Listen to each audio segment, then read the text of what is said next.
Best friends Troy Driscoll and Josh Long are only minutes into a fishing trip when a violent riptide drags them out to sea. It has no mercy. I mean, it's gonna kill you regardless if you like it or not. The boys spend 6 days battling for their lives. And without food or water, they're pushed to the limits of survival. I just simply asked Josh to kill me. I didn't want to be there no more. We don't want to die yet. We're too young to die.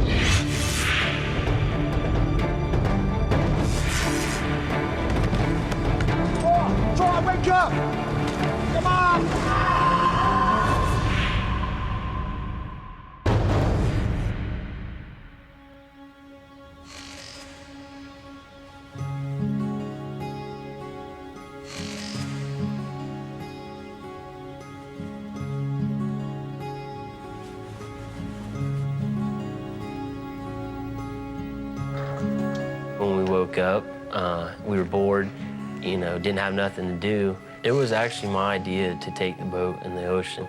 We can paddle it, I'm sure. You know, what can go wrong? Josh, What? let's take the boat out today. In the river? Screw the river, man. Let's do the ocean. Shark fishing. Troy, shark fishing. Troy was just, you know, like a younger brother to me. You know, he stayed probably the whole summer at my house. Come on, man, be great. Get a new pole, get in the boat on the sea, catch a shark, you're set. The best thing about Josh is he'll always be your friend. Once he commits as your friend, you know, he's gonna have your back. He'll never leave you. Let's go fishing. What's the matter with you? Well, here she is. My baby.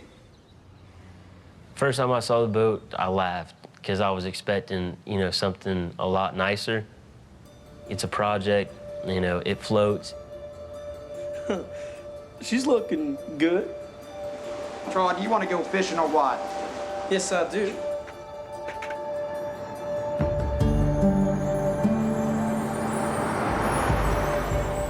Best friends, 17-year-old Josh Long and 15-year-old Troy Driscoll, head off to Sullivan's Island, a popular fishing spot just off the coast of South Carolina. The weather was great. The part of the beach that we put in was actually very calm. Josh has only just finished rebuilding the boat. It has no engines or sail and is completely untried at sea. We actually never used the boat before we put it in the ocean. What's with the wetsuit? I know, in case you might want to swim or something. The water's still a little cold. What are you, a baby? What you say? Nothing. The two boys have fished the waters around Sullivan's Island many times before and have no concerns. We just plan on being out there, you know, just for a few hours and then going home, you know, and getting ready for school the next day. Ready? Yeah. After 3. 1, 2. No, wait! Forgot the bait. Troy, this is a fishing trip. I just had my cell phone in my pocket, and my dad's real straight about cell phones, and you know, he was paying for mine at the time, and I knew I wasn't gonna mess it up. So I just put it right back in the truck.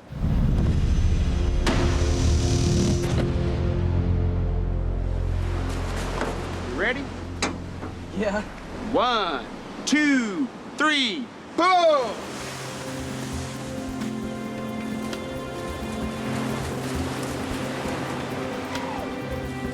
Okay, row, row, row.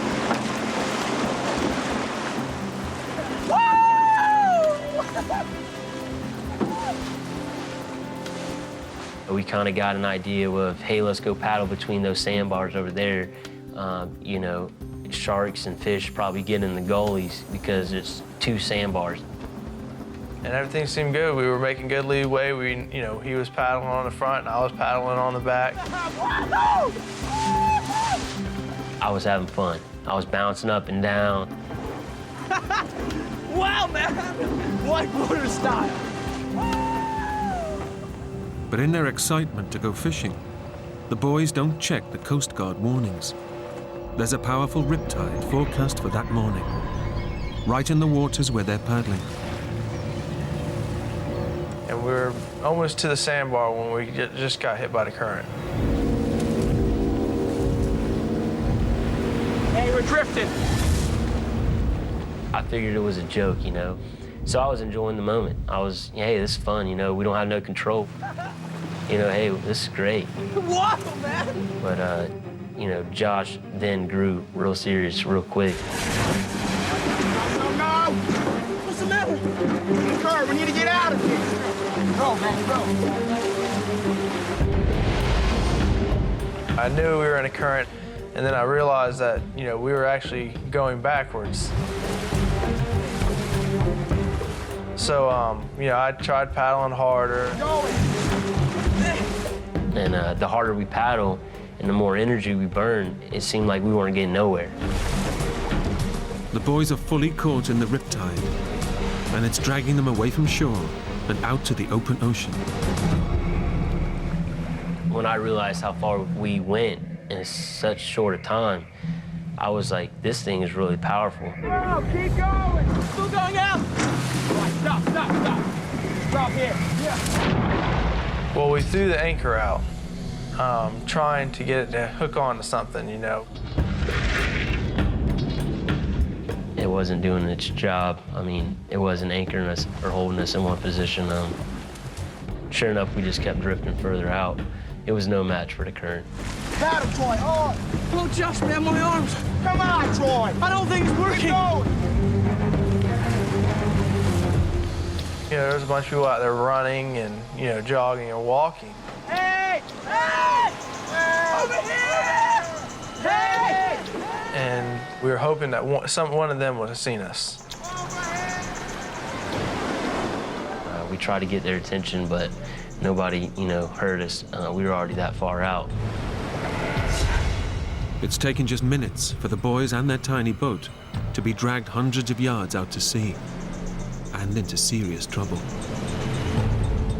We both talked to each other and saying, we're not going nowhere. This isn't helping. We got to do something different. We got to come up with a different plan. We gotta do something. Stay here. What are you doing? So I put the top of my wetsuit on, I put my fins on, and I started swimming.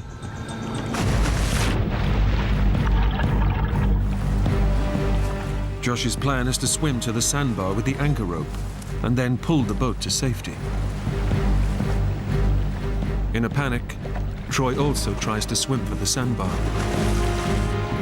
but straight away feels the force of the current. John!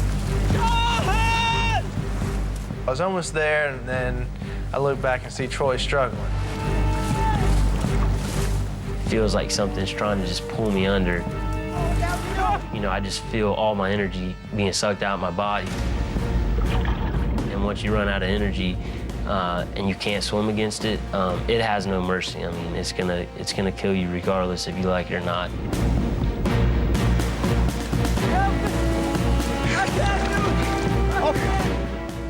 I just told Josh I can't do it. I went under again!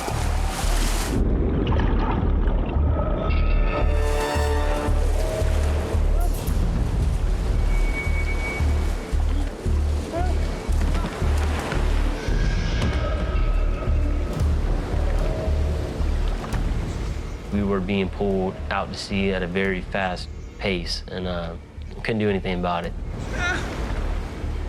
Just 20 minutes after setting off on an innocent fishing trip, the two schoolboys' day out is going badly wrong as they're dragged out into the Atlantic Ocean.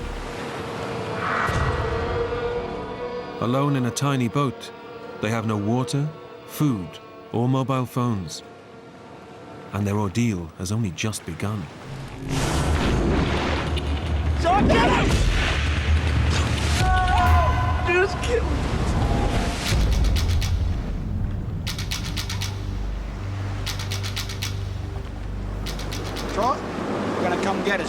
worry, okay? I told Troy, I said, well, you know, they're gonna come look for us. They're gonna find us. So I was like, you know, and I told him, I said, I'm just gonna fish, you know, while we're waiting. Shark fishing. Come on, man. Give me my new rod. Right as I got the pole rigged up and I stood up to cast it, a wave hit the side of the boat and knocked me over, and I knocked over my brand new fishing pole in the water. No, my new pole! No! He lost his brand new pole, and that really ticked him off a lot, and he pretty much lost it. Stupid fishing trip! My new rod!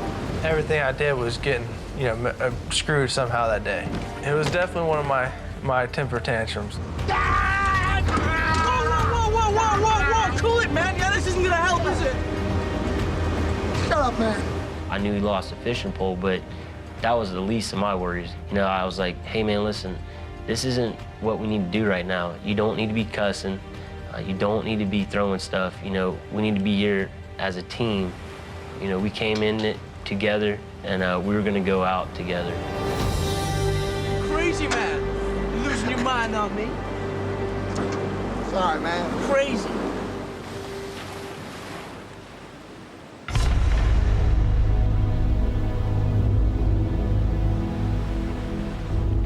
As dusk falls, and with no sign of rescue, the boys begin to take stock of their situation.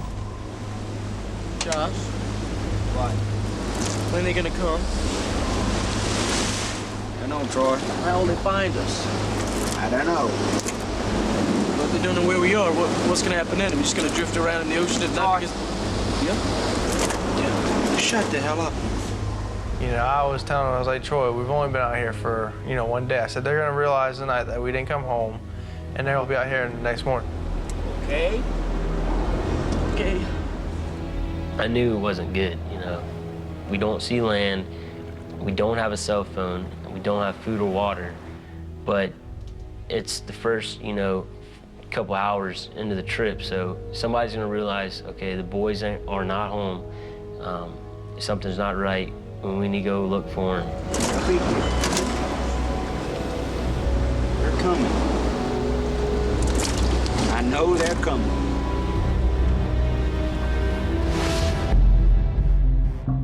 The boys haven't been seen for over 10 hours. And back on shore, Josh's father calls for help. Hello, is that the Coast Guard station? I want to report my son and his best friend missing. They were saying, where did the boys put in at? That was their first question. They want to know where, what the description of the boys and where they would have put the boat in. I mean, we have no idea where they went. No, they didn't say a thing. Yeah. The Coast Guard can't mount a search until they know exactly where the boat was launched from. Okay, thanks. So Josh's father now begins his own search to find where the boys might have entered the water. I had no idea where the boys were at, and very, very concerned that we haven't heard anything, no calls, and we kept searching until past 4 o'clock in the morning. Josh's father first checks the river, where he believes the boys have gone fishing. No, Connie. I checked the river, but nothing.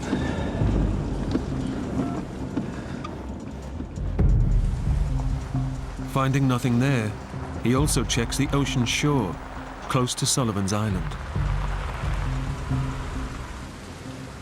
I went out on the beach. I walked until I stopped probably about 100 yards from where the trailer was. But his car was black. So, I mean, I drove right past it, didn't see the car. With no sighting of where the boys have launched, no search is mounted that night.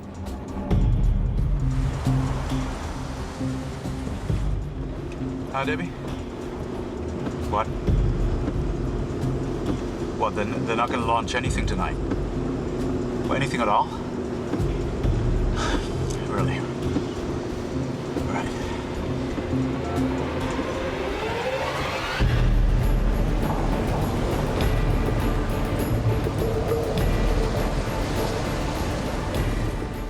Out on the ocean, The two boys are still drifting in their tiny boat. Alone, they face their first night out at sea, in the middle of a storm. The first night, I barely slept. We were very, very cold. Strong waves begin to batter the tiny boat, and the temperature plummets to below freezing. It's coming in too fast. We're all right, we're all right. When a wave would come, it would pull that side of the boat down and water would come over. Come on. You know, it felt like ice hitting you. You know, all in all, we were, you know, freezing to death. John, keep moving. Keep moving, okay? Couldn't feel our hands. We were shivering. We pretty much, we had to cuddle with each other, you know, just for body heat. It was that bad. Suffering the extreme nighttime cold makes the boys realize just how much peril they're in. Panic turns to terror as they face up to the reality that their lives are in real danger. The first night was filled with a lot of emotion. Our mood, you know, went from being, okay, we're gonna get rescued, to, okay, you know, why are we still here? There should have been a boat, there should have been a helicopter, you know, what's going on?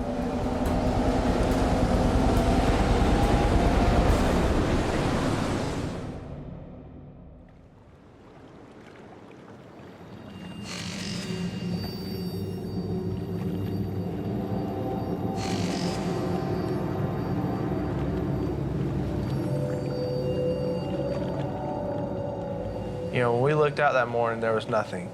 We realized that we were, you know, so far off that we were gonna, you know, the land was now out of the option. I did a 360 as I twisted around and saw nothing but waves and ocean, and there's nowhere to go.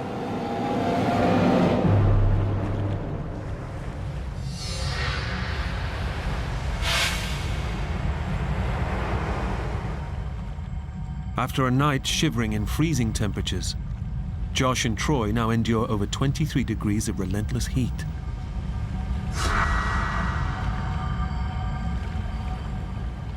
We had no shade. Anybody who knows, you know, who's been in salt water and their clothes dry after being wet, it's really crusty, salty. It was wear and tear on our skin.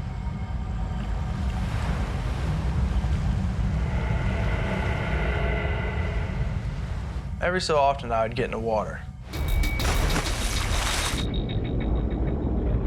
Just basically cool off in the water.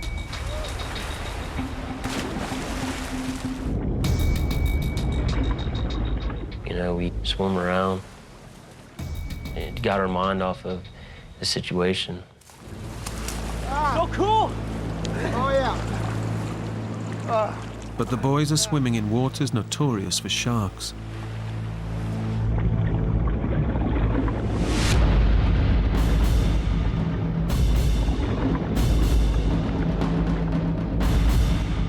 All of a sudden, we look down, and there's a shark that raced up and hit the boat. The boys realize their predicament with seconds to spare.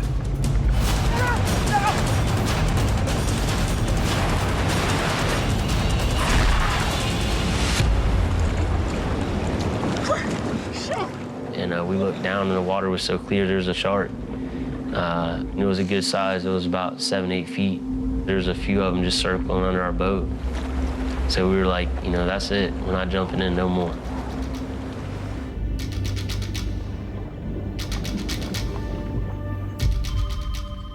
Back on shore, Josh's father receives dramatic news from the Coast Guard. Hello? Hi. We got a call, I believe it was around 10:30, telling me they had found Joshua's car. Well, where was it? Sullivan's Island, but... And then my heart immediately dropped. I knew they were on the ocean, my worst fear.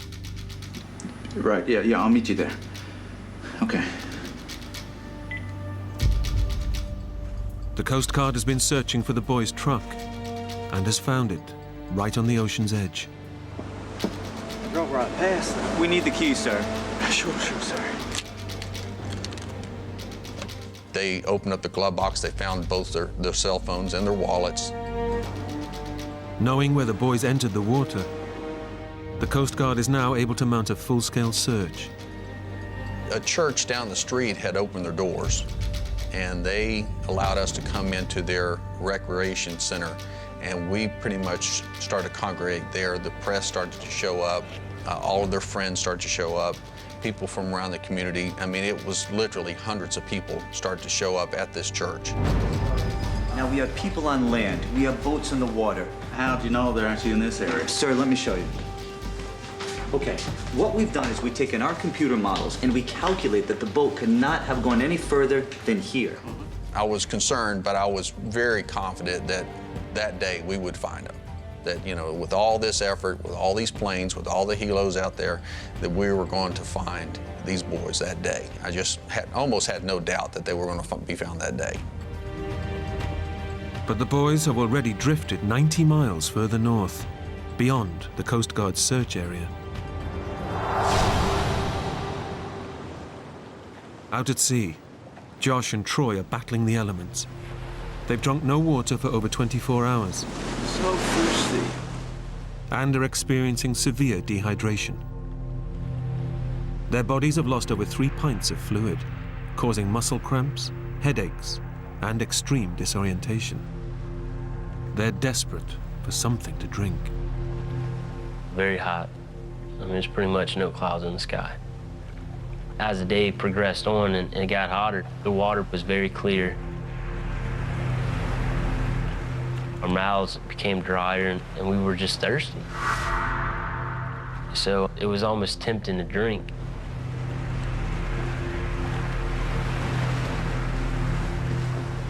So Troy and I decided, hey, well, we'll gargle it and spit it back out. And that way you have something wet in your mouth and, you know, it'll kind of, it's cold, so it'll help us a little bit, but we won't swallow it. It wasn't good, but just have something cold in your mouth. That's all we needed. The boys know that drinking the salty seawater will dehydrate them even further. But they're now so desperate, they find it impossible to resist. It was horrible. I mean, it's a bad day when you know that's the only thing you have to drink. But what you're drinking's killing you and hurting you.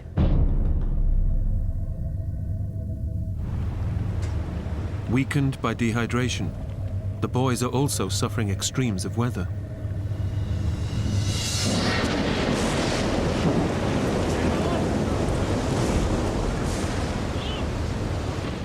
Nighttime brings another severe drop in temperature.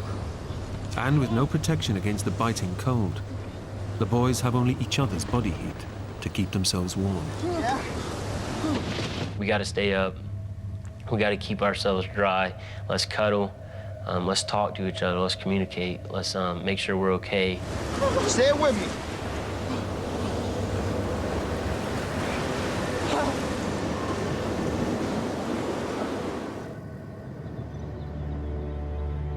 In the church, Josh's father is keeping an all-night vigil for his boy. Any news? Nothing. The Coast Guard. They're back out in the morning. You look tired. Why don't you try and get some sleep tonight? Hey, I am not sleeping whilst my son is out there. But you're gonna be no use to the boy if you fall over exhausted. Yeah, okay, come on. Let me lock up.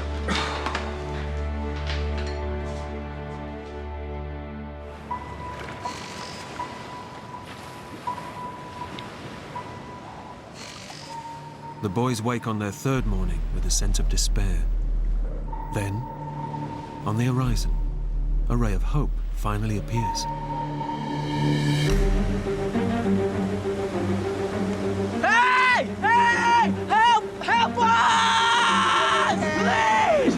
Please help us! It looked like a matchbox boat, you know, so little. Hey! Help us! A fishing boat is passing, just 100 yards away. The end of their ordeal is now surely only moments away. We yelled at the top of our lungs, tried to get somebody to see us, you know. Please help us! But it was like a needle in a haystack. We were so small. Help us, please! They just turned and kept on going. Please help us! Come on! Come on! Why don't they see us? It was good to see something else, but you know, they didn't stop. So you know, we lost a lot of hope.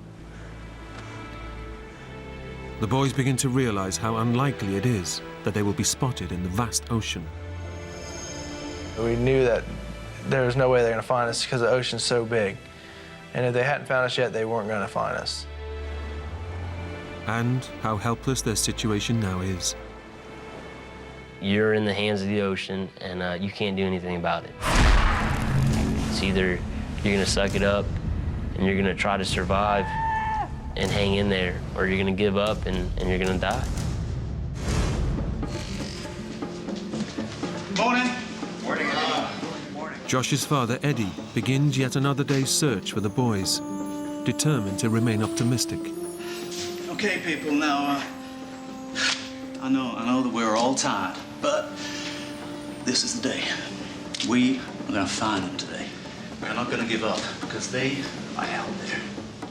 Every day when I would get up on Monday or Tuesday or Wednesday, I would just think, today's the day we're gonna find the boys.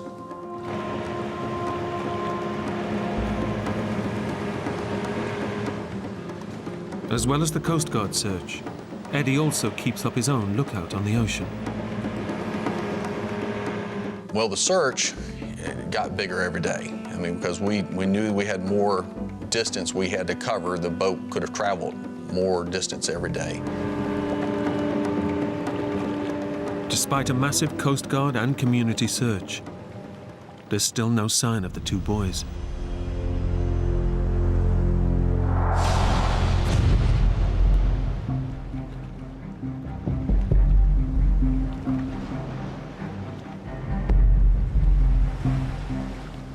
It was like Groundhog Day.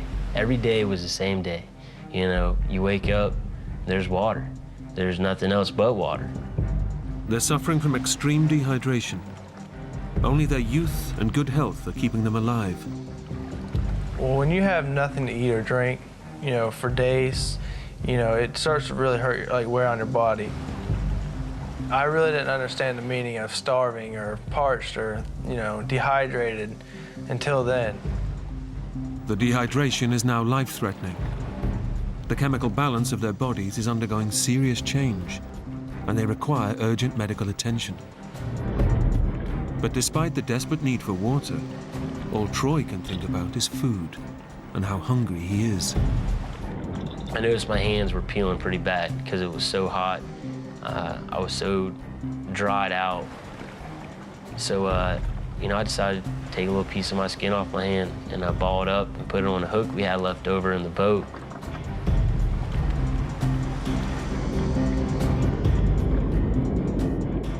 And, you know, I kept doing it, and the little fish every time won.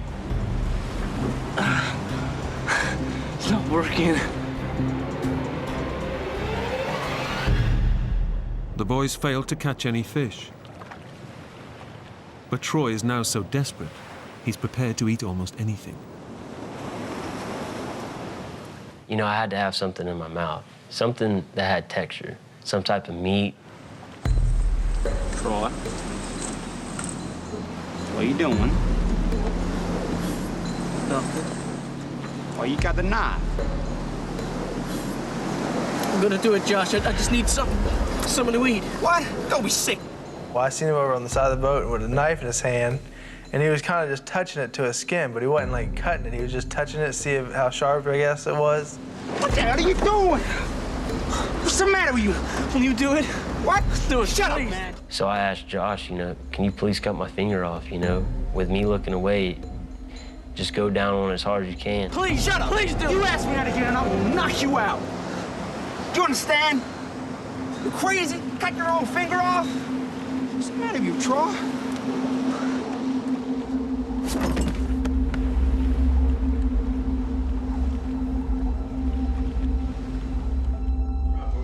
mostly islands around Charleston. Back on shore, after 3 days of searching, the Coast Guard gives Josh's father some devastating news. Anything? Nothing. Right, well, first light, we're gonna target Lake Marion. Mr. Long. Then we're gonna go down to Ashley Riverbanks. You know, they might have run aground. Mr. Long, we've been searching for 3 days. This has been the most extensive search in South Carolina's history, and we found nothing. No, you can't call off the search. I'm truly sorry. There's nothing more we can do. Please. Coast Guard came to us and said they're going to officially call off the search. And now they're going to switch it from a rescue to a recovery. I'm sorry. Starting first thing in the morning, they were going to just start combing the beaches looking for the bodies. I just totally couldn't believe that they're going to stop searching for the boys. It melted my heart to know my little boy was possibly gone.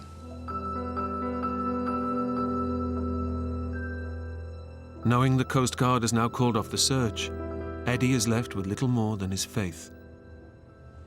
How are you, Edward? They're still out there. I just know that they're still out there. Throughout the whole thing, I just had to rely on prayer. I just realized that this was going to be, in God's hands to bring these boys through. Out at sea, the boys are facing up to the reality that they may never be rescued. You okay? Yeah. I didn't think I was gonna ever have a future. I thought my 15 years on the earth was it. Every time we thought of our family, our parents, it was just real emotional. Talking, man. We both, looked at each other, and we were very, very sad, very nervous, very scared. We were both trying to doze off, and I fell asleep, and he was already asleep. And next thing I wake up to a sound of an engine.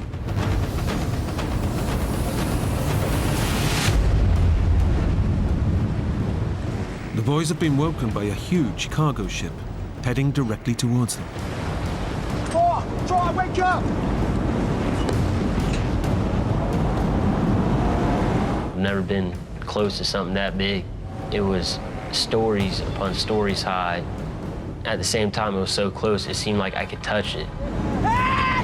Hey! Stop! Stop!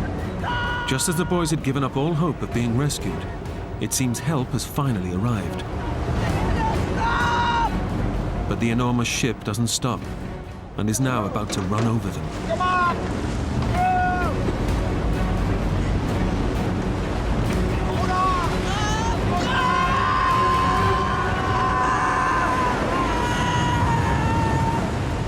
Incredibly, the swell of the ship pushes the boys just out of its path and saves them from almost certain death.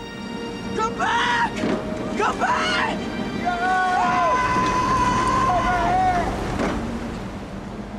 They can only watch as their final hope of being rescued disappears into the night. If they're not gonna rescue us, we're only feet away from them. They're definitely not gonna rescue us when we're, a couple hundred or 1,000 feet away. It just wasn't gonna happen. We were simply a needle in a haystack.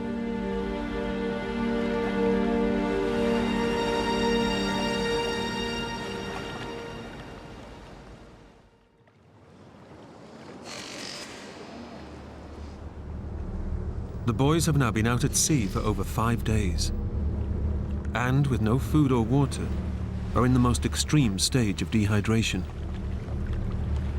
They've lost pints of water, over 20% of their body fluids. Their vital organs are shutting down, and they're drifting in and out of consciousness. Few people ever survive this long without water. My body hurts. I didn't want to be there no more. I didn't want to be out in the middle of the water.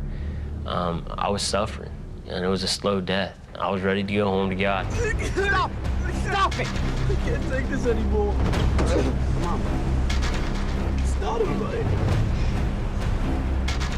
All right?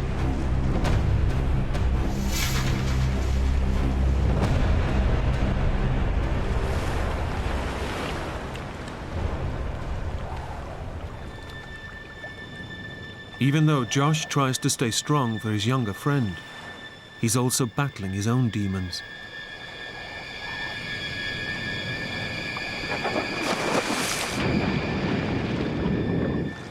Josh? Josh?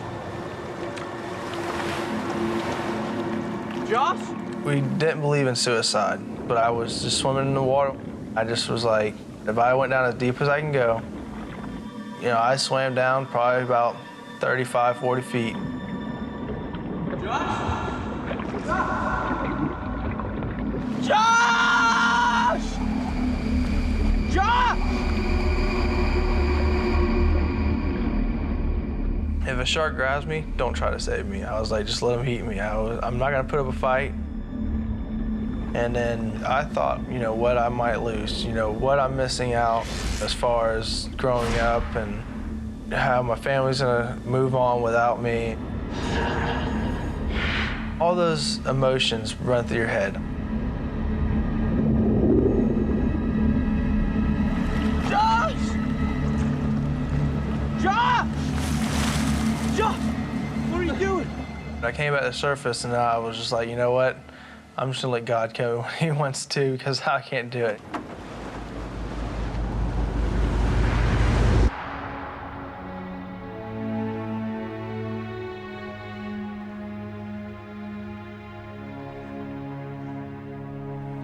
I would go back and forth the whole time to hang on to hope, but also realizing that they might be gone. And that was a struggle, and not knowing they were out in the water, knowing that if they're out there, what is the condition? If they're not out there, and if they're gone, you know, how long before we can bring a closure to this?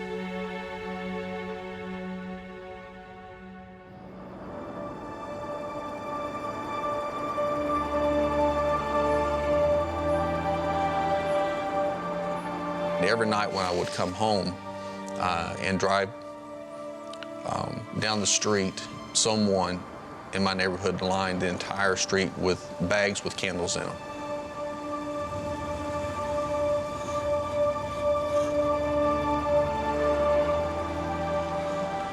So when I drove home, it took me right up to my house. The bags and the candles were out every single night. I was going to have to get ready for what I thought would be the memorial service once the bodies were found.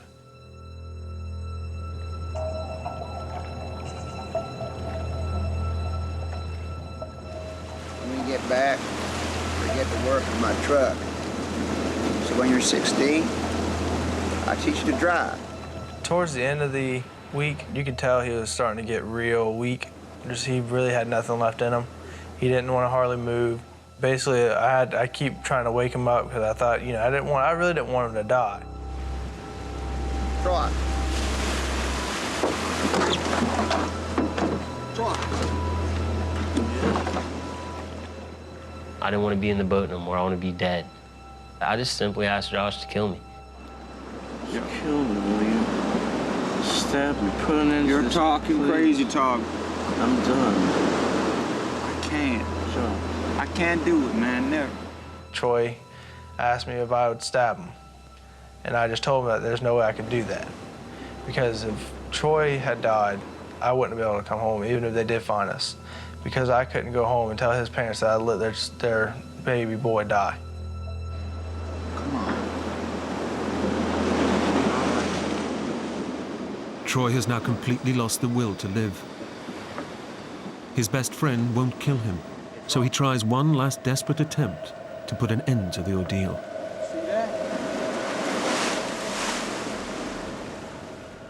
Every night you'd see like little glow-in-the-dark little balls, and they're called jelly balls. Troy now sees the jelly balls as not only something to eat, but a possible way out. If it's poisonous, you know, and it kills me, hopefully I die a peaceful, you know, a peaceful death.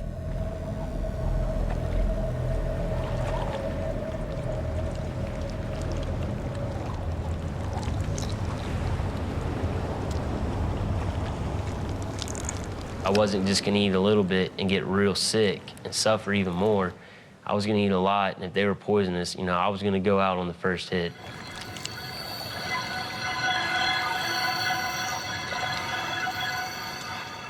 But the jelly balls have no effect. And now the boys can do nothing but await a slow, agonizing death. We pretty much realized that we were just waiting on to die. We didn't know how much longer we'd be alive.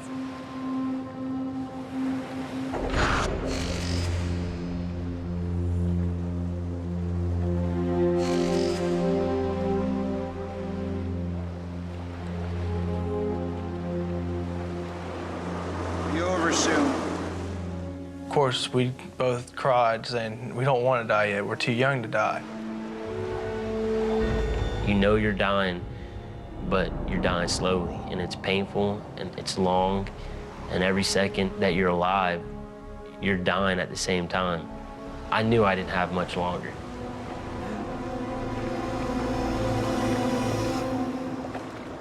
In fact, their dehydration is now so advanced that they literally have only a few more hours left to live.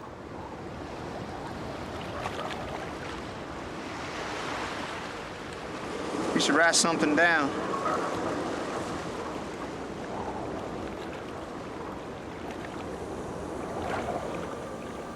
Summoning the last of their energy, the boys scratch out their final goodbyes to the families they're leaving behind.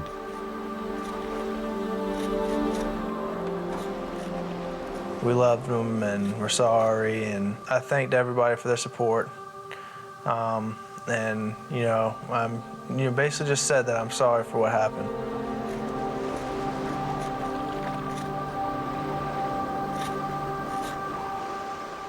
I remember writing to my mom and my dad, you know, specifically saying, thanks for everything you've done for me. Thanks for teaching me what you've taught me.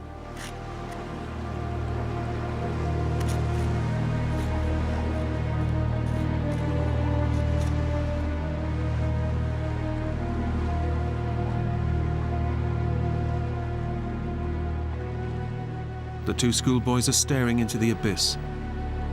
They've given up on life and can do no more than await death's final call. Josh, I hear something. Well, as me and Josh laid in the boat, I heard the roar of a boat again. It's getting louder. Looks like it is you. It's getting closer.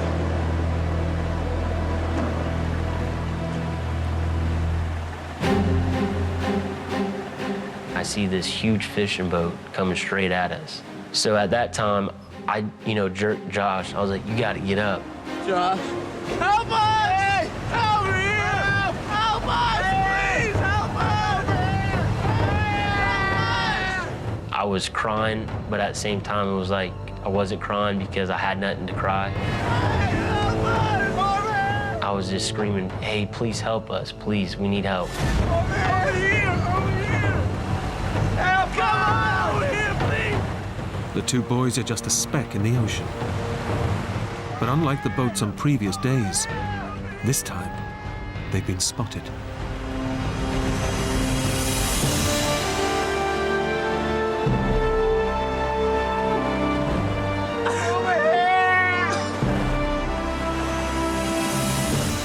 So basically, we knew they saw us. We kind of just started, basically just gave each other a huge hug, and we're like, this is a miracle, you know. I can't believe we're actually getting saved.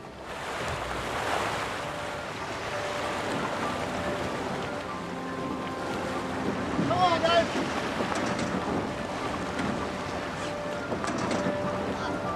One at a time, one at a time. The captain reached over and, you know, pulled me up because I barely had any energy to get up. And, you know, I flopped on the deck. Some water! Some water! Get you up here! You okay? You okay? I couldn't understand them because they were whining, whimpering, happy, sad, the whole 9 yards. But one of the first things that Troy said to me, he asked me if I believe in God. And I said, well, yeah, I guess I do now. Because miracles happen. Some water with you. Some water. Thank you, man. Thank you. Got you, man. You're safe now. You're safe. So lucky. Yeah. Better now, huh?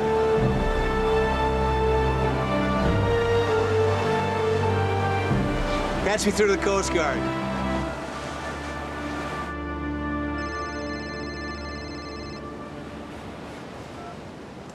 Hello?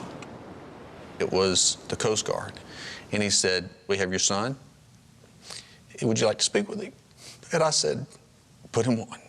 And when I first heard his voice, it didn't even sound like Josh. It sounded so weak, and he was so incredibly weak. But he started saying, Dad, I love you. And to hear his voice, it was a true miracle. There's no doubt in my mind that it was a true miracle. Doctors believed that the two boys were within hours of death when they were rescued. He looked so thin and so exhausted, but he just, from the moment I walked in the door, he was just, Dad, I love you, I love you. I love you too, darling. It was hard to believe that we made it out alive. We were expecting the worst. Troy and I knew we were just waiting on dying. And, you know, I couldn't believe that we got a second chance. Josh has used his second chance to become a family man. He married his high school sweetheart and now has a baby boy. Troy has gone on to fulfill his lifetime ambition to become a firefighter. I have a lot of faith in my own self now. If I ever face anything that, you know, might be difficult, then I'm not going to give up.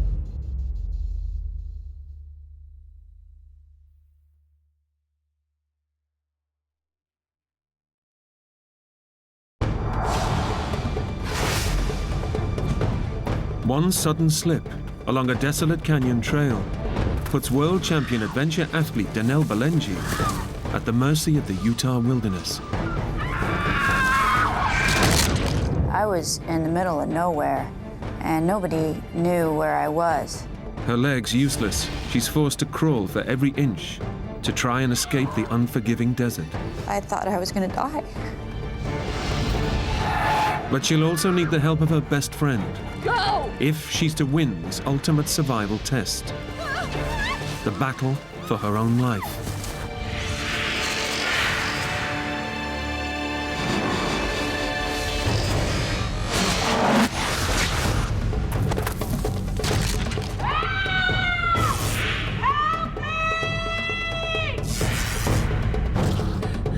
Go find me help.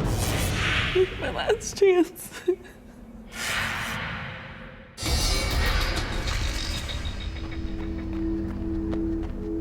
Dell is a super athlete. In triathlon and endurance sports, her reputation is legendary. Several times national and world champion. It's no wonder she's just earned the title US Athlete of the Year for the 6th time. For Dell, giving up is not an option, as paramedic John Marshall is about to discover. My first meeting of Dell, she just ran 60 miles across open desert in 115-degree temperature before she got to the checkpoint that I was working at. This small-framed woman comes into the med booth. Her feet are blistered, she's completely dehydrated, somewhat delirious, and I said, hey, we would highly recommend we start an IV in you, get some fluids back in you. You're gonna need this. No, just a drink and some duct tape. This kind of sets the mode for my involvement with Dell. I learned that this girl, right from the get-go, was as hard as nails. This was a true athlete to the fullest extent.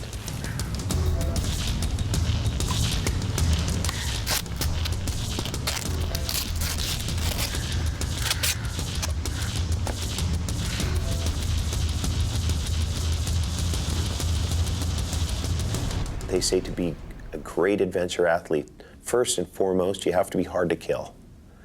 Donnell was hard to kill.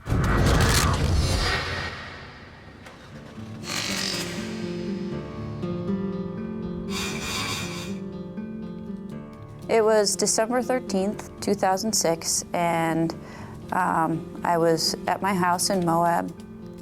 The winter season was approaching, and I was wanting to get in shape for the snowshoe racing season and also to compete in some winter triathlons.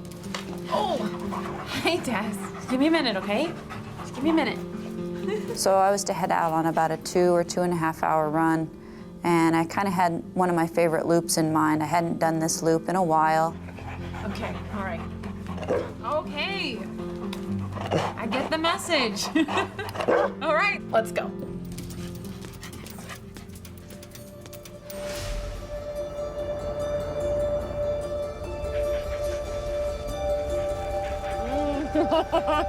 One of the world's premier extreme sports athletes, Donnell is known for staggering feats of endurance in adventure racing.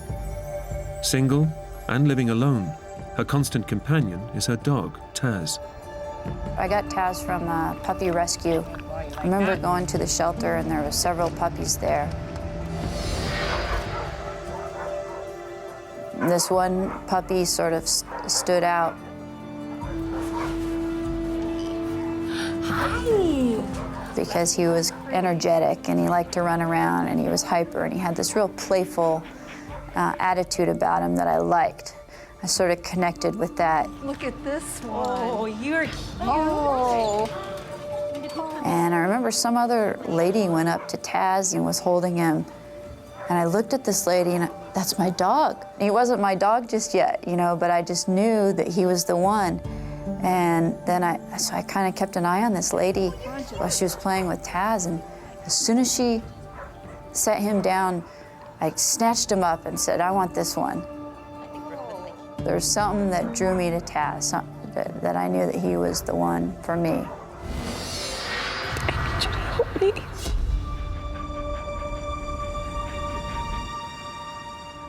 With Taz for company, Donnell is planning a routine training run through Moab's backcountry.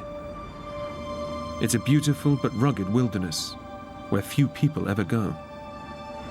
It was a sunny day, but it was cool, probably temperatures in the 30s, around 30 degrees Fahrenheit.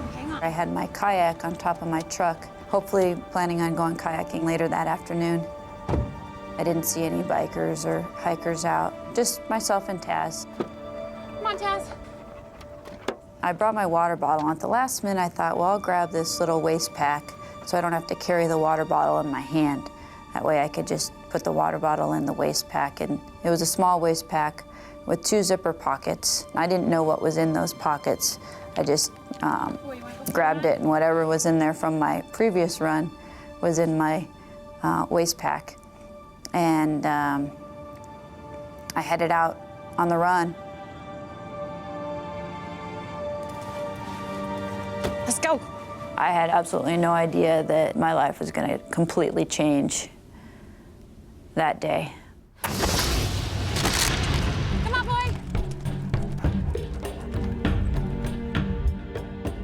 Despite its beauty, the backcountry surrounding Moab can be hostile and dangerous.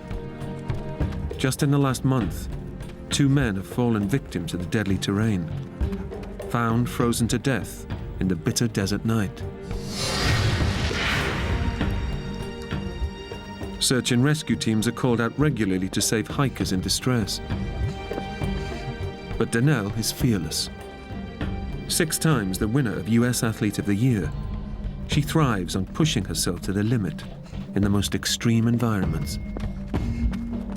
I was actually in pretty good physical condition that I usually could push myself right to that limit of pain, but not quite go over it.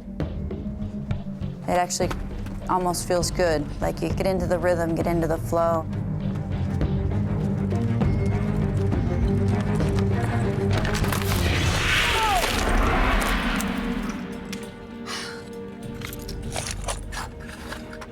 Out for that. Donnell's training route is not marked on any map. And with every step, she's heading further into uncharted territory. All of a sudden, the next thing I know, Taz was ahead of me, and my foot slipped out from under me.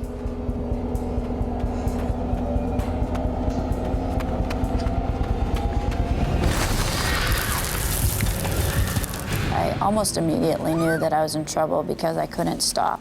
And I was moving fast at that point.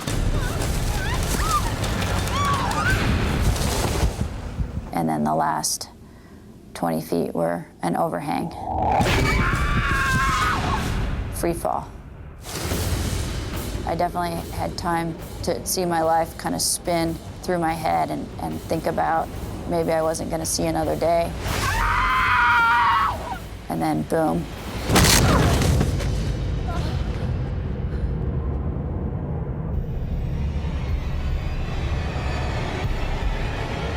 Oh my God, I'm still alive.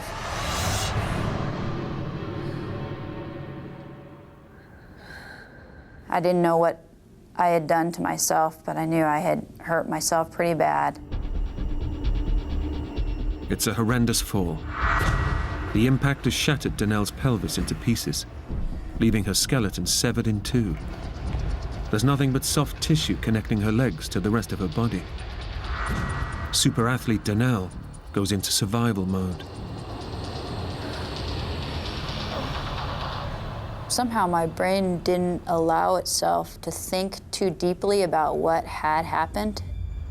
Despite her terrible injuries, Donnell's endurance training kicks in, and she's determined to keep moving.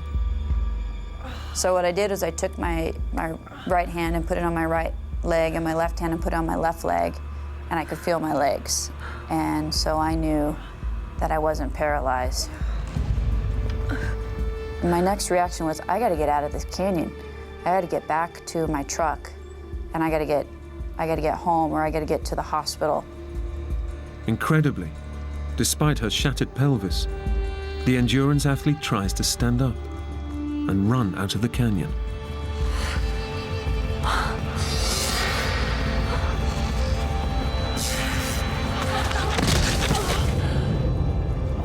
But with her skeleton effectively in two, Donnell's legs cannot support her body.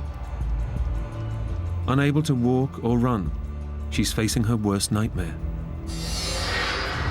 Her legs useless, she's alone on a ledge, separated from her dog, Taz.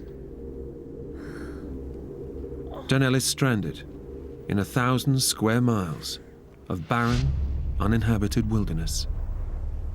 I knew that I needed to get out of that canyon. The temperatures were cold, and it was the middle of winter. But I couldn't stand up, I couldn't walk. So I just started dragging myself. With her skeleton broken in two, shattered at the pelvis, Donnell is critically injured. Most people would be in agony, but super-fit athlete Donnell is experiencing an enormous adrenaline surge, masking the pain.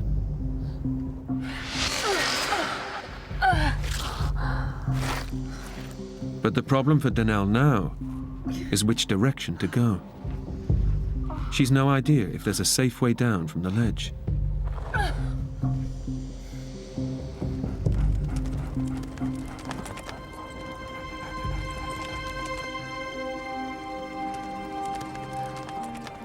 Taz comes to Donnell's rescue.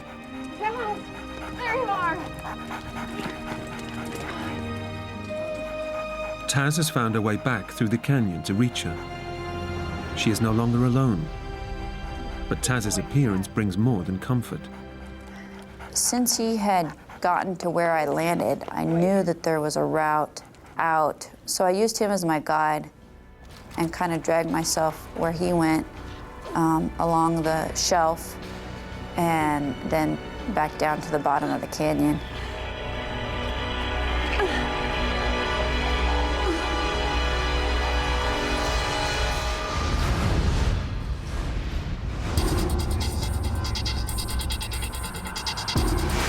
With incredible determination, Donnell follows Taz to the bottom of the canyon and now plans to pull herself back to her truck. But as the adrenaline surge wears off, the pain is starting to take a hold. It would take all my energy to sort of drag myself an inch. And then the pain would be so bad I would have to regroup and try it again. Time is working against Donnell. She knows the dangers of this remote wilderness, and that if she doesn't reach safety by nightfall, the sub-zero temperatures could kill her. With her energy slipping away, Donnell remembers her waist pack.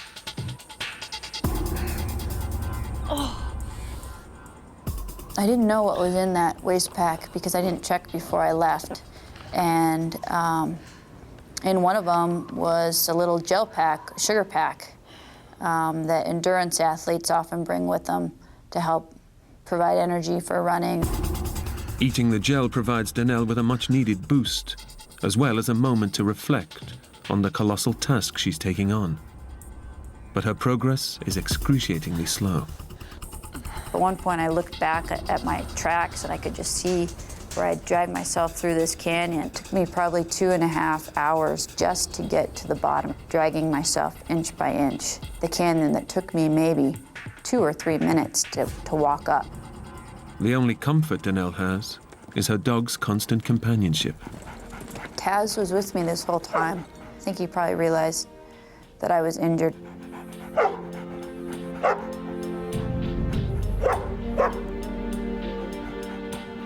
I think he was kind of wondering why I was going so slow.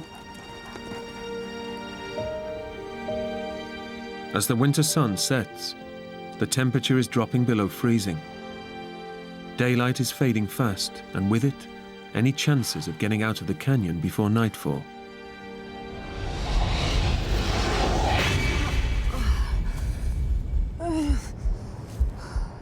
Despite Donnell's superhuman efforts, she's far from safety. Too tired to go on, she stops for the night.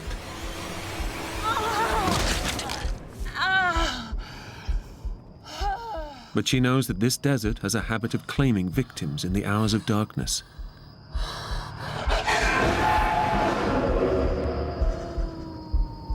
It was comforting having Taz there. And I also knew that if there was to be, say, a coyote or something that was to come into the canyon, that he would bark and scare any wild animals away.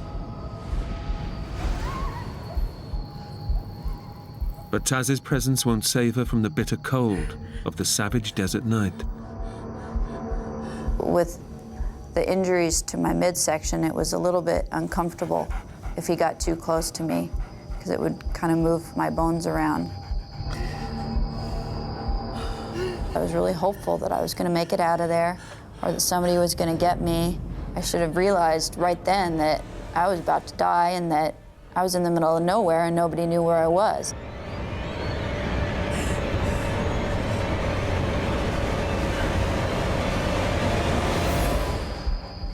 With hours to go before dawn, the temperature is already well below freezing, and it's still falling. It was bone-chilling. You know, it'd be like laying in a freezer. My feet were frozen and they got frostbite. Exposure to the cold is causing Donnell's body to shut off the blood supply to her extremities to protect her vital inner organs. Frostbite could claim her fingers and toes, but it's only the first stage in the onset of hypothermia. I know that once you start to get too cold, then the brain will shut down, which is a symptom of hypothermia. With winter temperatures plunging into the 20s in the Moab Desert, Donnell draws on her athletic training to help her survive the night.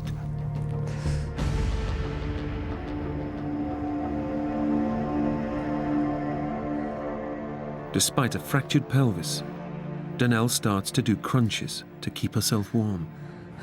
It was almost like just lifting my head up, my head and my shoulders up. I couldn't do a full sit-up because I didn't have any movement in my midsection.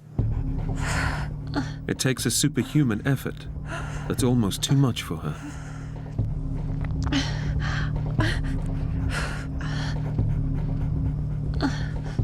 And And then I started to fatigue, and I became tired, and I said to myself, I gotta find a pace that I could maintain through the entire night. Donnell forces herself to do one sit-up every 5 seconds, non-stop, over the next 6 hours. It's an extraordinary challenge, but it's the only way she'll stay alive. I knew if I fell asleep, I would have died of hypothermia. And I knew if I stopped doing the crunches that I would have died of hypothermia. In an incredible feat of physical endurance and mental stamina, Donnell wills herself to survive in freezing conditions.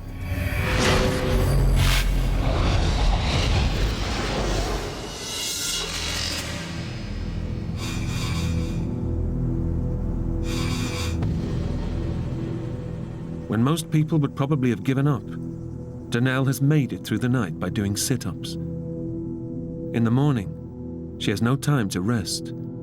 She intends to crawl her way 2 miles back to her truck.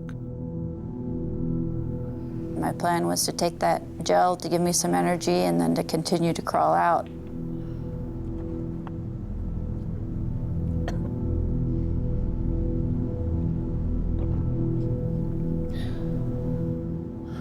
I thought that it would be no problem for me to continue dragging myself.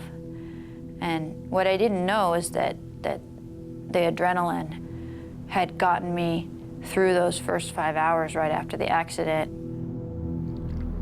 Donnell is in for a terrible shock.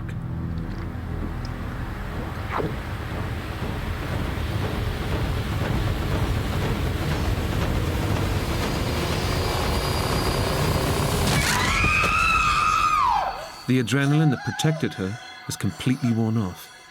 Now, if she's to survive, she must face her ordeal with no defense against the pain flooding throughout her body. When I tried to move, it was just throughout my whole body, just this excruciating pain. And on top of the physical pain was the mental pain of being stuck there. I would have rather had 20 people around me hitting me with the hammer. That would have been better than what I was going through.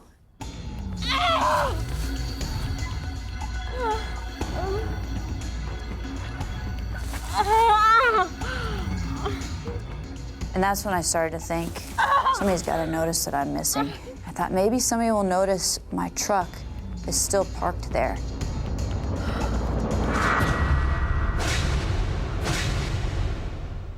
But as she lives alone, no one is looking for Donnell. No one knows she's missing.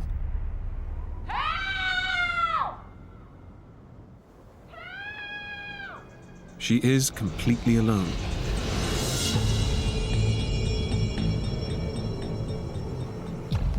It's nearly 24 hours since her devastating fall, and Donnell is facing a new danger: dehydration. I was aware of how dangerous it can be to get dehydrated. With her fresh water supply gone, only a small puddle by her side is helping her stay alive. But it was really a struggle to drink from that water source.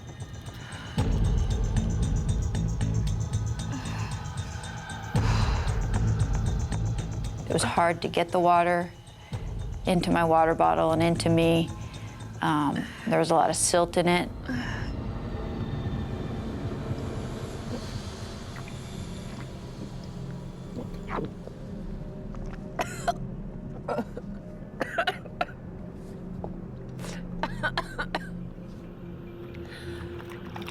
Easy for you.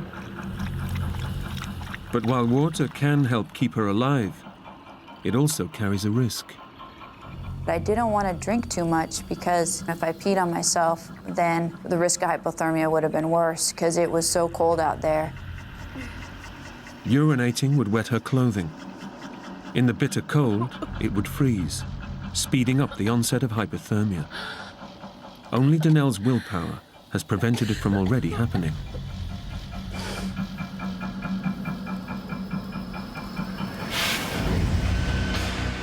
As the day wears on, the risk posed by the bitter cold lingers, but a new threat emerges. Inside her body, Donnell's injuries have taken a lethal turn for the worse. I started to feel this inflammation in my midsection, and it was kind of soft and squishy.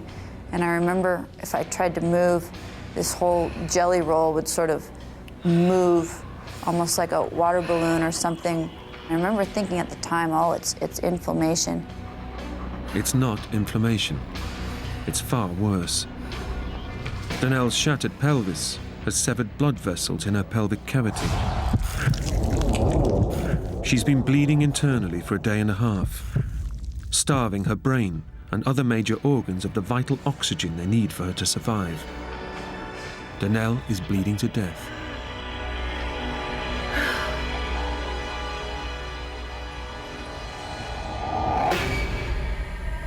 Unable to move and facing another night in freezing temperatures, Donnell is finding it much harder to stay in control. She struggles to do her sit-ups. Worse still, she's beginning to hallucinate because of her blood loss and fatigue.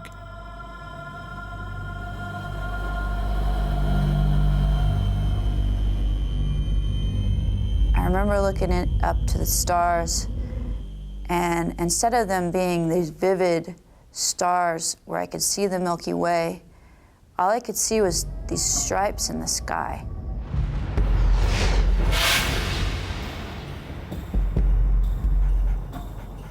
The second night was a lot harder. That first night, Taz kind of cuddled up next to me, and the second night, he didn't want to. He would come and check on me, but he didn't cuddle up next to me. He just kind of looked at me like, you know, what are you doing laying there? But I don't think he knew what to do either. You know, he probably was, maybe he was thinking, you know, should I leave and go get some dog food, you know, and take care of myself, or should I stay here with her? I think Taz knew something was wrong then. His demeanor had changed a little. He seemed a little bit depressed. He seemed kind of frustrated that I wasn't taking him to his doggy bed. He wanted to continue on back to the house. And he kept looking at me like, come on, let's go to a more comfortable spot. Second night felt a lot colder to me too. Felt long and cold. What Donnell doesn't realize is that the cold is keeping her alive. Her core body temperature is now so low that her metabolism is slowing dramatically. Her blood pressure is dropping, which in turn is slowing the internal bleeding.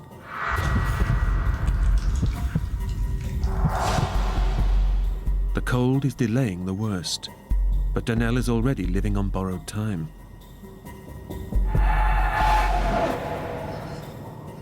As the night wears on, Donnell is fighting for her life. It's taking every ounce of willpower to avoid drifting off to sleep, where the onset of hypothermia would lead to certain death. I remember wanting to be at home in my bed, where it was warm and comfortable, and where I could sleep. I had been awake this whole time, and I was starting to get the sleep monsters where I wanted to sleep, but I knew I had to stay awake.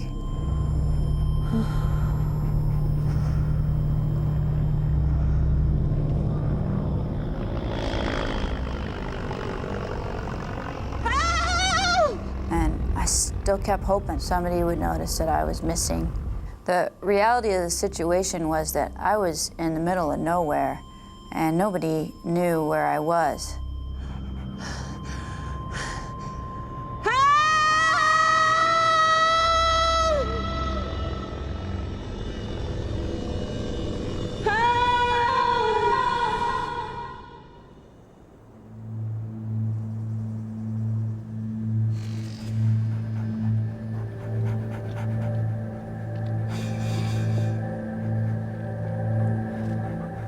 Thanks to her endurance training and extraordinary willpower, Donnell has survived a second night in the freezing winter desert, where most people wouldn't have survived one. But it's unlikely she will survive another. 3 pints of blood have seeped into her pelvic cavity, and she's becoming much weaker. On that lump around my midsection, it was blood. I couldn't see it because it was all internal, but I was losing a lot of blood. I didn't want to die, and I had to get out of the canyon, and nobody knew where I was, so I tried again. And I was determined to just to fight the pain and to try again.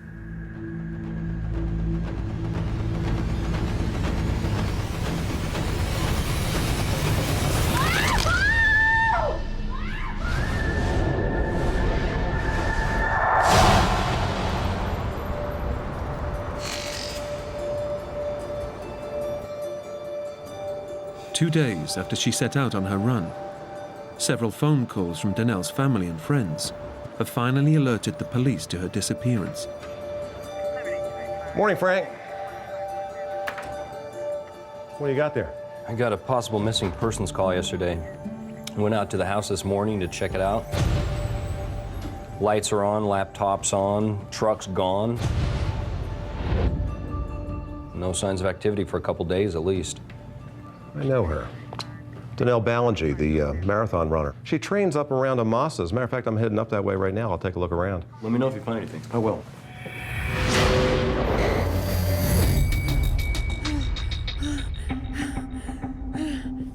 Oh, maybe I made it about 3 inches, and I got myself stuck in this small, wasn't even a pothole. It was just a change in direction in the rock, and I couldn't even barely get myself out of it.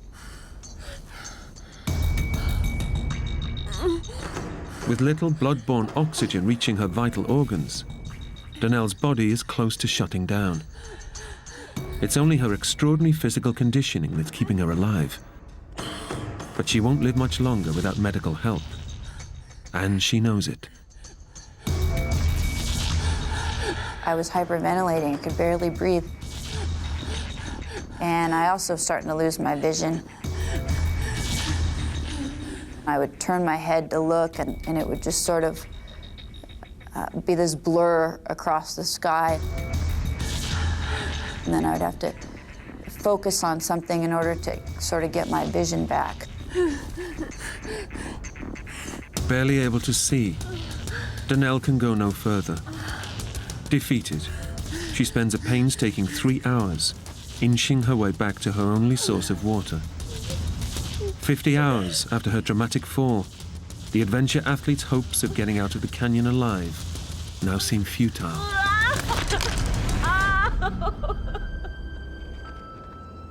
I got myself back into this spot, and I just laid on my back and started crying. And I started to lose hope.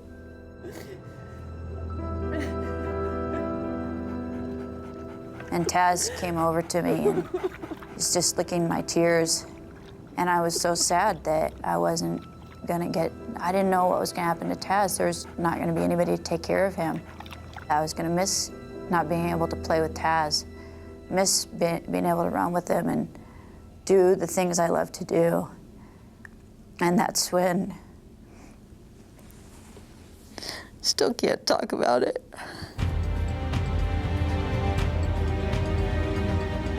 Local detective Craig Shumway knows that Donnell often trains in the Amasa back area, north of Moab. He's hoping his hunch pays off.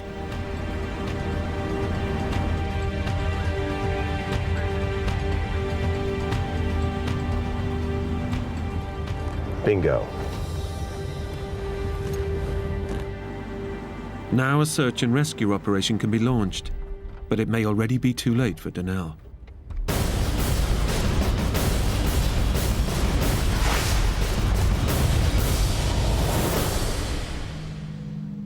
Within an hour of the discovery of Donnell's truck, the Grand County, Utah search and rescue team mobilizes. Donnell's been missing over 2 days, and they know any hopes of finding her alive are fading fast. Okay, we've got a missing persons, potential injury in the Amasa back area. John Marshall is in charge of the search team out in the field. Our organization is set up that individual officers take turns being the officer in charge on any particular day. That day just happened to be my day. Female, brunette, about 5'4", 120 pounds, name Dell Ballingy. Ballingy? You know her? And instantly, in my mind, the story completely changed. We're not looking for a lost tourist, somebody who just wandered off the trail. We're looking for somebody that's got more backcountry experience than your average John Doe on the street. And if this person's been missing in the backcountry for 2.5 days, they're not just lost. This person's in some serious trouble. While critically injured and exposed to freezing conditions, Donnell's endurance training has helped keep her alive for over 2 days. But the physical ordeal is wearing her down mentally. I was pretty close to dying at that point, and I had lost hope that anybody would find me. Now, after 51 hours, her intense willpower is breaking down. Despite increasing risk of hypothermia, she can no longer stop herself from urinating. With night bringing colder temperatures, Donnell knows that without a miracle, she'll likely freeze to death by morning. The extreme athlete has finally given in. That's when I started to think about my life and everything that I did.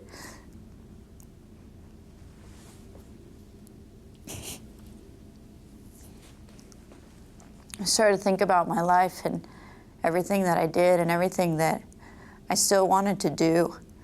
And I thought about my family and my friends and how much they meant to me.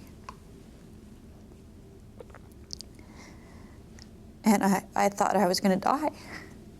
I mean, I was dying. Tess. Tess. Tess. I need you to help me. Taz was there with me, and he was all I had at that point. And I said to him, I said, Taz, I'm hurt, I need help. Can you go get help? Taz, I need you to help me. Go get me help. Taz, go find some help for me, please. Go. This is my last chance, Taz.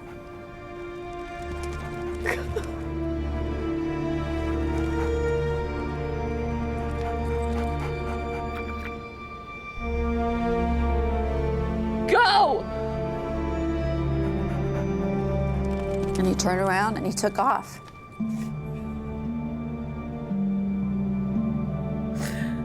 Taz is her only hope. But Donnell knows that by sending him away, she may now face death alone.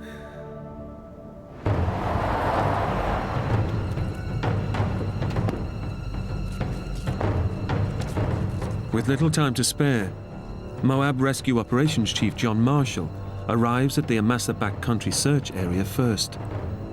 The backcountry here in southeastern Utah doesn't play any favorites. It's a beautiful, awe-inspiring landscape, but it also is deadly.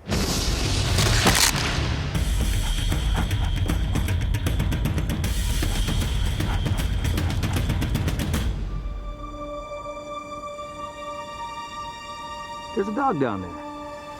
You see him? Yeah, I got him.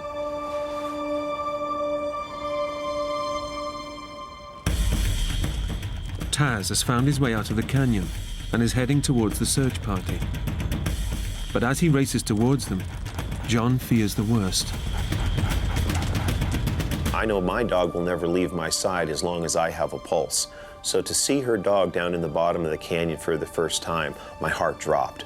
It says, oh, this can't be a good sign. The dog has left its master. As the rest of the search party arrives, Taz reaches the top of the canyon. But he doesn't stop, and his behavior is bewildering, particularly to experienced trekker Bego Gerhardt. This bedraggled dog came running down the Jeep road and right through us. The odd thing was he didn't really want anything to do with us. Like he didn't walk up to the first person and go, "Feed me." John Marshall knows that Taz could hold the key to finding Donnell. But standard procedure dictates that he cannot delay the rescue operation any further. Bago, you take the Massaback Trail and the ATV. Bago Gerhardt is under no illusions about the enormity of the task facing them. It's usually you're going to look for somebody that's just out after dark, or they broke their ankle and you pretty much know where they are. But this was a full-on search, had no idea within, say, 20 square miles, which is huge in this country with all the canyons and cliffs. 20 square miles can take a long time to cover. It's time they simply don't have. As evening approaches, temperatures are already dropping. But Bago Gerhardt can't rush, for fear of missing a clue that may lead him to Donnell.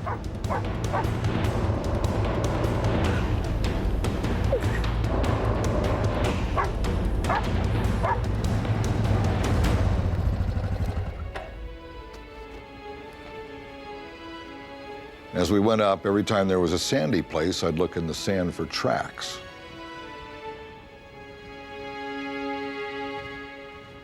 And pretty soon I thought I found some tracks that could be 2 days old, and there were dog tracks along with the shoe prints. Back at the search and rescue base, John is now sure that Taz is trying to tell them something. This dog was on a mission, so it's almost as if it ran around and say, "Hey, look at me, look at me. I'm going to get everybody's attention. Now I'll show you where she's at."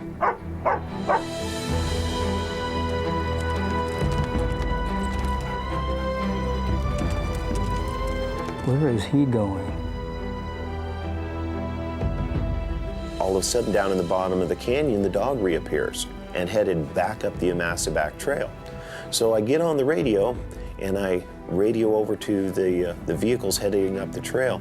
1T812 to 1T836. Hey, Bago, looks like the dog's coming your direction. Let him pass.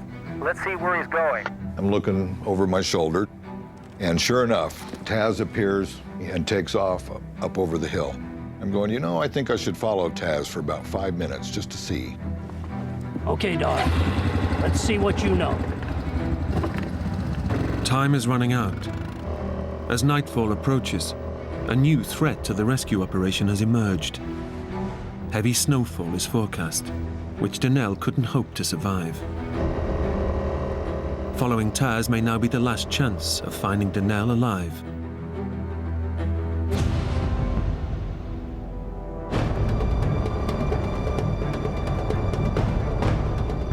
Experienced mountain tracker Bago Gerhardt knows that Donnell's dog could be her only real hope of survival. I know to pay attention to dogs because they know stuff. So when he ran up over the hillside, I had a very strong feeling of I better follow him for a few minutes. As Taz leads Bago deeper into the canyon, the going becomes more treacherous. Bago must slow the ATV and risk losing the dog's trail.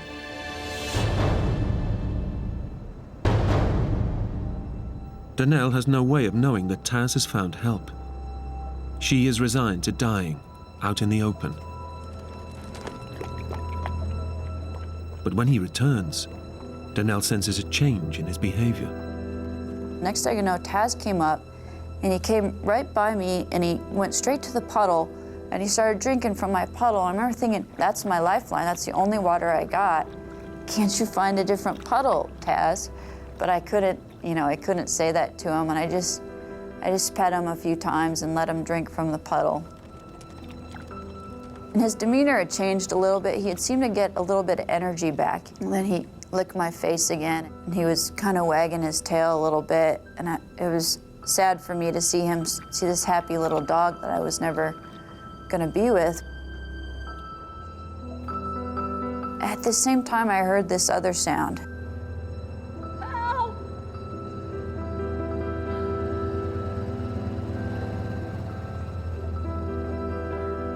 Help! I wasn't hopeful because I'd been screaming help for, for 50 some hours straight, and nobody had come to help me.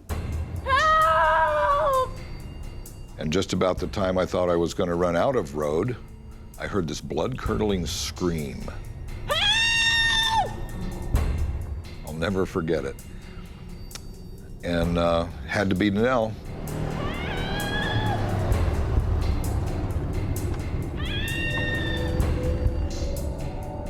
I can't move! The sound got closer, and the engine cut out, and I start begging, desperate begging for help, explaining that I'm hurt, telling this person, you cannot leave, I need help, I need help. Help, help, please help me.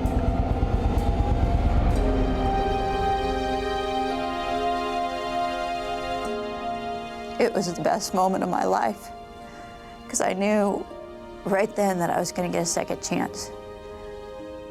I knew I was going to make it. And it was quite emotional, because not very often do you go on a rescue where somebody's life is really quite on the edge. The look on her face was one of relief, and then the tears came. Next thing he said to me was, you got one good dog. And I just started crying. I just laid there and started crying. I don't think any human could have survived another night in those temperatures. Taz's extraordinary bond with Dell has saved her life. Taz certainly did make the difference in shaving hours or perhaps even days off of finding Dell. And in this rescue, she didn't have hours or days to spare. She was on the brink as it was. I knew Taz was a smart dog, but to be able to do what he did, this was a whole nother level of communication. Suddenly, my dog was taking care of me instead of me taking care of him. I look back on it now and I'm so grateful. He's truly a best friend.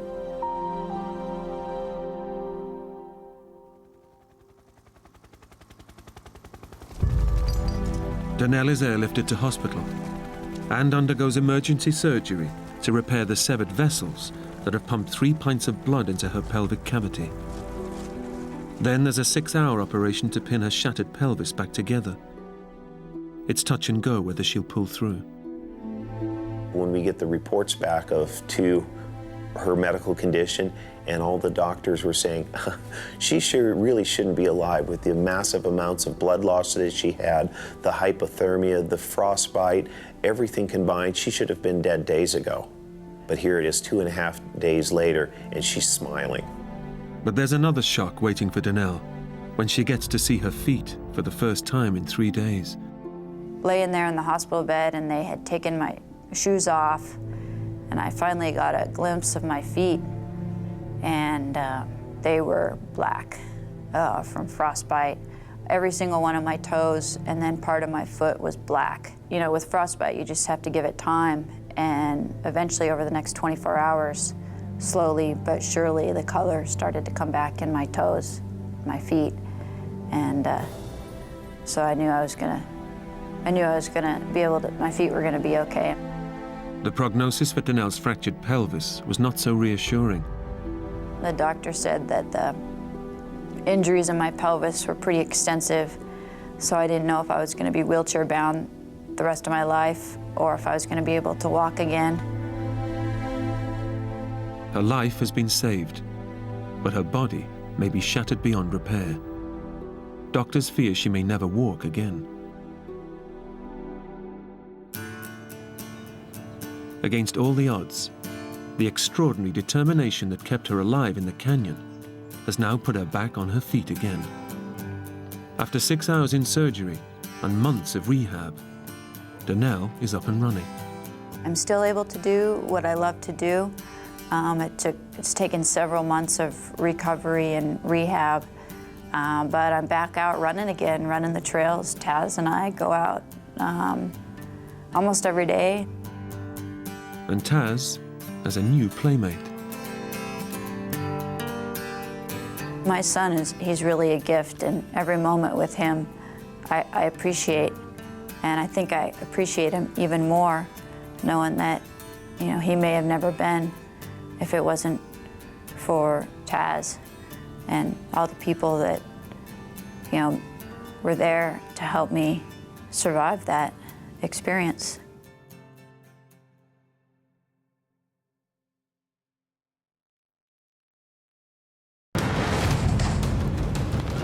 Three men set out on the expedition of a lifetime to capture one of the rarest big game trophies, high in the remote mountains of Central Asia.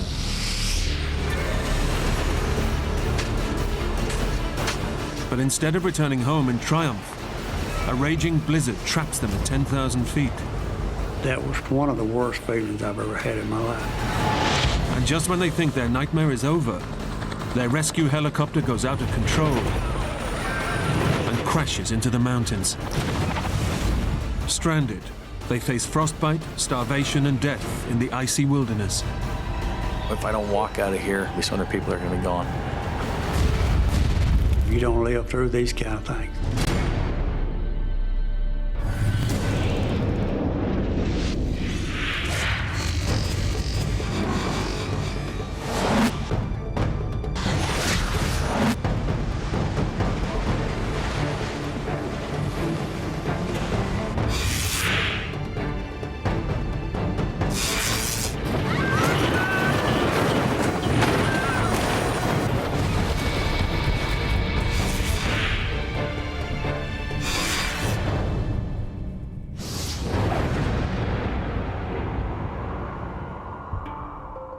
Kyrgyzstan is a remote mountainous country in Central Asia, formerly part of the Soviet Union.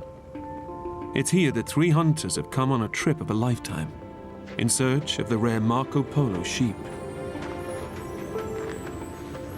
The Marco Polo sheep is probably the most majestic ram that you would see anywhere in the world. Spook Span is here with his father, Denny. All right, let's go. The trip is the pinnacle of their lifetime's passion for hunting. We're very much country people. Grew up hunting, fishing, running up and down the creeks and the rivers. Hunting often takes them away from their home in Tennessee, but this is their most adventurous journey to date. I really didn't know anything about Kyrgyzstan, just that it was mountainous. I did know that. Hey, let's have a little wait for the camera, guys. Joining the father and son is Spook's Canadian hunting buddy, Clay Lancaster. The biggest appeal with the hunting part is the adventure. I mean, a lot of people think it's all about just shooting something, but it's not about that. It's about getting away from cities, telephones, people, getting into the high mountains.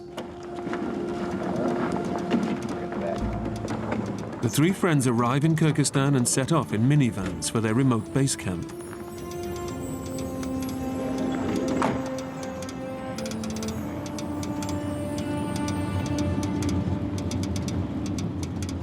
It's a whole 36 hours drive. The journey out to the camp was the hardest part. It was a long and tough drive, it really was.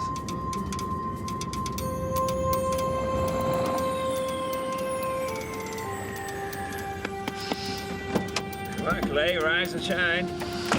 There. I remember waking up and going, wow, is this ever cold? My feet were cold, my body was cold. Hey. Oh. Yeah, we're trying to Mountains everywhere you looked, and it was absolutely beautiful. This is it. I felt about as remote as a human could possibly feel. I mean, we didn't even hear or see an airplane. I mean, there was nothing. Those are the kind of things that were a lot different than what I was used to. Say, if I promise to be quick, calling home already, then? Clay has brought along a satellite phone and GPS in case of emergency. Back in 1 minute. But Danny wants to check in with his wife, Ruby. Hello, Ruby. I called her and told her if we didn't fire a shot that this trip was worth it because it was probably one of the most beautiful scenes I'd ever seen. Boy, it was worth the journey. Thank you. Hope you said your goodbyes, Denny. From now on, this is strictly an emergency phone. Well, you're kidding, Clay. Every call to the wife is an emergency.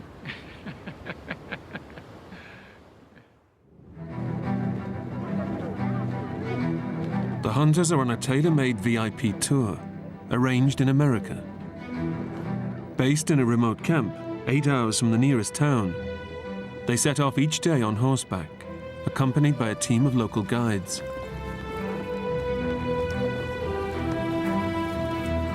They were extremely friendly, extremely proud of their country, and they really wanted to teach you stuff.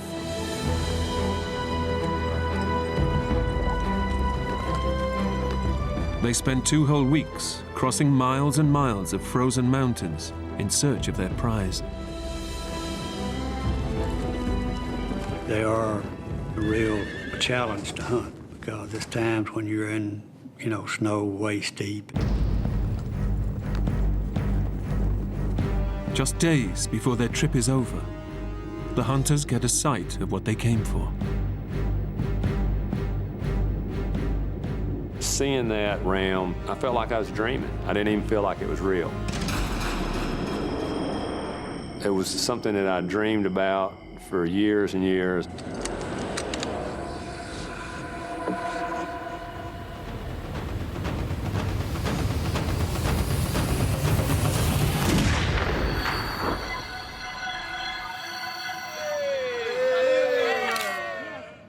We were real pleased with the hunt.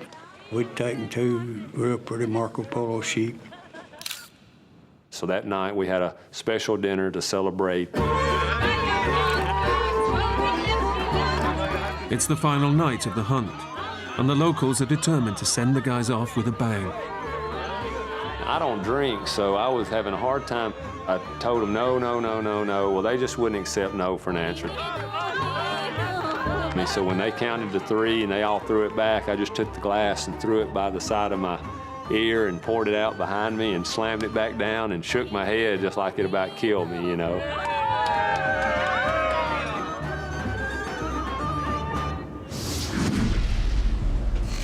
Having bagged their trophy, the hunters are looking forward to heading home. Denny, Spook, and Clay leave base camp to travel on via the nearest town, over 300 miles away.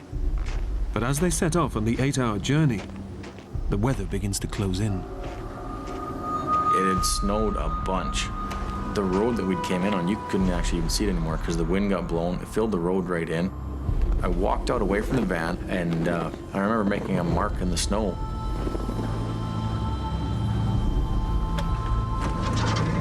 What'd you do that for? I said, that's about as far as I think our Volkswagen van's gonna get. I hope not. I don't think we realized how deep and how bad it had got until we started.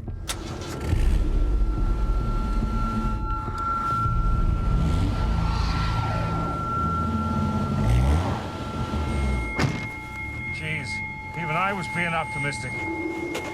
The snow is far too deep for the minivan, but the local guides now decide to carry on down the mountains to try and beat the oncoming blizzard.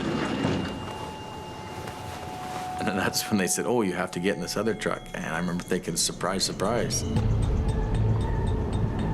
It was an old military type vehicle. It was wide open, the wind's blowing right up your tailpipe. It wasn't real comfortable in the back of there. This was supposed to be, quote, VIP hunt, and that was part of what's supposed to make it so special. And we'd make a little joke about it, just having fun with it. It didn't feel like much of a VIP treatment.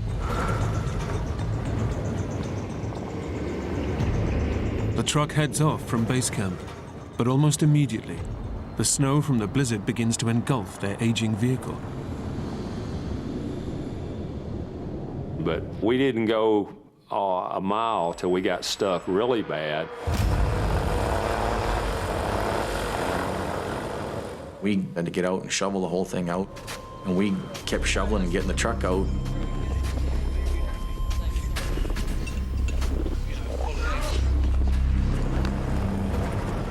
and everybody get pushing and get the truck rocking, and away it would go.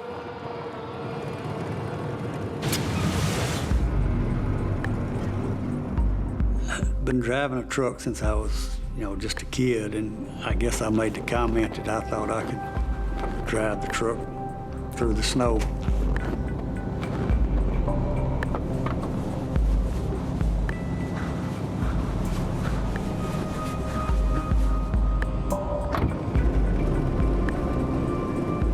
With Denny at the wheel, they struggle on through the snow.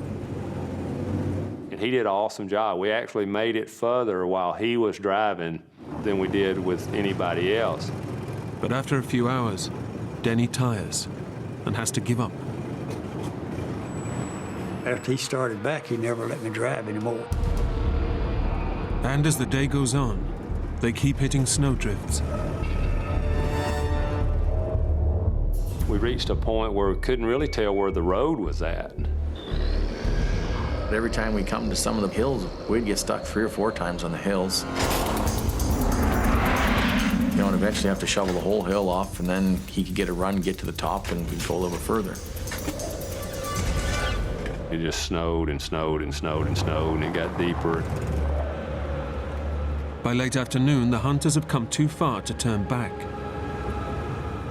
And the weather is getting worse. Well, it started to get completely white, where every rock was covered.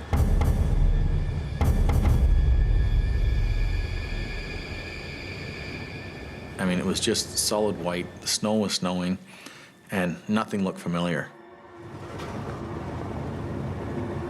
You're in this huge, vast valley. We're getting stuck worse and worse and more and more. As the hours pass, the battle to make headway is taking its toll. The snow got so deep, you'd shovel it out and you wouldn't go 10 yards. We were just too exhausted to try to dig out anymore. I kept thinking, this is starting to get to be a bad situation.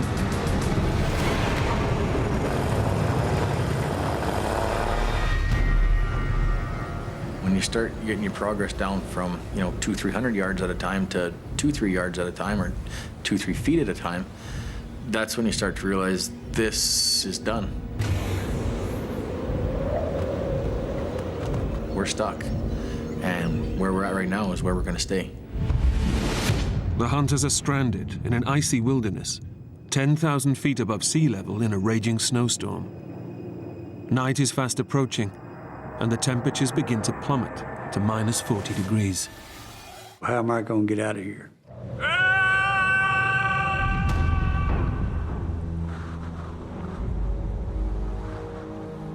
We decided just to stop and spend the night and wait and hopefully figure out a way to get out. That's when you're beginning to get a little bit apprehensive about, how am I going to get out of here? The hunters know they have no option but to stay put in the middle of nowhere. It's gonna be one hell of a night for sure. It did get worse and became a real problem. As night falls, the temperatures plummet. Exposure to this extreme of cold can kill human beings within minutes. With just their snowsuits and a thin canvas, they have to huddle up to keep as warm as they can.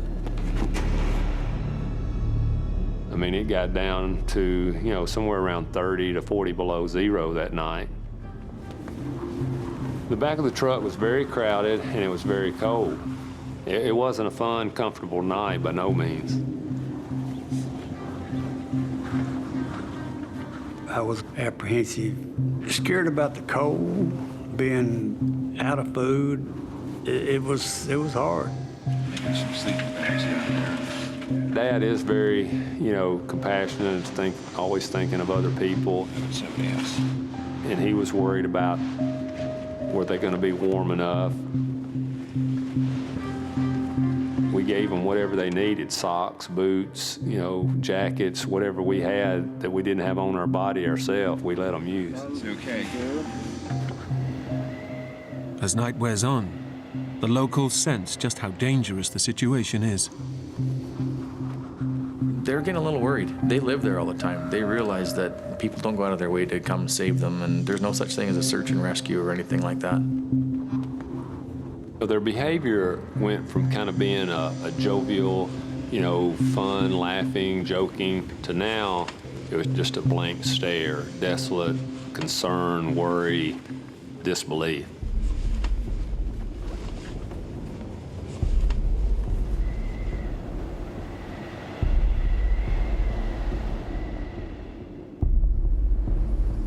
The hunters make it through a bitterly cold night. But dawn brings no let-up in the weather. And as Clay emerges from the truck, he's in for a shock. Overnight, the truck has been engulfed by a whiteout. Clay can now no longer tell land from sky. There was nothing to see anymore. It was just a solid snow landscape. You're in this huge, vast valley. Nobody really knows where they're at. That was a nerve-wracking feeling. To make matters worse, the local guides begin to turn to the Westerners for suggestions of what to do next. When you got them out of their normal routine, that they didn't have a clue what to do. And that was, I think, the part that got scary. And that's when we decided, look, they're not going to get us out. We're going to have to do something else. Seems like more and more, they're starting to look to me what to do. I'm in a foreign country, and I really don't know what to do. Clay knows that they're stuck and in big trouble. Using his satellite phone, he makes an emergency call to the man who they booked the hunting trip from. He was in Russia at the time, in Moscow. This is Clay Lancaster. And he kept making light of the situation. No, it's not bad, it's not bad. And I kept saying to him, you don't realize where we're at and what's going on right now. Like, we are stuck. Our truck is jammed in the snow. We can't take it out. Pretty soon he was to the point of, hey, I gotta go for supper right now. I'm busy, I can't talk to you. Hello? And hung up the phone and turned his phone off. Hello? At that point there, it's a good thing I wasn't around him. Can you believe this guy? That's it. I'm not relying on people here. I'm getting a hold of my brother back in Canada. But the battery in Clay's satellite phone is already on reserve. It's just seconds away from dying out. These are our coordinates. It's north 42. It was a frustrating point. I was like, why did I let so much of that battery wear down? And it was the last battery that I had. Just as he's giving their exact location, 16. Hello? the phone goes dead. Hello? Hello? You think he heard you?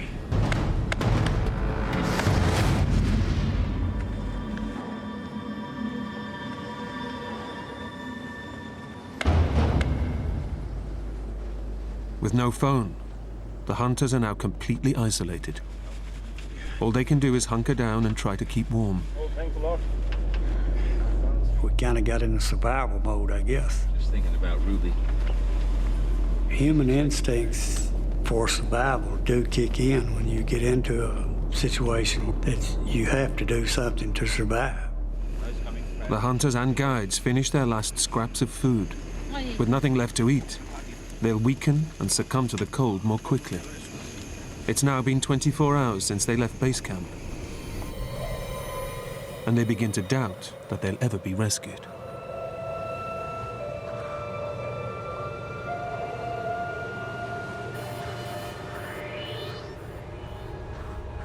At this point, you're wondering, are they going to come after us, you know?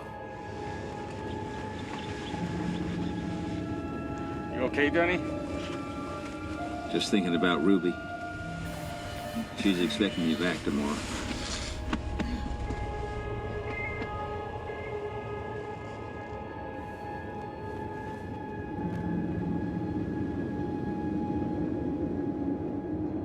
It was definitely a concern of mine that if somebody does get to us, are they going to get to us on time?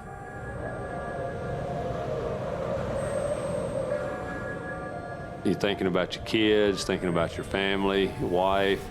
I don't know, it's hard to stay motivated. I mean, you feel helpless. As the second night falls, the temperatures plummet again. and so does the mood in the truck.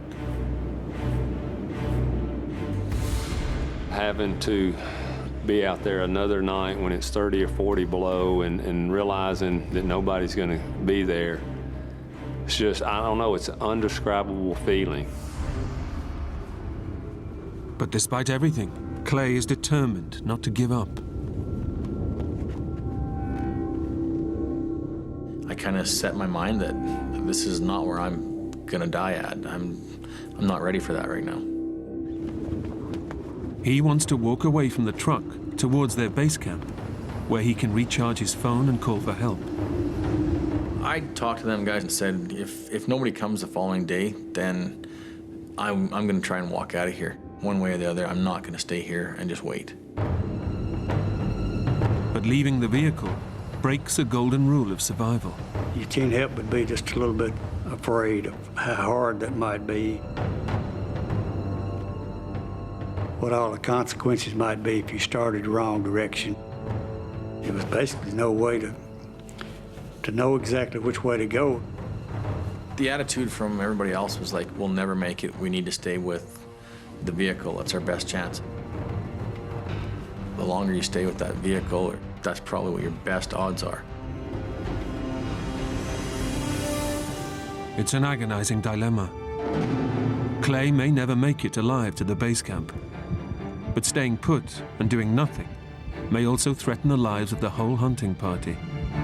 If you look at it from the other side, that if nobody comes, that's probably far more dangerous. And how many days do you go without food before your strength's not going to be there to be able to do something like that? At what point should I go? At what point should you decide, hey, let's try and get out of here? Dawn on the third day brings a life-changing decision for Clay Lancaster. Stay and hope rescue will come, or risk hiking out to find help.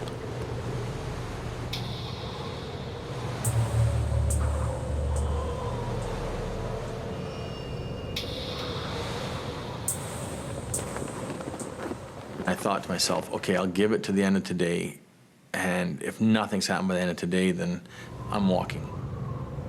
I definitely set it up in my mind that I was going to go. As the weather clears, Clay's decision to stay proves to be the right one.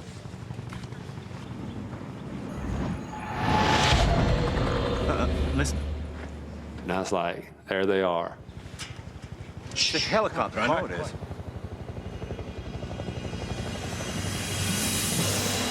Come on!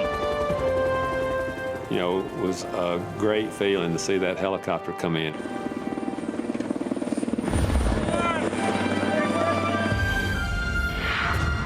Clay's phone call of the previous day has got through.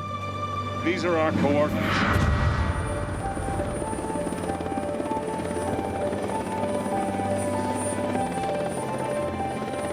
You know, everybody was excited. It was a thrilling moment, feeling of relief. After 36 hours out in the cold, the party has finally been rescued. It went from just miserable, cold and hungry, and all of a sudden, boom, all of it's gone. I remember looking at Spook and giving him a high five and going, it's about time. They've only eaten scraps of food in the last 2 days, and they're ravenously hungry. The food tasted really good. Dinner's gone. That's right. And of course, they had their vodka. They always have vodka, you know. That's like water to them. But no sooner has the helicopter landed than the hunters are astonished to see another unexpected sight heading towards them in the distance. Then all of a sudden, here comes 3 snowmobiles. We didn't have a clue who they were, where they were coming from. It was like something you would see in a movie and you'd say, oh, that wouldn't really happen. These guys pull up, and the guys were from America. They spoke English. We were kind of really shocked to see English-speaking U.S. Border Patrol guys on snow machines where we were at. The Americans are on a training mission to help the Kyrgyzstan army, and they've been diverted to rescue the men. And they said, we're here to get you guys out. And said, we'll do whatever you want to do, any way you want to do it. Clay, Denny, and Spook now have a crucial decision to make. Do they ride out overland with American military? Or take the much faster route on board the local Kyrgyzstani helicopter? What do you think? About a half hour ago, and we got some Kurds in bad shape. We were kind of anxious to get home. Yeah, I think so. Yeah. The three of us agreed, no, we'd stay on this helicopter and fly directly back to Bishkek, because that's where it was going to. So it'd save us at least a day. Decision made. The guides load up the chopper. But Spook notices it's carrying an enormous load. As I get on the helicopter, and I just had a brief thought of, that's kind of weird, all our gear is just piled up in the middle of the floor in the helicopter. It's not strapped down, it's just kind of stacked up.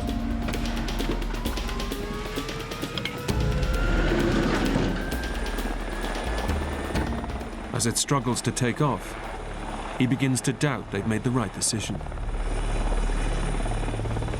And I look back at Clay and I said, do you think we're overloaded?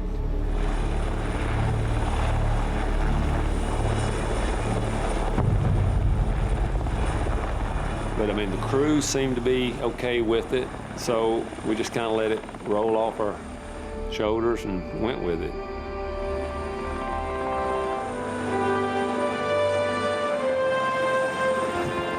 The pilot gets airborne, and finally the ordeal is over.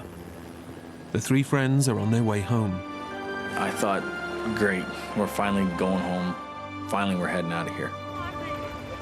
Of the Turkish people that were with us on the hunt, they was talking about, pointing and all this stuff and laughing. They'd never been on a helicopter before, so they were laughing about getting a ride. I remember looking out the window, just, being one of those surreal moments where it almost didn't seem like what had happened had happened.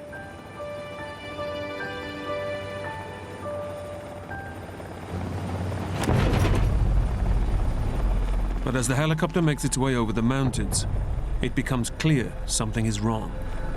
I could feel the helicopter sort of tip ahead a little bit. I thought, well, maybe it's out of balance or something. Move back. Each move back 1 seat. Get back, move back.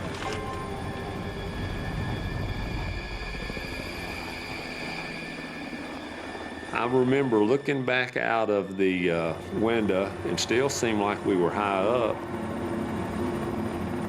And that's the last thing I remember. The helicopter suddenly spins out of control and plummets to the ground. I didn't even have time to put my hands up, and then my face flew right into the top of the roof of the helicopter.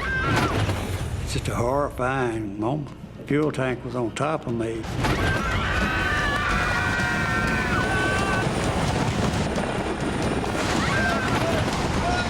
I remember all of a sudden going, that looks kind of close. And then boom, we hit.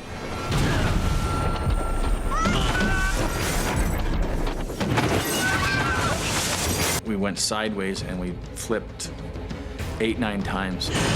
People were screaming and hollering and stuff was flying in every direction. These drums came past me and hit me a couple of times. Then all of a sudden we came to a sliding sort of stop.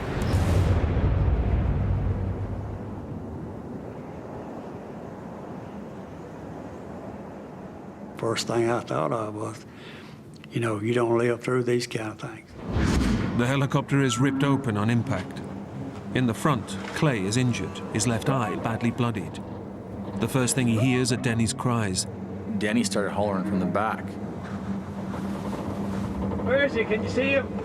Spook! Answer me, son. Answer me, son. Spook! He didn't answer me. Denny has no idea if his son has survived the crash. That was one of the worst feelings I've ever had in my life.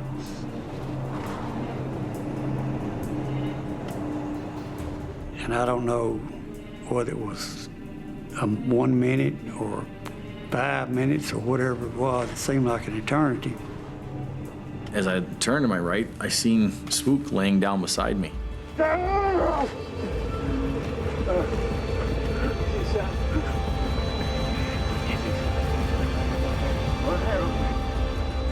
I said, it's okay, he's right here, he's right here. I said, I got him. Spook! Spook is alive but badly injured. He's been crushed on impact and has broken 6 ribs. Easy, son. I had blood coming out of my mouth.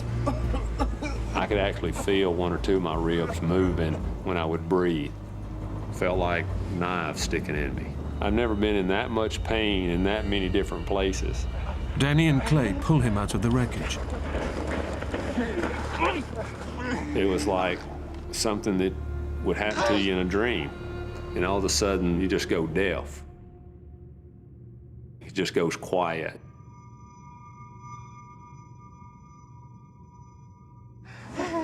And it's only now Clay realizes that he too is badly injured.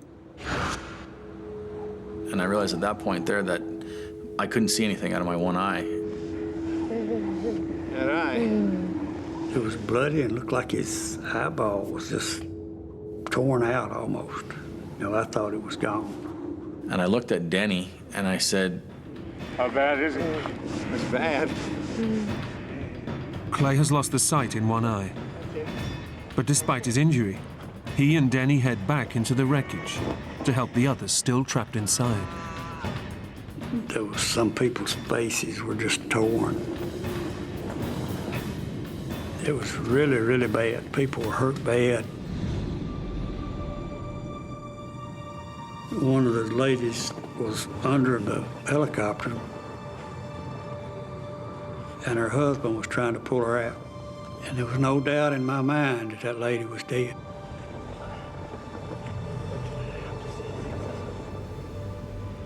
I don't remember how much time had passed, but he put her in his arms, carried her out, and he'd got her way away from the helicopter, and she was actually alive.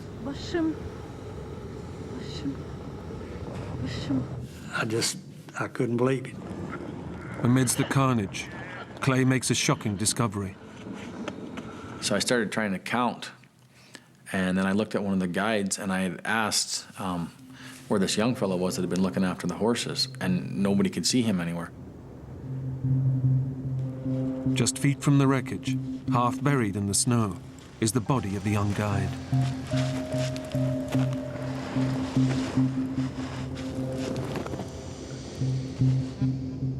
That was it, he was gone. It was a really weird feeling for me because 15 seconds before that, he'd moved into my seat. Everybody, move back. I've thought about it many times since then. I've looked back on it, wondering and thinking what would have happened if I hadn't moved.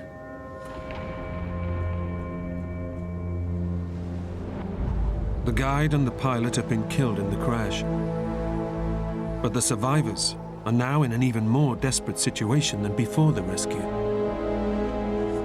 They're severely injured, need urgent medical attention, and are out in the wilderness with no protection from the freezing cold.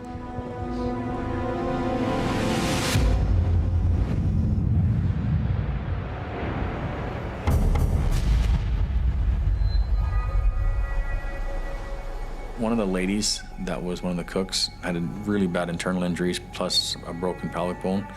There was another fellow that was unconscious. He was breathing, he had a pulse and everything, but didn't seem to respond to anything at all. It was a sad feeling, and knowing that people were hurting like they were, and it didn't seem to be anything that you could do. They're totally stranded, and with no life left in the satellite phone, they have no communication with the outside world. And we knew that we had already run the battery down to dead. But Clay knows he can't give up. He has to do something. It's their only chance. I knew the battery was dead, but I was wearing wool pants. So I grabbed the battery and I just started rubbing it on my leg, trying to create some friction on it. Clay is hoping that the warmth from the friction will produce enough heat to recharge the battery. And I rubbed it, hour and a half kind of thing, and just kept rubbing it. And then I put it back on my phone, turned it on, and I pushed send. It produces the slimmest of lifelines. Hello? It went through to my brother, Hey, it's me again. and I said helicopter crashed, and I got half the GPS coordinates of where we're at to him. Bro? And then the phone went dead. You still there? Bro? Bro? Did my brother catch it all? Did he write it down? I don't know.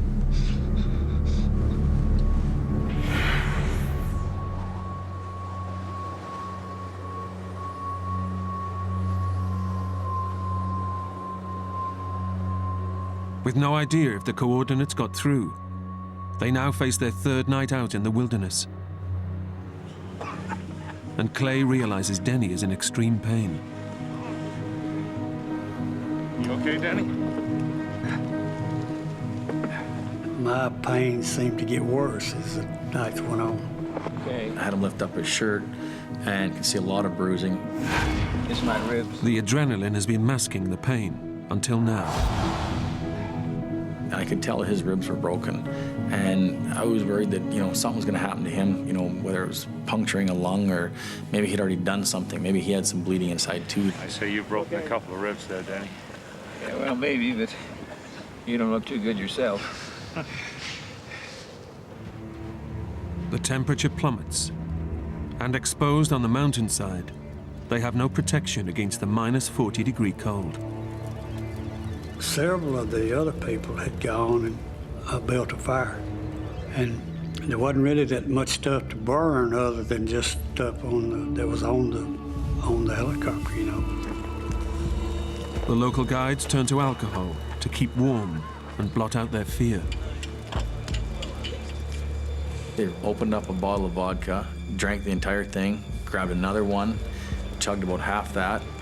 They really had the attitude, well, we're definitely not going to make it now. Nobody's going to come get us. I think people really believed they weren't going to make it through the night. Drinking alcohol may numb their senses, but it also dilates their blood vessels, causing their bodies to lose heat even faster. And there was a lot of people. Their attitude was, this is it, we're done, and they just started drinking the vodka.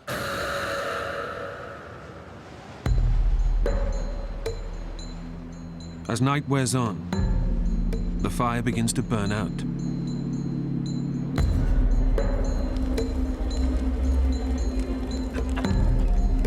In a panic, the local guides look for anything to keep it alive.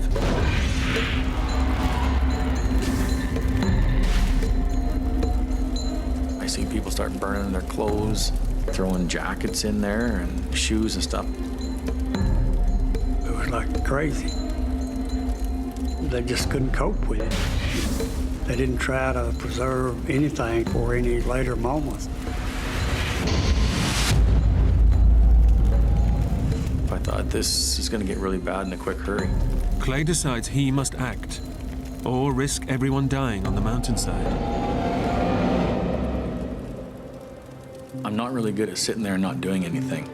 I don't really wait for anybody else to tell me what to do. I just go do it. But Clay himself is carrying an awful injury. I took a bunch of snow, cleaned off my eye the best that I could, and actually took some duct tape that I had there and just duct taped it up. He now realizes he has no option. Half blind, he knows he must leave the wreckage and seek help. This isn't good, if I don't walk out of here, there's definitely going to be some other people that are going to be gone.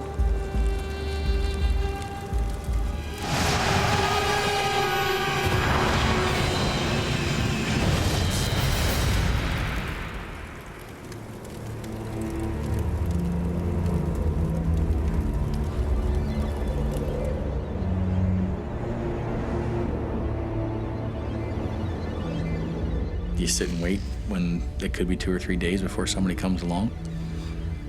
I wasn't willing to take that risk. I think this is where we are. Spook and Denny are too injured to go with Clay. You'd never make it. The one husband, he was extremely concerned about his wife. Take one of these guys with me.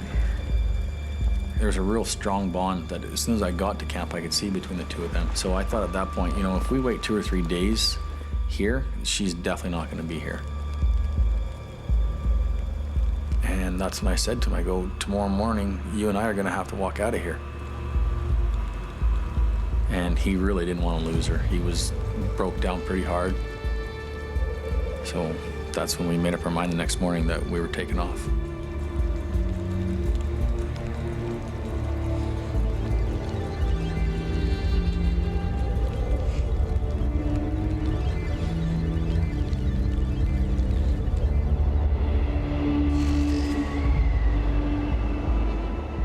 Heading out into the snowbound wilderness will put Clay's life at risk, and there's little chance he'll find help.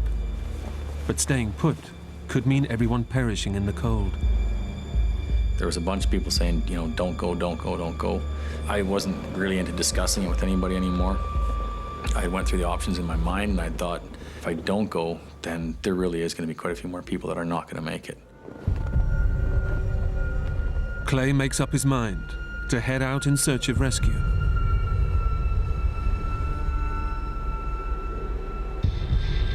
The husband of the seriously injured Kirk woman volunteers to go with him.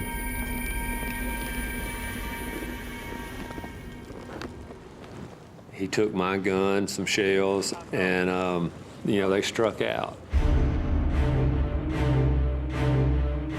I was kind of nervous for him because that snow, you know, I mean, it was 2.5, 3 foot deep, and it's tough walking in that kind of conditions. Really tough. They head due north, hoping to find a local road and the remote chance of civilization. This is going to be a long, tiring day, and I'm not real optimistic about where I'm going to. But just when they think their plight can get no worse, they're hit by an almighty blizzard.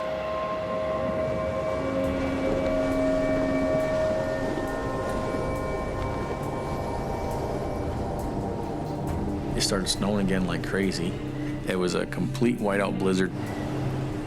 And when you're in a complete whiteout like that, in that kind of a landscape, the snow as deep as it is, you actually get to a point where you can't see anything. You can't make out any other color than literally to hold your hand in front of your face.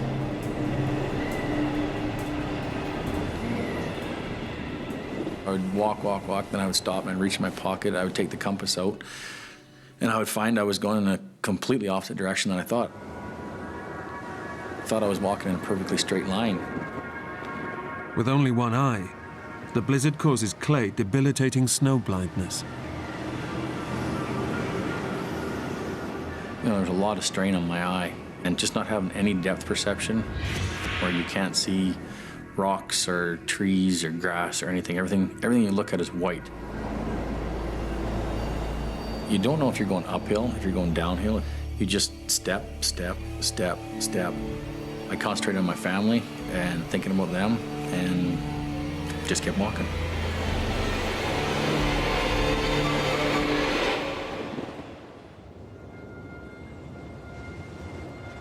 Back at the wreckage, Denny and Spook can only wait and hope Clay will make it through. Seeing death around you, seeing people other people who you think may die within the next few hours, and being faced with the possibility that you may be one of those people. I had thoughts about, you know, missing out on my kids growing up, and, you know, all the things that you get to experience and enjoy as a father. Fishing trips, hunting trips, ball games, plays, you know, just watching them grow up. I love my wife dearly, and the thoughts of, you know, not getting to see her again, you know, race through your mind. It was the worst feeling, the worst moments that I've ever experienced.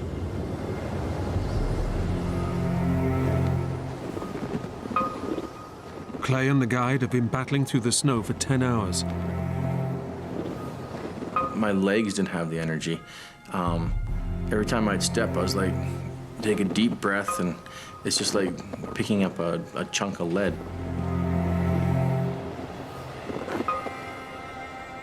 They're completely exhausted.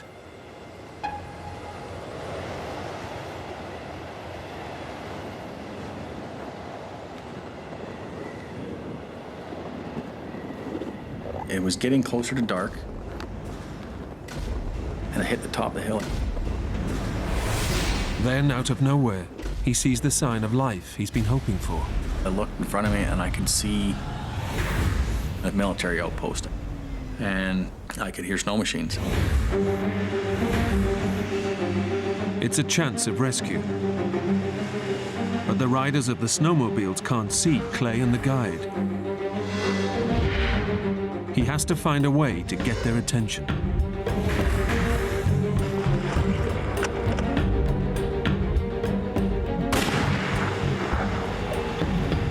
It didn't seem like it got anybody's attention. But Clay notices that one of the riders has stopped. He went to the back part of his machine, and I fired a shot back behind him. And I watched with my binoculars, and his head popped up. I fired a second shot. And they all kind of turned and looked back towards him. And I could see they seen me, and they all jumped on their machine and come roaring to where I was at.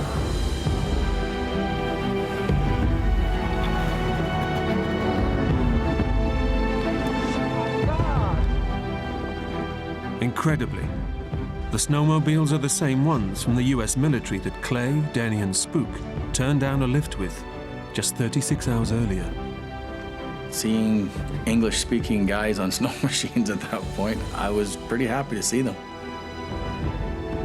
After 3 days out in the mountains, their ordeal is finally over. Hearing that snowmobile get closer and closer and seeing him pull up, it was a sweet feeling. Oh, it was just a great feeling. That was one of the greatest feelings I've ever had. The hunters are flown to Hong Kong, where they receive medical treatment.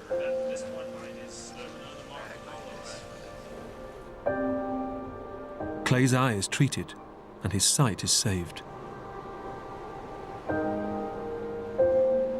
Do I still hunt like I did before? Yes. Probably with more respect for nature still, and with a big smile on my face that I'm still here to do it. I had a great love for life before the crash, and I have that same love for life afterwards. I'm a very blessed man. Not only to get out of a helicopter crash, but to have great people to come home to.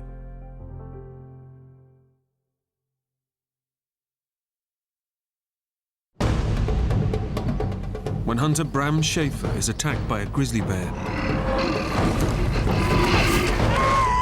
he faces a life or death battle for survival. I thought to myself, oh, you're dead. Severely injured and alone, Bram has to fight to get off the mountain in a violent storm. I was starting to think probably wasn't going to make it. Help me, please! Just when it looks like he might be saved, a deadly new threat appears. You could very easily be dead by morning. Bram, stay awake now, come on!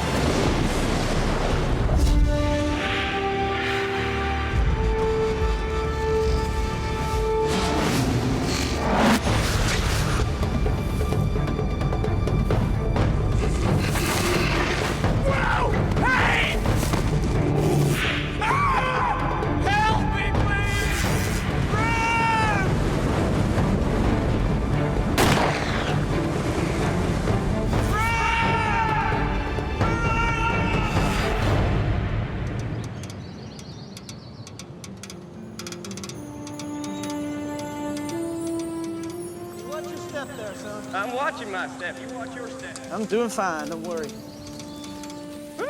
Bram Schaefer has just finished high school. To celebrate, His father, Dennis, has brought he and his brother to hunt elk with some friends on Horseshoe Mountain in Montana. My dad and a friend of mine's dad had decided they just wanted to do one last trip, you know, since we were kind of moving out and getting on with our lives. Watch out for these potholes. I'm looking. Eyes like a hawk, son. Eyes like a mole, Dad. Your kids are going from boyhood to manhood, and it's part of the transition. Learn from their fathers when their fathers are having fun. Keep up, Dad.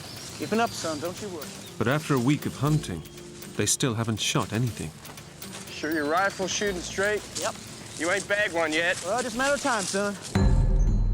The mountain rises to 10,000 feet out of the wilderness.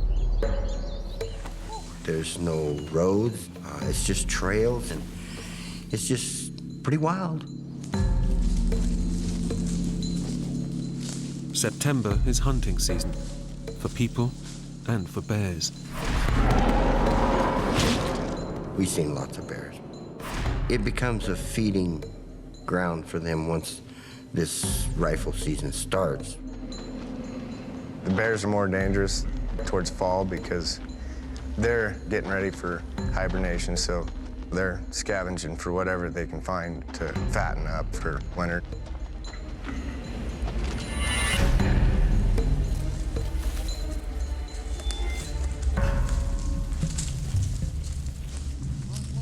Today is the last day of the trip. The men climb almost to the top of the mountain, from where they'll sweep down in a wide line, hoping to find some elk on the way. They don't have much time. A big storm is heading their way. Okay, guys, why don't we all spread out, see if we can't flush something out. Bram goes to the end of the line. Okay, let's move it. Last chance, Pop. Last chance for what, son? Last chance to bag an elk. You said it. Bram had his own speed, and the way he went, he just went over a ridge, see? So he wasn't in sight of us. Bram takes off alone, ignoring any possible dangers. He was very strong physically and strong-willed. He was fearless. What's gonna hurt me?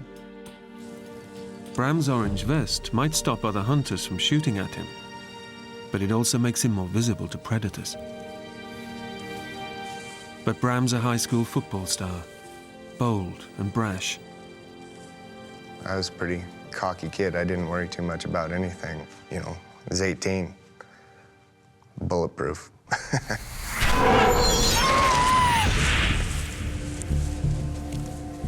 I walked for quite a ways and wasn't seeing much. You know, some elk sign on the ground and stuff, but nothing really to suggest anything was around.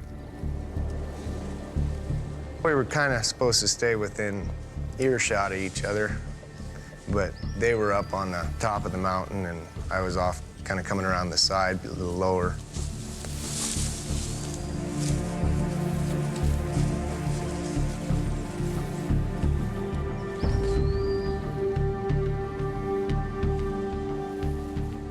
Now a few hundred yards away from his dad and the other hunters, Bram is suddenly aware that the forest is too quiet. I kind of got a weird feeling about then, and there wasn't hardly a noise. You know, there weren't no birds chirping or ground squirrels running around or anything. And there must be something around here keeping the birds quiet, you know, a predator of some sort around. Kind of made the hair on the back of my neck stand up.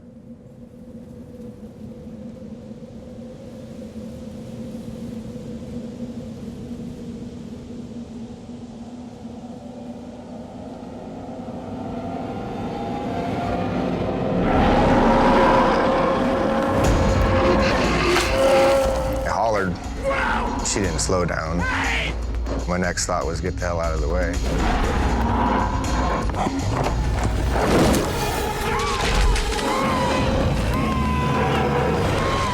I was just freaking out.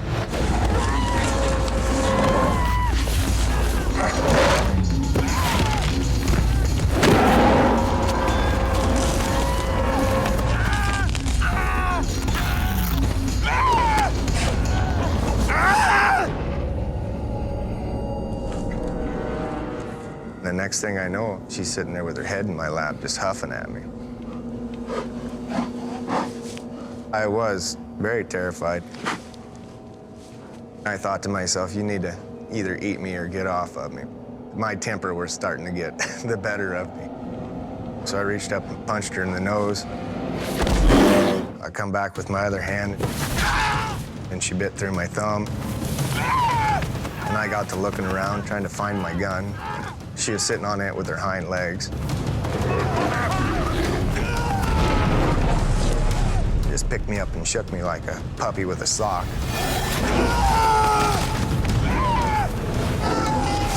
It felt like vice on your leg. And then I thought to myself, oh, you're dead right there.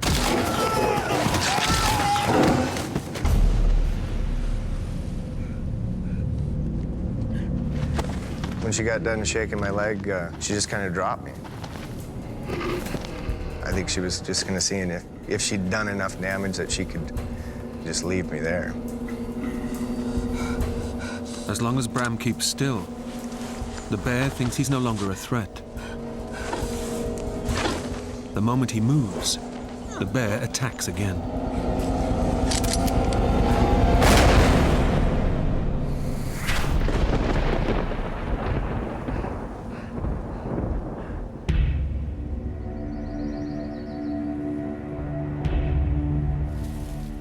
Unaware of Bram's terrible ordeal, two hunters further down the mountain, Bruce Pisecki and his son Bryce, are also looking for elk.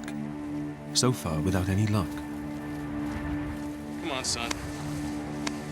Our luck will turn. On their way to try a new spot, Bruce sees something that makes him very nervous. I'm starting to see bear sign and footprints of the bears. See that? It's a big claw. Pretty recent, too. But the hair was starting to stand on the back of my neck. With bears in the area, Bruce wants to get off the mountain as quickly as possible. That means going straight down through unknown territory. At the bottom, they'll try to find a trail to lead them back to their camp, a couple of miles away. There was something crawling up my neck that told me something's wrong. Pay attention. And part of it I told myself was, you just don't know where you're going. You're worried about getting lost. I'm getting very concerned because now I'm walking in an area that I can surprise a bear at a moment's notice. So I'm trying to make noise. I was saying things like, okay, bear, here I come, you know, get aside, here I'm coming through. Okay, bear! Here we come! Coming through!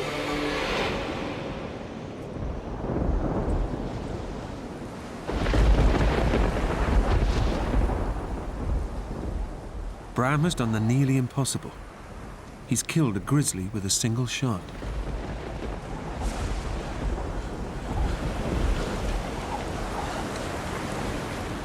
I felt just a lot of relief. I was pretty happy for, a few seconds anyway.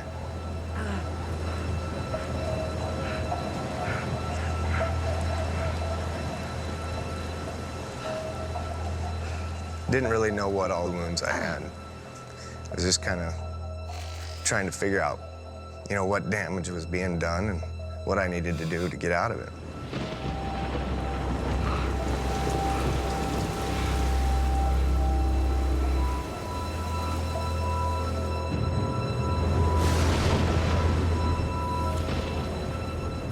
A mile and a half away, at the bottom of the mountain, Bram's father and brother arrive back at camp. They haven't seen Bram for nearly 2 hours. We got to camp, no Bram. So I asked everybody, where's Bram? Have you seen him? No. Have you heard from him? No. I said, well, something's wrong. I got my other son immediately, and we went back up on the mountain. Let's go look for him. I knew he wasn't lost. He had a compass in his head. So I knew that wasn't a problem. But For him not to show up was just, it ate at you.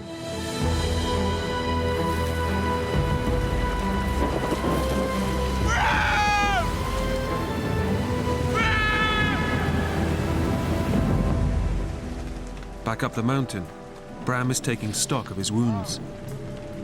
Adrenaline is pumping through his body, so he has no idea how badly he's hurt. I noticed my shoulder hurt. My head was bleeding, but I didn't really know what all the wounds I had. Bram has been savagely mauled. The bear has ripped his scalp and bitten deep in several places. But the adrenaline is stopping him from feeling the worst of his injuries. Standing up for the first time since the attack, Bram is in for a shock. Ah! Ah! His right thigh has been ripped from the bone. My upper thigh was just shredded. You could see the artery in there just pulsing, and then just big slabs of meat just kind of hanging loose.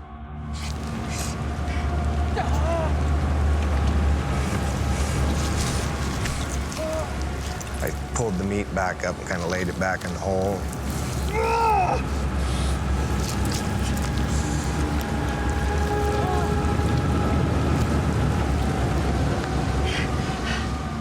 I wrapped my hunter's orange vest around the wound and kind of tried to tourniquet it a little bit.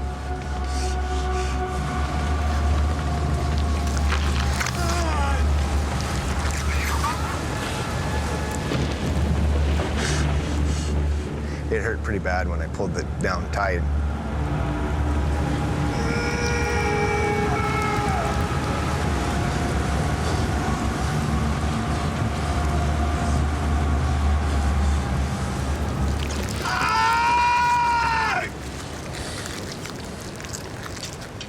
The first thing, I sat there and I shot 3 shots like they teach you in hunter safety, and it's, you know, it's supposed to be the universal signal that I need help.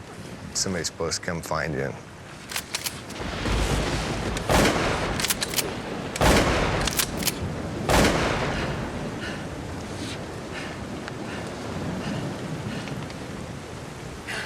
Come on!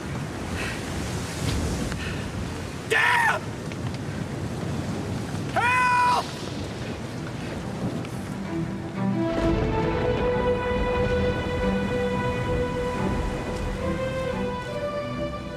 Climbing the mountain through the storm, Bram's father, Dennis, cannot hear his son's gunshots. Bram! Son, can you hear me? Bram! It was getting really nasty. The wind started blowing about 30 miles an hour. We couldn't hear nothing.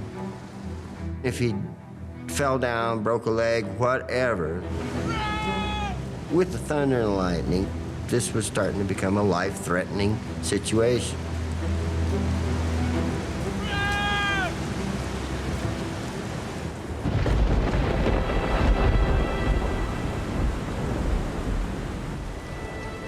When no one responds to his distress signal, Bram's hopes of being rescued begin to fade. And I sat there for maybe 10 minutes thinking, you're an idiot. Nobody's gonna come get you. You hear 3 shots all the time. You never go look for anybody. So I had to decide what I was gonna do. And I just decided I better get up and get going. But walking with such terrible injuries is nearly impossible.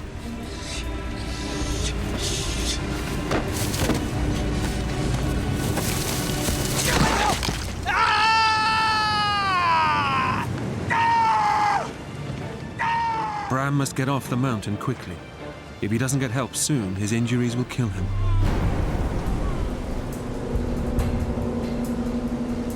Help!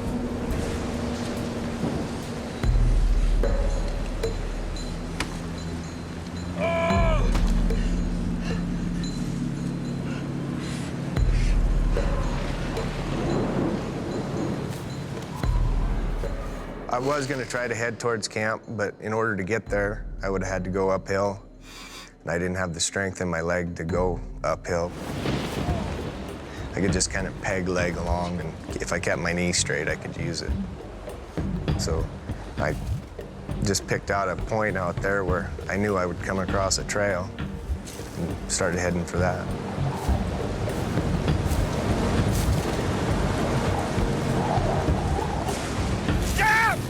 I was pretty pissed off at the world. I hollered and stayed mad as I could for quite a while.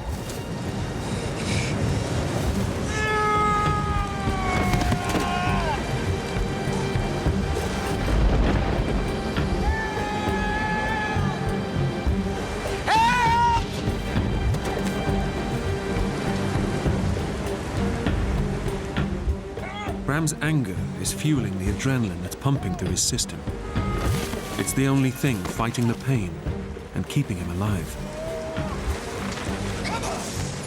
I think the things that kept me going were just willpower and a good, healthy anger base.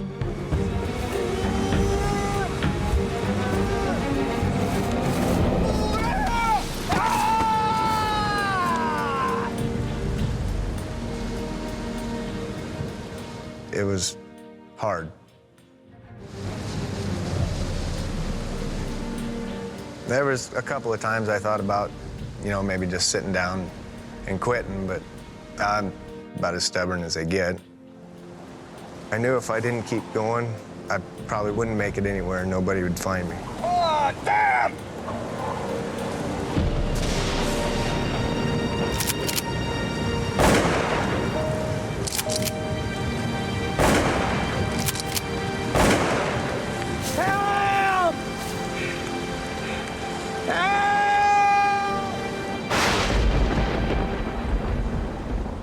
As night falls, the storm gets worse.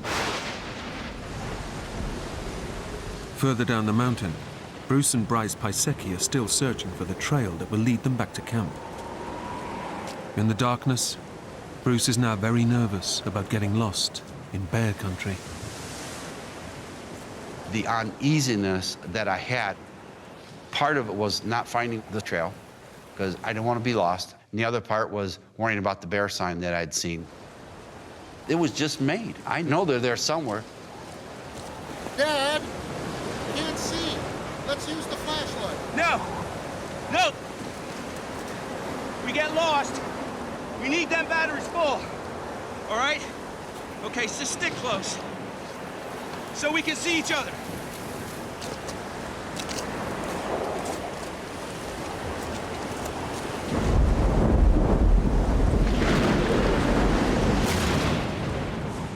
On the other side of the mountain, Bram's father, Dennis, combs the slopes in a desperate search for his son.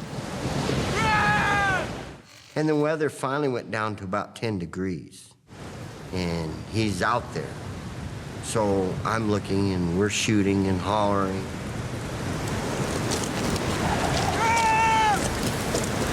Son, can you hear me?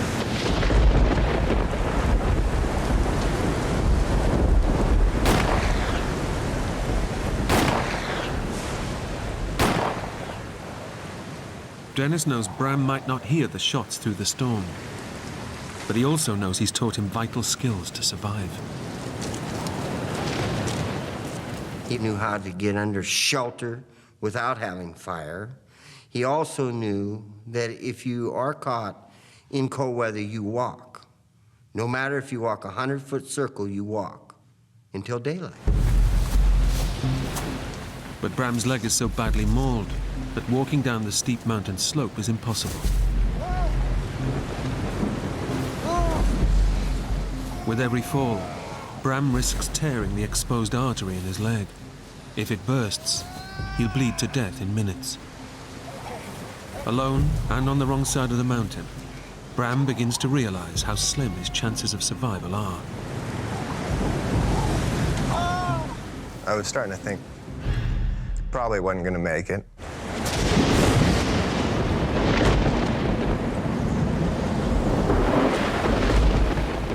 But help is closer than Bram realizes. Further down the mountain, Bruce and Bryce finally hit upon the trail that will take them back to camp. So I'm saying to myself, I hope this is Rock Creek Trail. I hope this is Rock Creek Trail. And by God, it was. Hey! That's our trail. Excellent. All right, look. We're both tired, soaked through. Let's take a short break. But Bruce's nerves are still on edge. I'm still got this uneasy feeling about this bear sign that I'm seeing. His fears are aggravated by the fact that he and his son are using old-fashioned muzzle-loading rifles. It's a fun weapon, and it is a primitive weapon. It's kind of like shooting with a bow and arrow. You only get one shot, basically. But if the powder gets wet, the gun is useless. And I thought, you know, we're all wet. These weapons are wet. We don't know if they shoot when they're wet. Let's see if this thing works.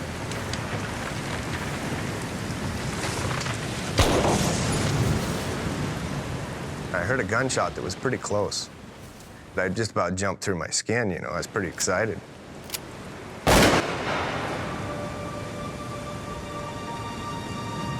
think that's Dave. I thought it was my friend Dave because now I'm an hour late for dinner. Dave! Dave! Over here! Dave! Help! Down here! Dave! Help! I heard this voice come around in the wind. Did you hear that? Yeah. But it was like a frantic voice. And I thought, that wouldn't be Dave. I mean, Dave, if he's looking for me, he knows he's found me. He wouldn't be screaming. Dave! Help! Knowing help is nearby, Bram begins to relax. But it's too soon, and it puts him in even greater danger. I didn't have to bear the whole weight of it anymore, so my body started shutting down, Help me! quivering, stuff. So. Help me! Bram is going into shock. If he loses consciousness now, Bruce and Bryce might not find him until it's too late.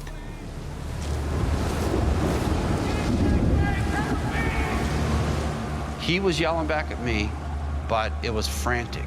I couldn't hear what he was saying. All right, shine your flashlight up in those trees. Let Dave see where we're at. Dave! I didn't see no light from him, and I kept yelling. Dave!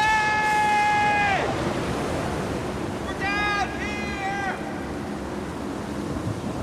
Rock Creek Trail! At the trailhead!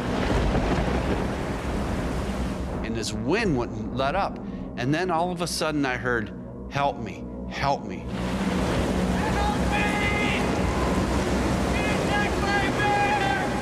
The wind came around and just carried it just perfect.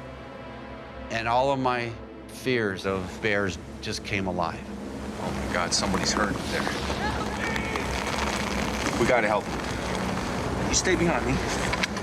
Anything comes at us, use that muzzle loader, you understand? You all right? Bruce and Bryce start climbing towards the voice in the darkness. But Bruce is hesitant, fearing he's leading his son into a potential bear attack.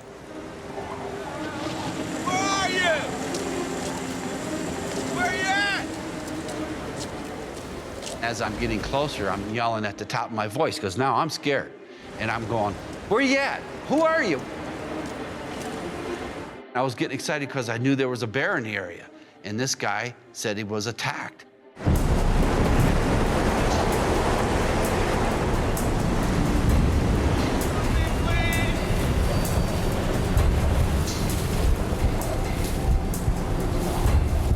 I flashed the light and I hit something up in the woods, but it was a red glow. And bears' eyes are red, I'm thinking, when they see him with the flashlight. I said, Bryce, the bear's right on him. Let's go. Let's get up there.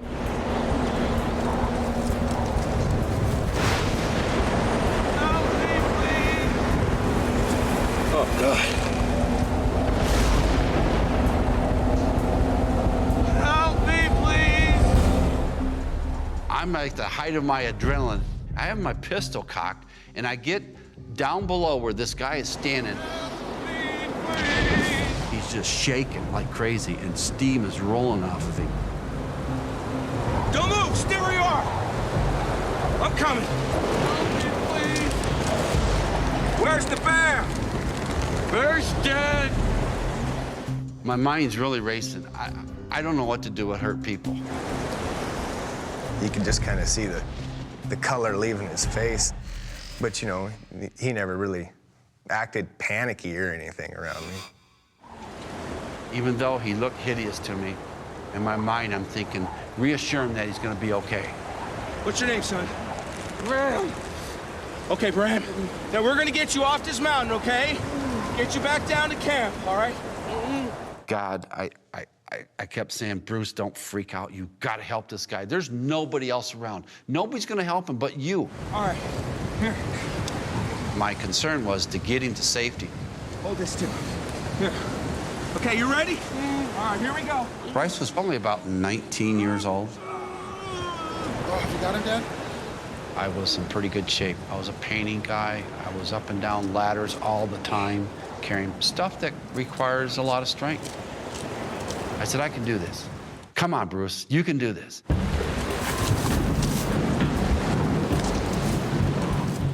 I just didn't realize how hard it was gonna be.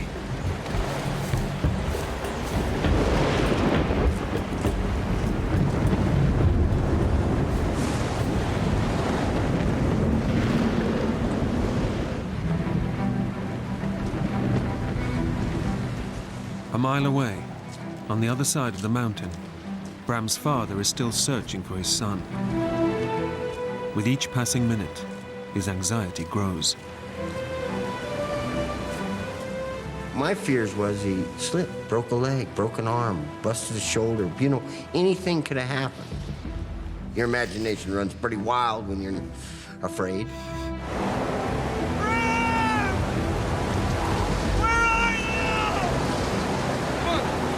Let's drive here. Dennis won't ever give up. But the others know that the chances of finding Bram at night, in the raging storm, are slim. On the other side of the mountain, Bruce is struggling to carry Bram. His strength is running out.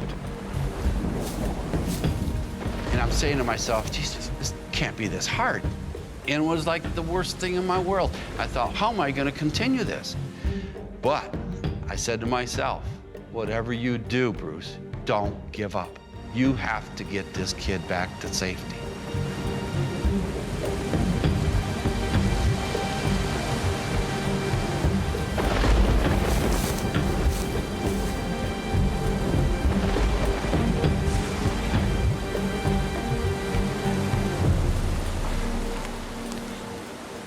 Bruce senses that Bram's shivering is getting worse. He's in severe shock, and his body temperature is dropping. Hold him up. Hold him up. So I took my raincoat off, and I wrapped it around him to try to keep that warmth in him. All right. Sure, I'm in there. That's it. That's it. Every time we stop, all right? I'm gonna stand you up. I'm gonna put my arms around you and try and get you warm, okay? Okay. You ready? Here we go.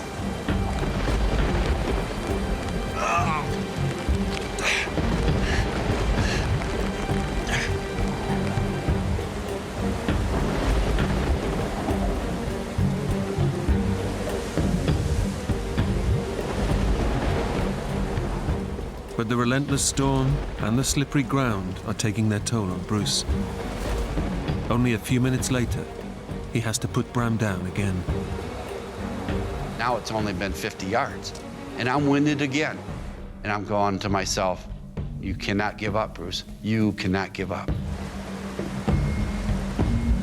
I'm exhausted. I'm tired. I am breathing so hard, and I'm sweating so bad. I know I'm in trouble. But Bruce knows he must get Bram off the mountain fast. If he fails, Bram will die.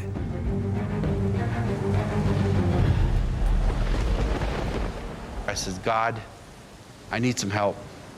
And then I fired off my 3 last rounds of my pistol to try to get more help. I heard a gunshot, and I thought to myself, what a fool. Who would shoot an elk at this time? By chance, Andy Wolf has also been hunting on Horseshoe Mountain. When I heard the second shot, I got that uneasy feeling. And when I heard the third shot, I knew something was wrong. Somebody maybe was disoriented. I thought maybe we would just go find them and help them off the mountain. Andy knows there are others camping nearby who can help him form a search party. I knew better than to go up onto that mountain in a storm alone. Joined by the other hunters, Andy Wolf sets off in the direction of the 3 gunshots. So here we are going this huge mountain in the middle of the night with roaring wind. We're having to yell to each other to even talk to each other.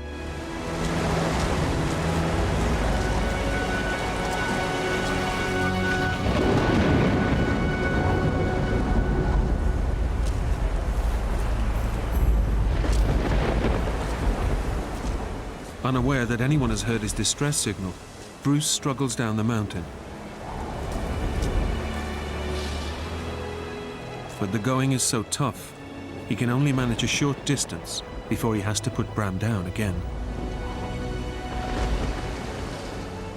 I said, God, I'm asking for help. I need the strength that this guy has.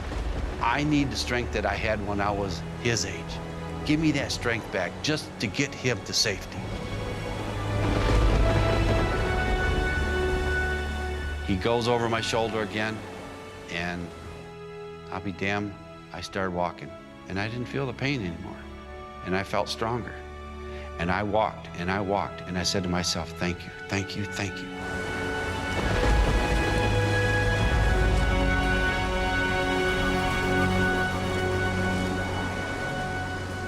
They're now less than a mile from Bruce's camp. And although Bruce has found a new strength and determination to carry on, Bram's condition is rapidly deteriorating. There were several times when I was carrying him that I felt like I was carrying a dead man. And so much so that I stopped to throw him back up on his feet to get him coherent.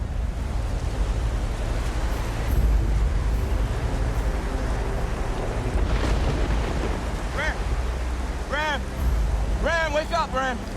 Stay with me. Bram? Well, Bram was like in and out, in and out. He was okay, then he wasn't okay. He was real coherent, and then he wasn't. I'm saying, don't you dare give up. Don't you dare give up. All of a sudden, Bryce started yelling, says, Dad, Dad! Bram! Bram! Bram, you're gonna make it! You're gonna be okay! Somebody's hit! Hey! Up here! We were probably 45 minutes into our hike when we started hearing screams. Screams for help.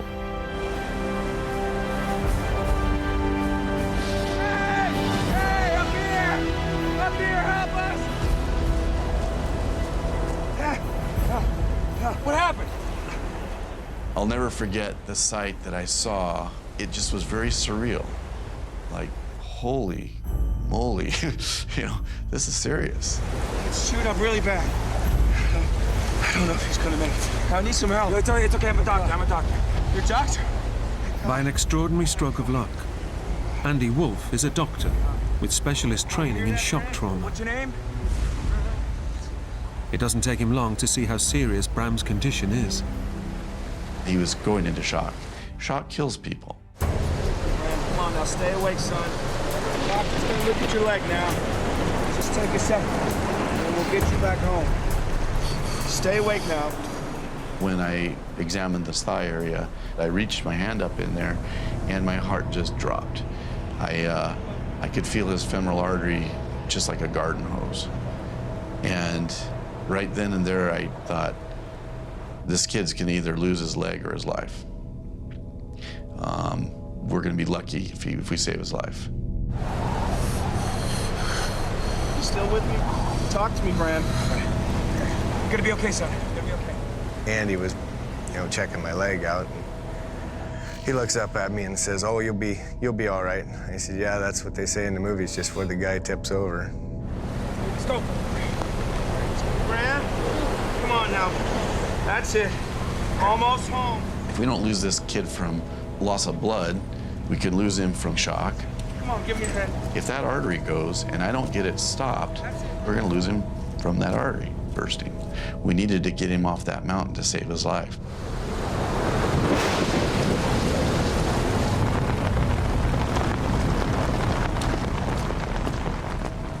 The camp is only a mile away from where Bram was attacked by the bear. It's taken him nearly 4 hours to get there. Guys, go try to find some help! 2 of the rescue party are immediately dispatched to get help. The nearest ranger station is less than 5 miles away.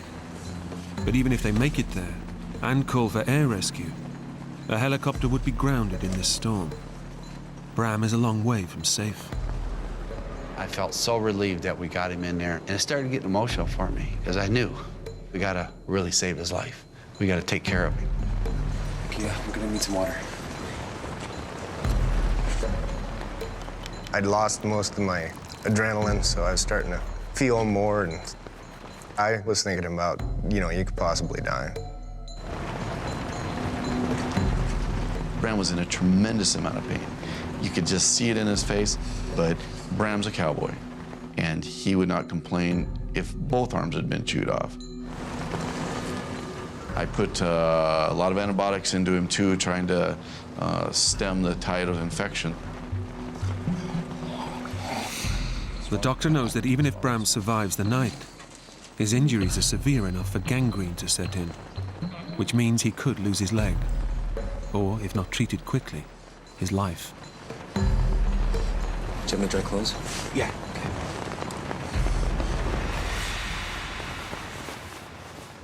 Unaware of the severity of his condition, Bram's thoughts turn to his family. I was pretty concerned about my dad and my brothers. They had no idea where I was or if I was alive. I was sure they'd try to look for me and, possibly get hurt themselves. Once we got him stabilized, I thought I could take a moment to myself. I wept. For Bram's sake, I wept because his father is without him. He's got to be going crazy. I would be if that happened to me.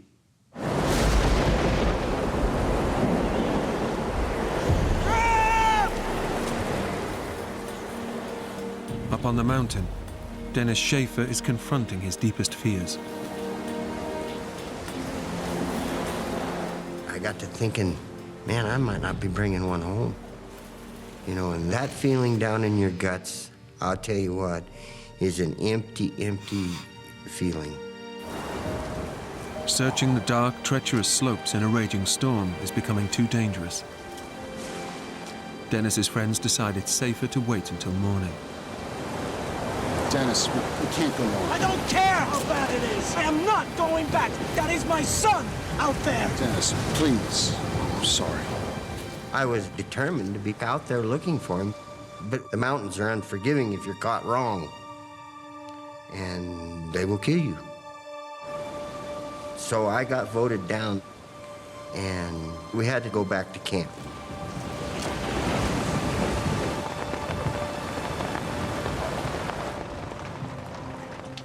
Andy has managed to keep Bram alive so far. But now, the doctor spots a new danger threatening to kill him. Gas gangrene. Gas gangrene is a deadly poison produced by bacteria trapped in infected tissue. It destroys flesh, blood cells, and blood vessels. Gas gangrene can travel 6 inches in an hour. If Bram's femoral artery was being attacked by bacteria, it would burst. Bram was in serious trouble at this point. He could very easily be dead by morning. How you feeling, Bram?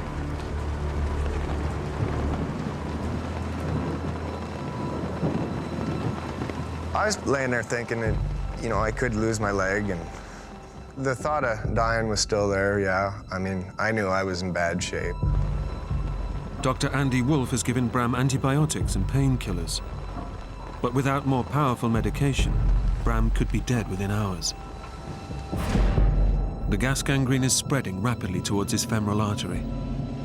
If it attacks it, it will burst. It was very serious. It was just as serious as a bear attacking him. 2 miles away, Bram's father has no idea what's happened to his son. He spends an agonizing night waiting for the storm to abate. They wouldn't let me leave camp, and that was probably the biggest torture I went through, was being in that camp, not doing anything. It could drive you nuts as a parent. One of your kids is missing.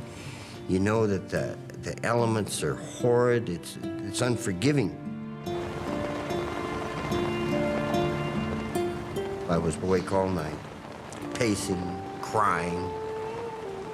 Your heart just like it was going to explode, you know, because for the lack of ability to be able to go do anything and the unknowing, you know, you just sit down and weep sometimes.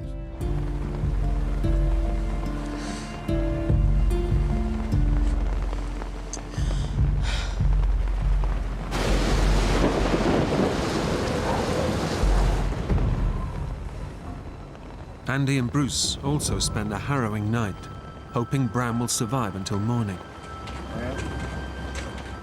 Bruce tries to keep Bram from falling asleep. Wake up. How you doing? Andy said we need to keep him active and keep him going so he doesn't slip into like a coma or something like that. Talk to me, Bram. Come on. How you feeling? I didn't know how long Bram could last, but I knew that at the level of care that he was at, that he would not last. Andy knows that the rapidly advancing gangrene will kill Bram if he doesn't get to a hospital fast. Stay awake, son. I felt very impotent. It was just every moment wish that the sunlight would come. We'd hear a helicopter.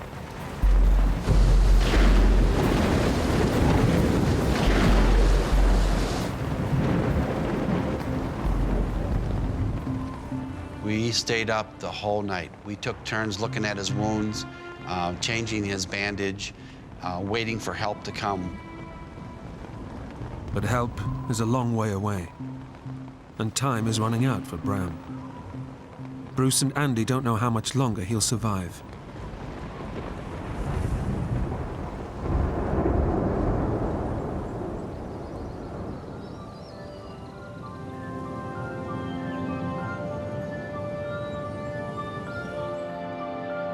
Stay awake, Bram. Just at daybreak, we heard the chopping noise of the helicopter coming. You hear that, Bram? You hear that? I was pretty excited when I heard that helicopter coming in. I've never been so happy in my life as to hear rotor blades. Help is on its way. I was just relieved. You know, I was happy because I thought, wow, he's going to be okay. Okay. 1, 2, 3. Oh! That's it, Bram. That's it. Watch his head. With Bram on his way to hospital, Bruce sends one of his party to find Bram's father. Bram! Dennis has been searching since first light. Our plan was to go exactly where we had all left off the day before, and work our way down the mountain. If we found him, we were to shoot 3 shots and then shoot the 4th round. So then you would know that somebody had found him alive.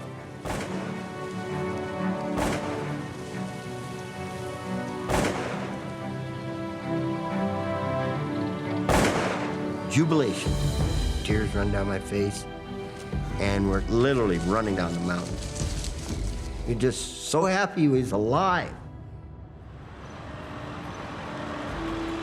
It took 18 days for the doctors at Billings Hospital to save Bram's life. Miraculously, they also saved his leg. I was pretty happy to see it when I woke up, that's for sure. I feel very grateful for all the angels around the mountain, Bruce and his boy and Doc Wolf.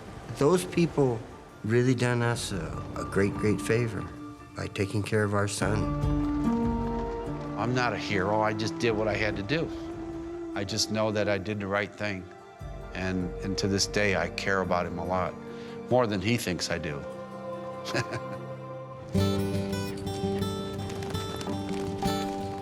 When I left the hospital, they told me I probably would never be able to ride a horse or do this or do that. Riding horses is a pretty big part of my life, so I think it was less than 2 months before I got on a horse, and I've been able to do just about anything I want to do. Despite his ordeal, Bram suffered no lasting injuries. Today, he's also a father and looks forward to the day he'll take his own son hunting on the mountain.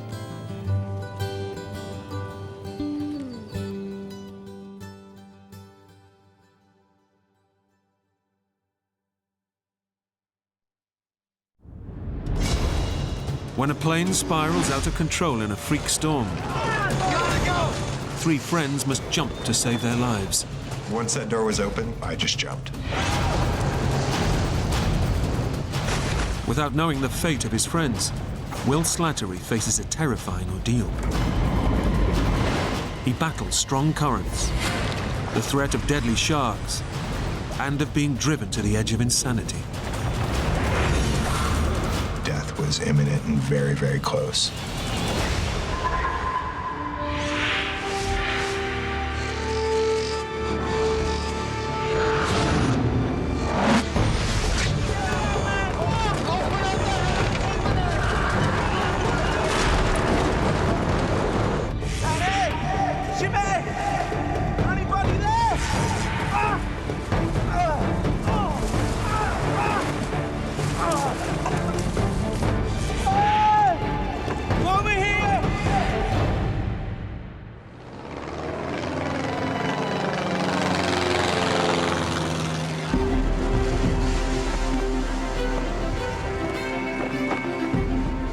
I first skydived in college. Contrary to what a lot of people perceive skydiving as, is a bunch of crazy testosteronic nutbags. You know, it's a very family-oriented sport. It's a beautiful bunch of folks who love the same thing, and floating through the sky, there's nothing quite like it.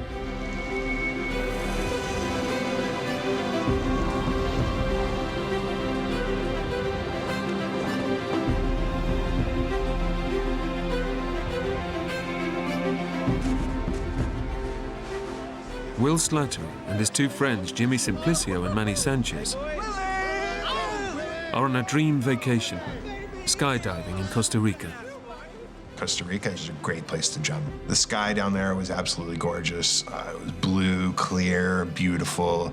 We were all jumping in shorts. It was just amazing, you know, really comfortable skydiving. Just a really good vibe down there.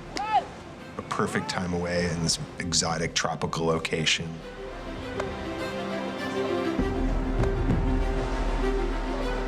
Jimmy was a really great coach, a really great teacher, a mentor to me. Manny was more of a friend. Manny actually used to wear this big jester's hat. It was quite funny. Get drunk and do it again, you know? I'm not gonna take my hat off. No. Will and his buddies have traveled to Costa Rica from California, where they're all members of the same skydiving club. Elsinore Skydiving School? You knock yourself out. Giles Fabris manages the club and checks in with the guys, even if they're thousands of miles away. Elsinore Skydive Club, Giles Fabris. About Skydive Elsinore was the family of skydivers that live and jump there. The best group of people anybody could possibly ever meet. Fantastic family atmosphere between the skydivers, it really is. What will I do with all this paperwork? They were going down to Costa Rica to kick back, relax, do some jumps, enjoy the scenery, and generally just have a great vacation with a ton of skydiving in it. Yeah, all right, you enjoy it. Cheers. Hey, it doesn't get much better. Good stuff. Hey, listen, we're gonna chug a while. We're gonna chug. Chug. Slide back. Hey, Bill, please, he's gonna talk. It's a clear blue skies. And wind Clear in your blue hair. skies. Yeah, wind in your hair except for mine. The next day, Will prepares for his final day's jumping. And as always, safety is the #1 concern. You check your gear over and over again. I'm probably more anal, so to speak, about that than a lot of other people, but I tend to check my gear several times to make sure that everything's in order. I'm an adventurous person, but I'm in no way a cowboy. I'm not going to do something that's going to kill me. People will tell you I'm quite conservative. If you pay attention to what your gear is doing and where things are supposed to be and keep them where they're supposed to be, it can be a very, very safe sport. Hey, Will, you almost ready, buddy? Yeah, man. All right.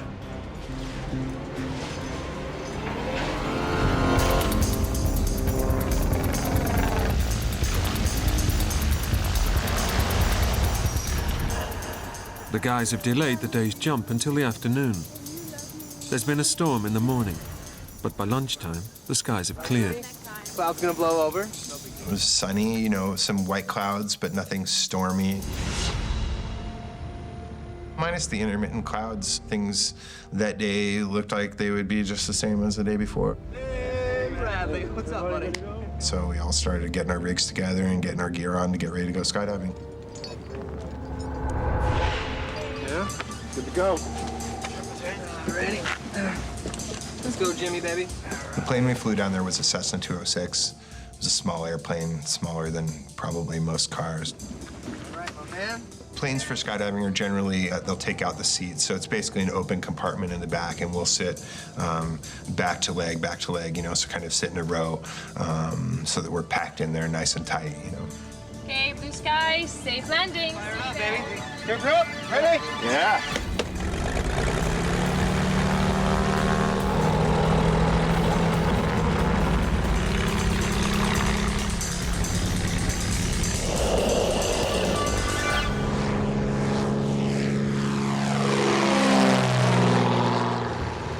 Nervous, man? You look nervous.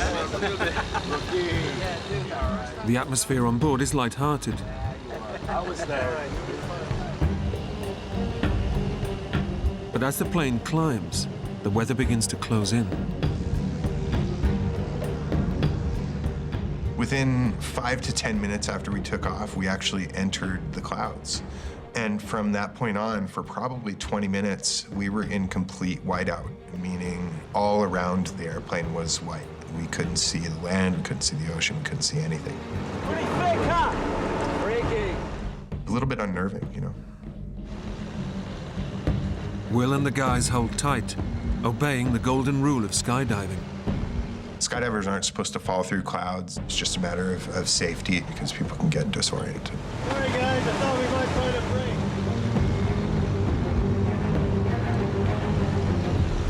We were expecting at some point to come out above the clouds, but we just never did. With no break in the clouds in sight, the guys decide to turn back. Okay, guys, it's too thick. It's just not worth taking the risk. We were a little disappointed, but we all skydive a lot, so it wasn't a big deal, you know, we'd get over it. We're used to clouds and, you know, you don't jump through clouds generally, so it was fine. But as the plane turns and makes its way back to base, they hit serious trouble.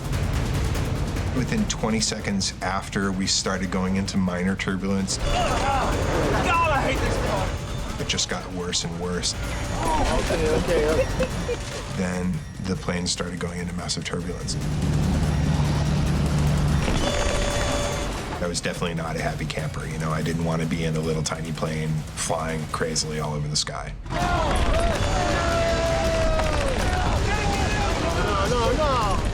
Seconds later, the plane begins to lose control. The plane is just going haywire. It even started to tilt. I was on the ceiling, I was on the floor, I was on the ceiling, I was on the floor. I was frightened.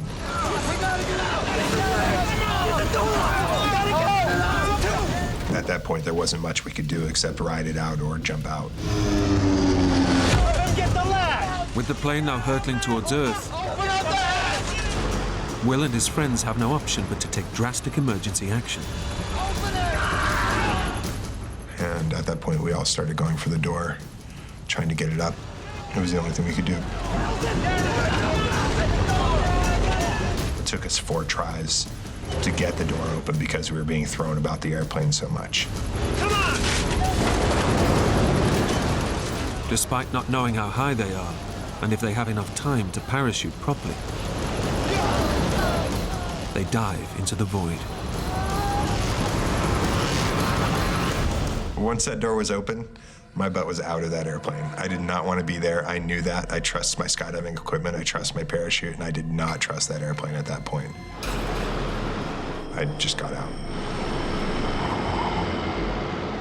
5 to 8 seconds later, my automatic parachute went off, which means I was going at a very fast velocity at about 700 feet.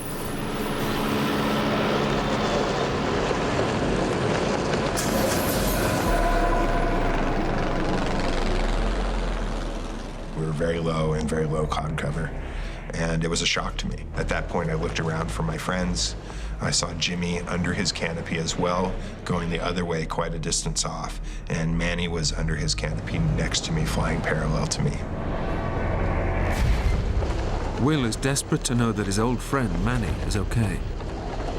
I kept calling out to him to try and get his attention so that we were coordinated on landing.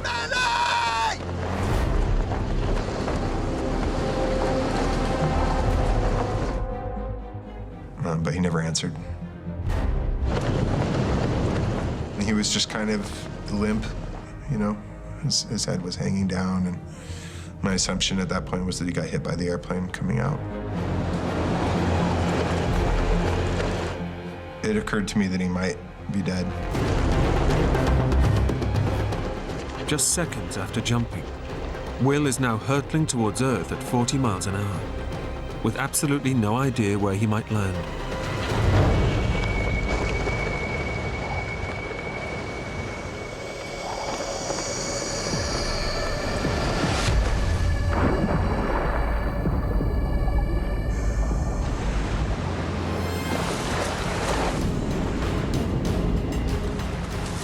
The plane crashed in the water behind me, and I looked back and saw the tail of the plane sticking out of the water. I was in somewhat shock at that point. Will has hit the ocean, still attached to his parachute rig, and he must act fast to avoid drowning. If you land in water, you want to get your chest strap off so that you can take your gear off immediately and swim under the parachute. At that point, it was really about focus and trying to do the right thing, so if there's a chance of survival, that you survive.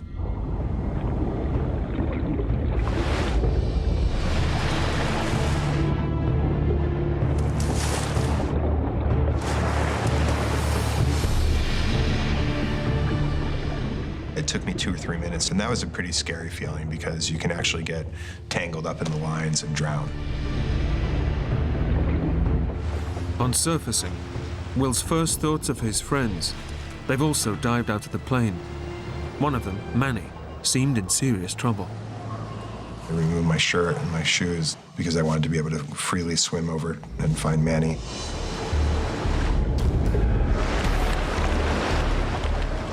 I felt the need to act fast because if Manny was unconscious, then it was important to get to him and keep his head out of the water. Manny!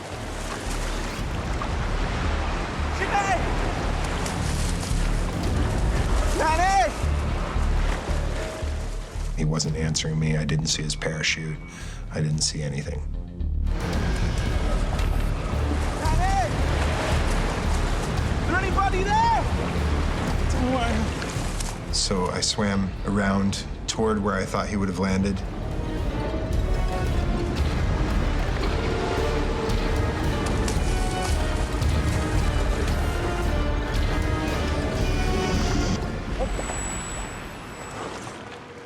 I didn't even see a lick of him.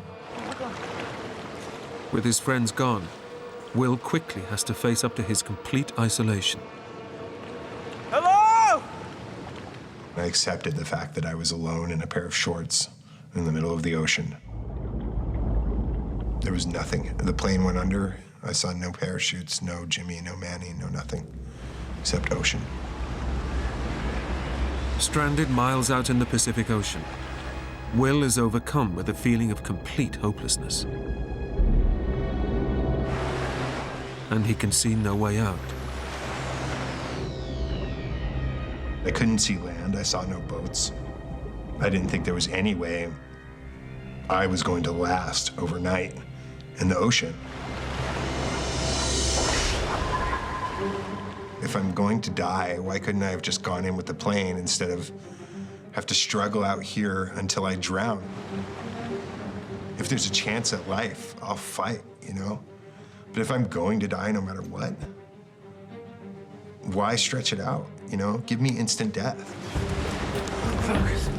Will knows he's landed in shark-infested waters. Had remembered what I'd known about sharks being able to smell blood and realizing that I was vulnerable in the middle of the ocean. If they want you, they can find you from very far off. But he begins to replace his fear of sharks for a feeling that they may actually offer him a quick way out.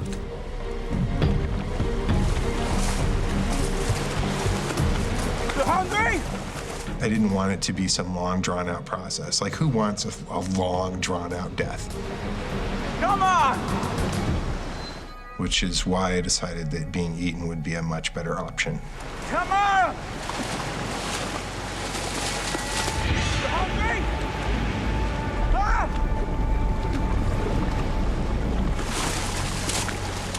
Come and get it, come on!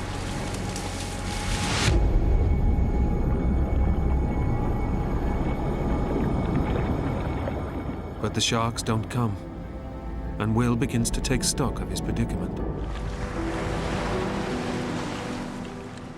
If I'd been off the coast of the States, there would be Coast Guard and other boats looking for me within a short period of time, but this was a third world country.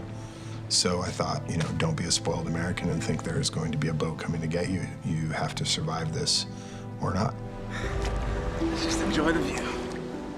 Alone in the ocean, with night fast approaching, Will decides to fight back. I started to have to make decisions about what exactly I was going to do. I had to do something. I didn't want to expend all my energy treading water when I knew that if I just laid back, I could float. The most important thing out there was retaining calm and not panicking, because panic I knew would kill me. Staying calm, and that required a faculty that was born anew in myself, that I think I've certainly never experienced before.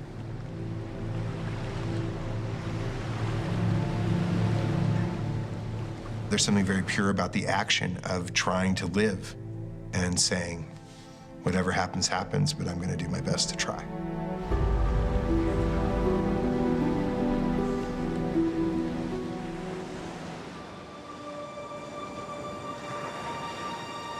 The ground coordinator, Tanya Handel, is waiting for the guys to land at the agreed location.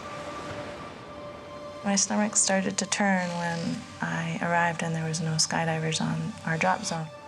Even if they'd landed somewhere else, Milt Burton, the owner of the skydiving school, knows to call her. Okay, guys, we're all good. Remember, Milt, call me when you land. Blue skies, safe landing. Milt, are you there? Over. I immediately thought they must have canceled the dive and returned back to the airstrip. Unable to raise Milt on her mobile phone, Tanya heads back to the airfield.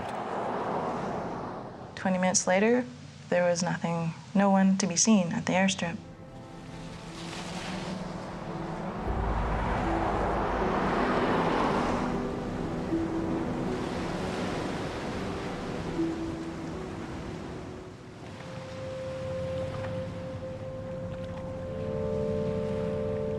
Out in the ocean, Will has been struggling to stay afloat for 5 hours.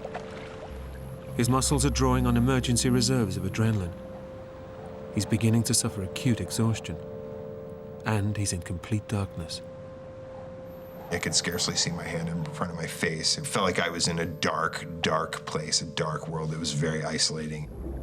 I don't think that I've ever felt more vulnerable.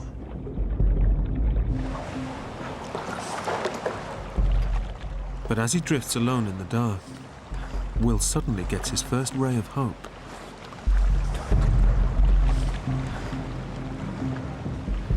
I saw 5 or 6 lights spaced out across the land.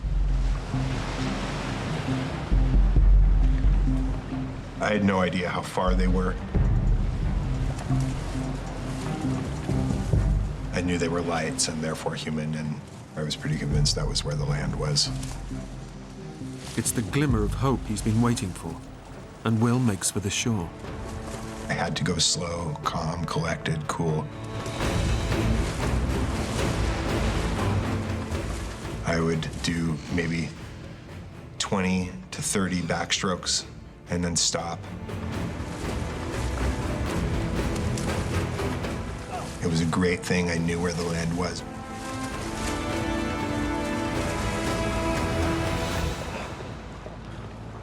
Just as safety seems within reach, the undercurrents begin to pull him further out, back to the ocean and back into the night. I was exhausted. I was just exhausted.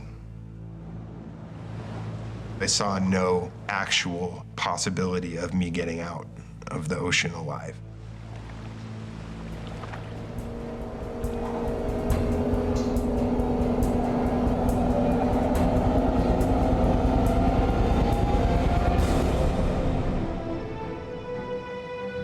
Back at the airfield, Tanya is waiting for the plane to return to base. It's been missing for 6 hours, and there's been no sighting of the aircraft. Tower, any sign of them yet? Over. She needs to check the plane hasn't diverted to another airstrip before alerting the emergency services. We were all just praying that they were sitting in some cantina with no cell service and alive. We were just praying that they were alive. We didn't care where, just that they were alive.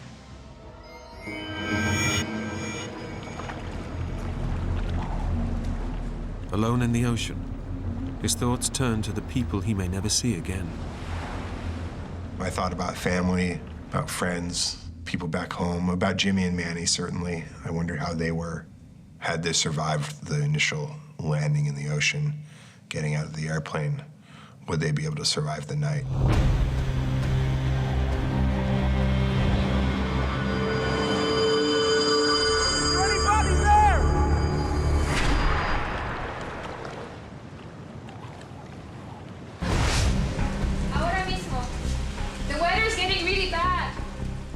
On shore, Tanya now realizes that something has gone badly wrong.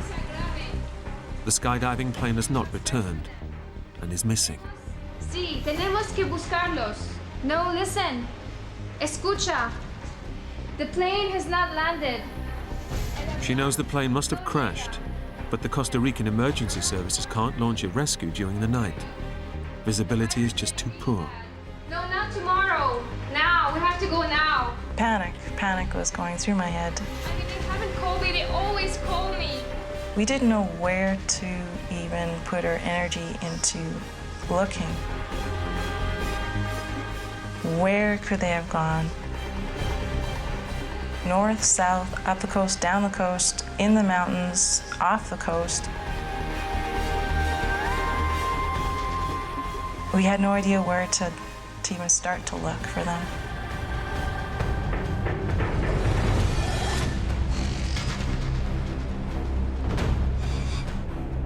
Out at sea, Will's been in the ocean for 9 hours.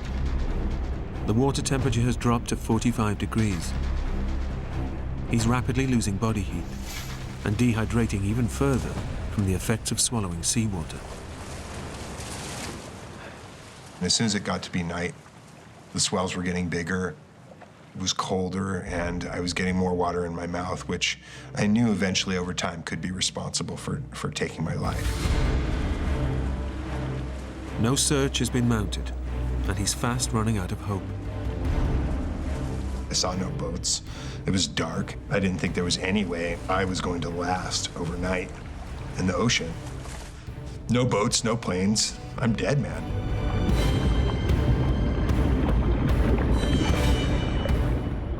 I don't think that I've ever felt more vulnerable. My life, my essence of actually the physical life anyway, was teetering on an edge.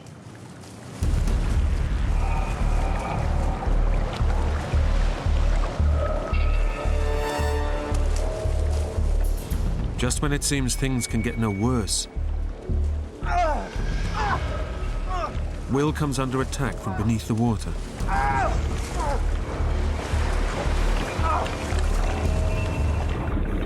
I realized that I was in a school of jellyfish, and they were stinging me all over my back. Jellyfish tentacles contain thousands of tiny needle-like filaments that deliver small doses of venom just below the skin. The pain was excruciating. It was all over my back, my legs, my feet, everywhere. It was extremely painful. The jellyfish is stinging Will's skin, leaving welts and bleeding sores. The salt water stings him relentlessly. It was excruciatingly painful. I was crying. I mean, it hurt so badly. Will desperately tries to escape the jellyfish. I swam faster to swim out of the school. But he just keeps swimming into yet another school. I was, taken aback by the amount of times I was stung by the jellyfish. My God, how much worse can this get?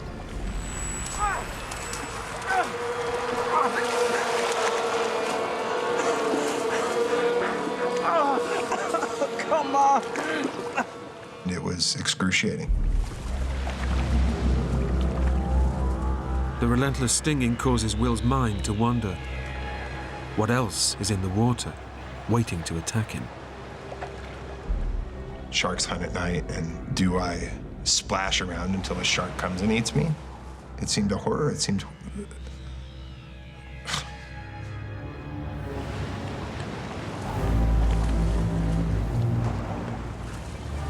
And then his worst fears become real. There is something in the water, and it's heading straight for him. I saw something floating in the water. And be it shock, I don't know, but I thought, oh, it's crocodile. As it moves closer, Will is about to find out if a deadly nighttime predator is about to get him. I thought, oh, great, I'll get eaten and drowned at the same time.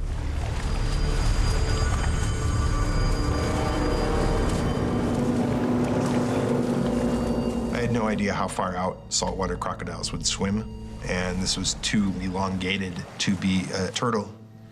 So I thought, oh, it's crocodile.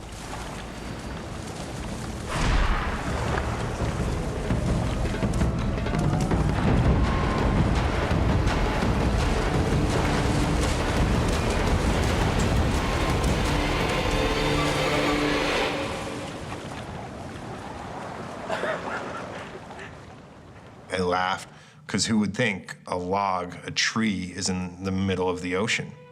I was amazed.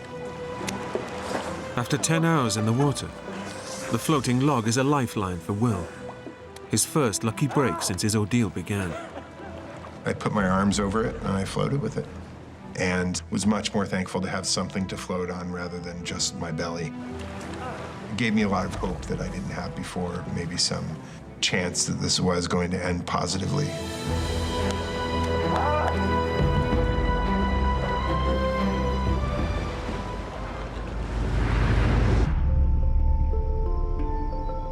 News of the accident reaches Will's skydiving club in California. Giles Fabris here from the club. I know it's late. His friends fear the worst. Will's plane's gone missing in Costa Rica. The first thing I did was the difficult task of contacting relatives and loved ones of the missing. That was one of the most difficult tasks I think I've ever had to do. Even though they're 3,000 miles away, they do all they can to help. Your friends have crashed in a plane, it's in a foreign country. The first thing you do is to try and collect as much information on what's actually happening. had an image of my friends being in the water and their life slipping away in the darkness. That was a very difficult thing to have to think about. Then they hear that the air-sea rescue operation won't start until daylight.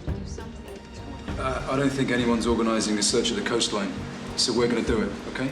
From their base in California, they try to do all they can to help. Get in touch with as many boat captains as possible, okay? We decided that we would start calling fishing boats, calling charter boats in Costa Rica, and to ask them whether they would send their boats out to look for our friends. Yeah, thank you. Yeah. At least I got one boat out. Will has survived 12 hours adrift in the ocean. He's clinging onto the log for his life, but prolonged exposure to salt water means his muscles are beginning to shrink, and he's suffering extreme fatigue. The log was giving me something to float on, but I was exhausted. I was just exhausted.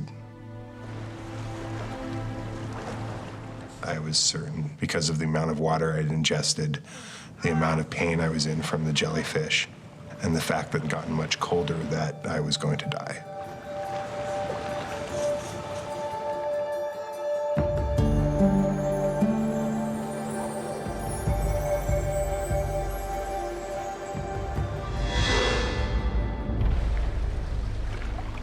"15 hours after crash landing in the ocean, Will has made it through the night.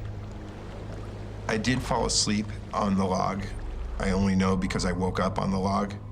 I have no idea when I actually fell asleep. I'm sure it was just through pure exhaustion. Morning brings with it a tantalizing sight. It was daylight, and I could see the beach.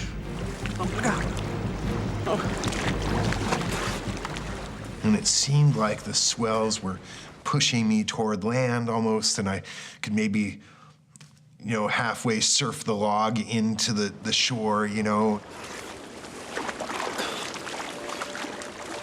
I knew that if I landed right at the right place, there would be a bar right there. I could pull up, I could grab a beer, I could call for a ride, There was a lot of hope at sunrise, my personal sunrise.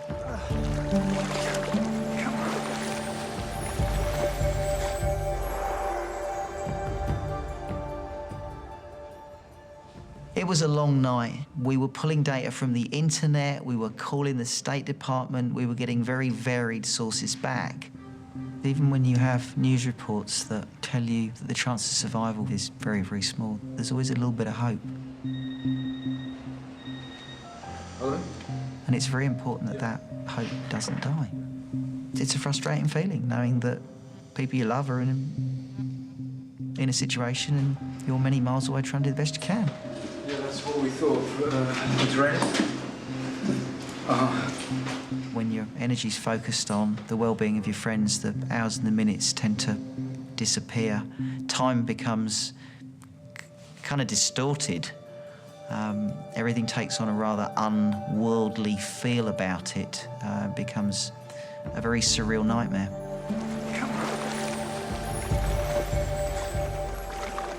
Will rides the ingoing tides for over an hour.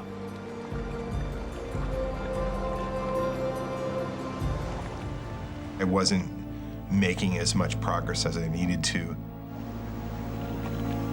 But the tide turns, and the undercurrents begin to work against Will, pushing him back out to sea. I didn't feel visually like I was closer to the beach.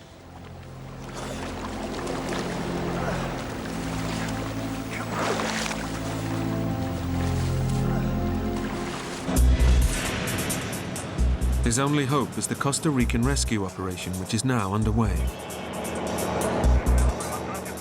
But the currents have taken him miles from where he crash landed.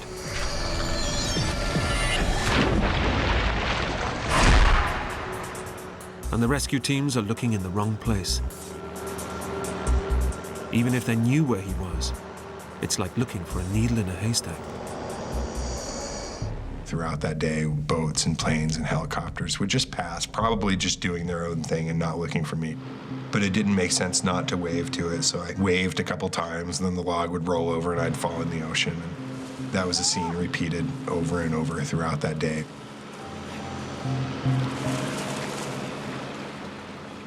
To have other human beings virtually so close, yet literally so far away, both gave me hope and was disheartening at the same time.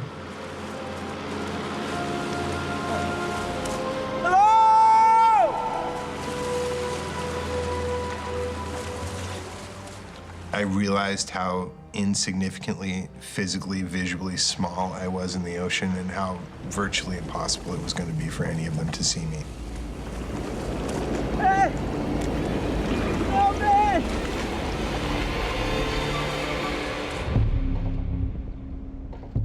In California, his skydiving friends know that if Will is alive, his chances of survival are now extremely thin. James, anything? No.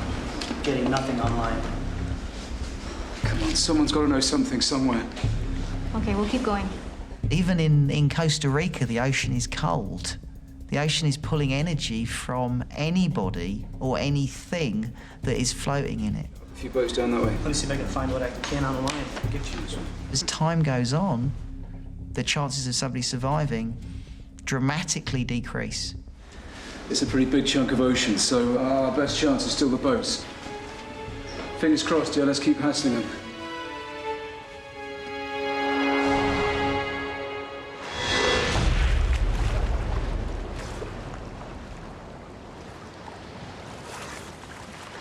Since the log was the only thing floating, I wanted to keep it with me. So I would try various techniques of pushing it forward and then swimming along to it and then pushing it forward. But despite his efforts, Will knows he's still getting no closer to shore. Initially in the morning when I woke up, I thought by noon I would be on the beach. And later it didn't quite seem that anymore.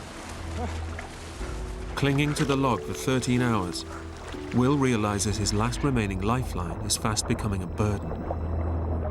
Instead of pushing him towards land, it's riding the undercurrents and pulling him even further out to sea. I thought that pulling and pushing the log along was really not increasing my progress. It was giving me something to float on, but it wasn't really getting me toward the shore. The log that so far saved his life could also end up killing him. It was the only floating thing I had besides myself. I mean, I'd slept on it. That tree saved my life. He faces an agonizing dilemma. Should he let the log go and hope he has the energy to reach shore? Or should he hang on, praying for rescue?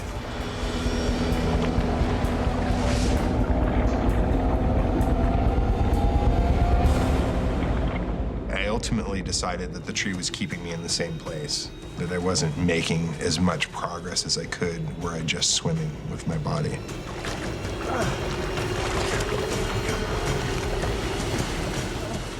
It was extremely difficult to let it go.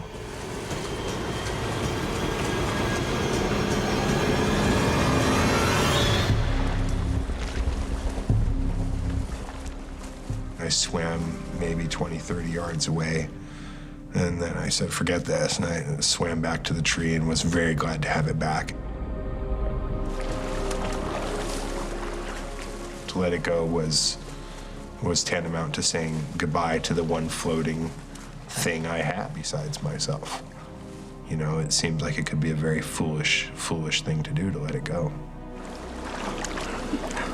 You're never gonna make it.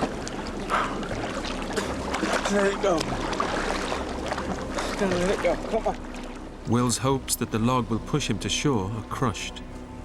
Even though he's totally exhausted, he knows he must let it go. The third time I let it go, I just watched it go over the swells and go away from me. Having let the log go, and with nothing to float on, Will's energy quickly runs out. He swallowed a dangerous amount of seawater and is now suffering from extreme dehydration. The biggest threat at that point was my lack of ability to breathe any longer. I was very short-breathed, just I knew that I could not last very long like that. The effect of dehydration means Will's blood pressure is rapidly increasing. His pulse is racing, causing severe heart palpitations. If his body loses any more fluid, he could slip into unconsciousness and even die. I'd taken on more and more and more seawater the whole time, which definitely exacerbated the effects of dehydration, as did the sun coming out, as did simply not having water. Jesus. I was thinking that within the next few minutes I was going to drown.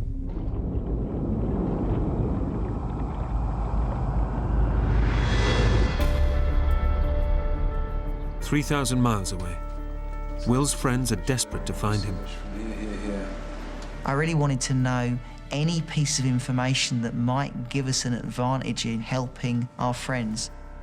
We found basic maps of Costa Rica and we looked at the weather data, and there'd been a large storm in the area. So it really told us that if the plane had crashed in turbulent weather, it had crashed in the ocean. Now, we reckon with the way the current's going, they may even be further down the coast. We've got boats coming out here, and here. So far, none of the boat owners they'd contacted has spotted Will. And after nearly 24 hours in the sea, he's running out of time. When the sun came out, dehydration really set in, and I started hallucinating pretty heavily. I noticed a severe deterioration in my mental state to comprehend reality versus fantasy.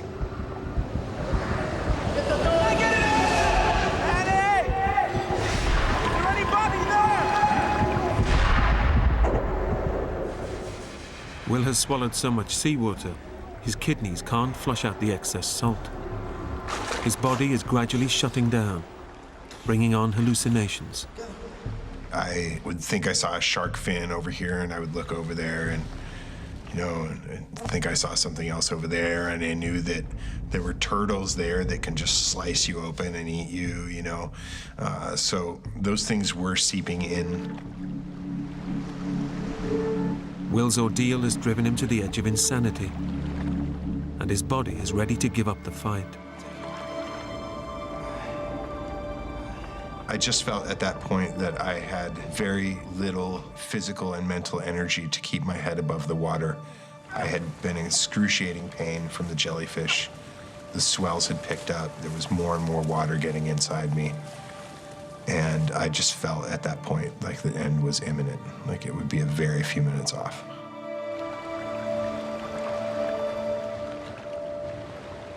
He begins to say goodbye to the family and friends he thinks he will never see again.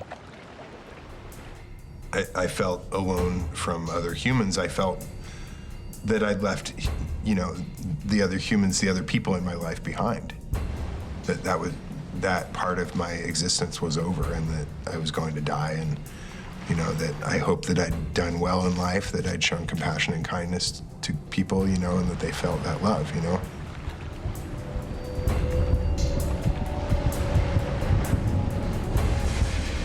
They say that your life flashes before your eyes when you're about to die, and very similar to the night before, I thought that death was imminent and very, very close.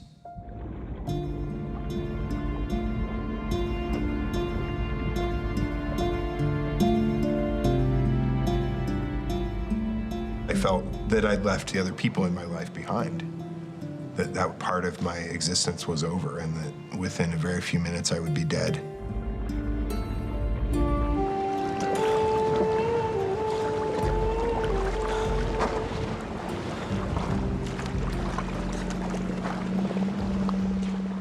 I went vertical and I thought I saw a boat, but I was by no way sure.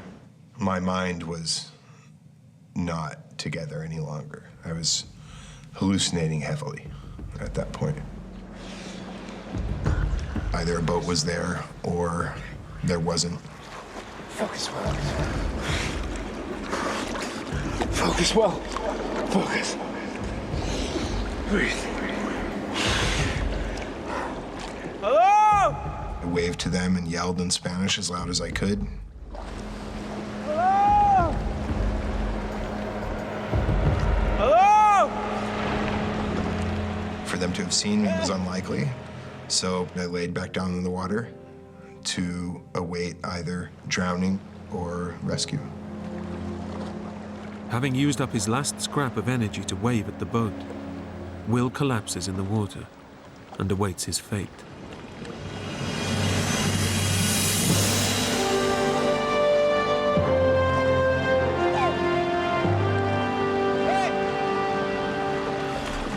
I looked up and saw them, and I couldn't believe it at first. Will has drifted miles from the search area, and by complete chance, he's finally spotted by passing fishermen. He's so close to giving up, his rescues come in the nick of time.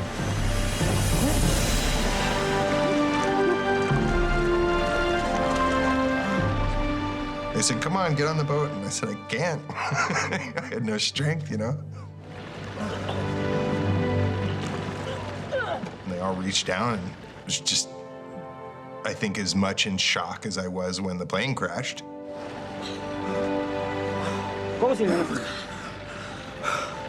Oh my God.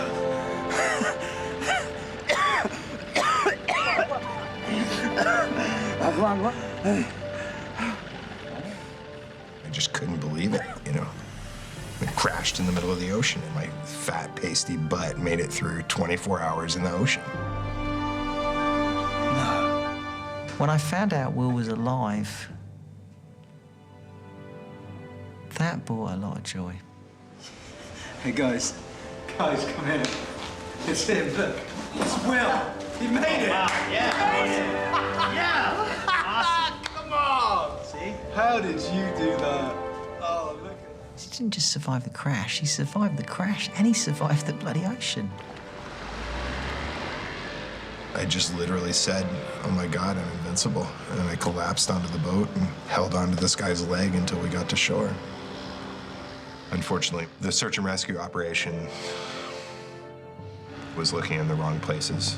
There were some Costa Ricans that were looking in the mountains. Others were looking in different parts of the ocean. So when they found me, they had a better idea of where my friends were going to be. A report was made that there were more survivors found. As it turned out, that was misinterpreted information on the radio, and that there were no survivors found. Over the next few days, the bodies and plane wreckage are pulled from the ocean. Will's friends, Manny Sanchez and Jimmy Simplicio, along with the pilot and remaining passengers, all perished in the crash.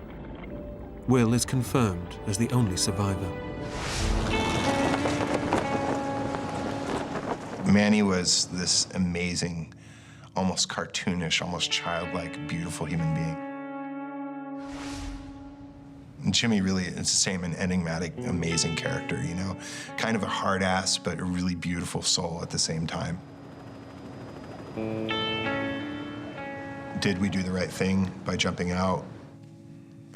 You know, I mean, I did the right thing.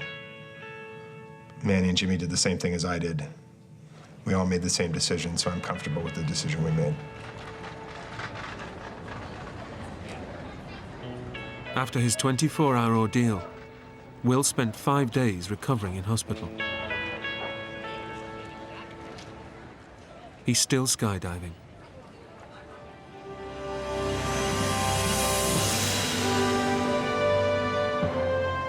I love skydiving. I've done probably 2,000 jumps since the accident. The airplane was the dangerous thing there. My parachute saved my life.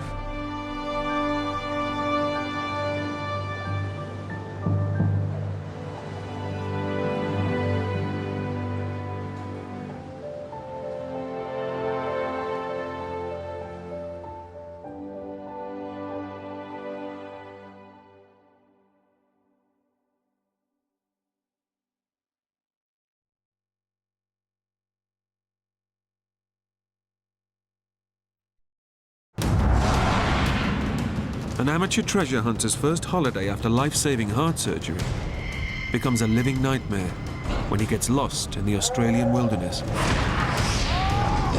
They're not going to find me. You idiot! I was finished. He's at the mercy of a hostile environment, deadly predators, and his own mind. I was actually wishing I'd died. Without food, water, or his vital medication, he edges closer to death with every step.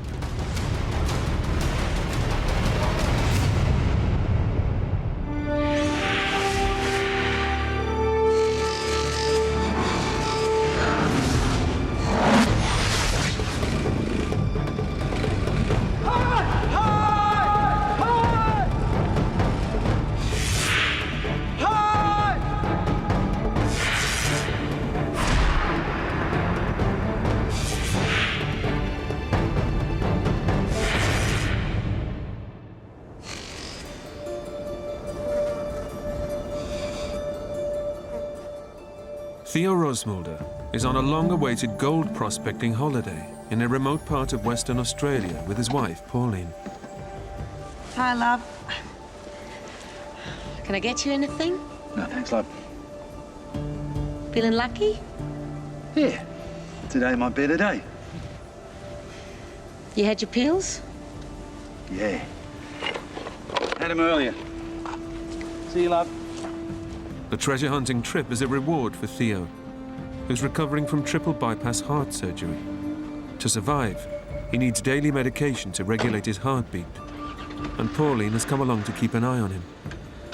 I don't enjoy the same enthusiasm of Gold Detective as Theo does, but I do go, as your good wife does.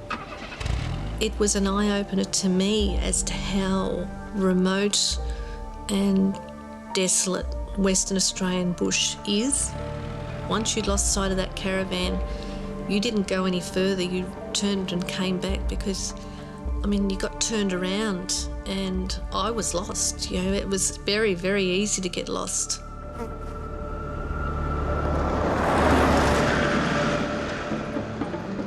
The Australian outback is one of the world's most sparsely populated regions. Apart from a small Aboriginal settlement about 6 miles from Theo's camp, the area is completely uninhabited. You can drive for 8 hours constantly and not come across a soul. Wouldn't pass a farmhouse. About the only thing you'd lucky to see would be maybe some wild camels, not a donkey, and basically dirt, trees and nothing else. The outback is also home to dangerous wild dogs, or dingoes. Opportunistic predators that eat everything, from lizards to kangaroos, and sometimes even people.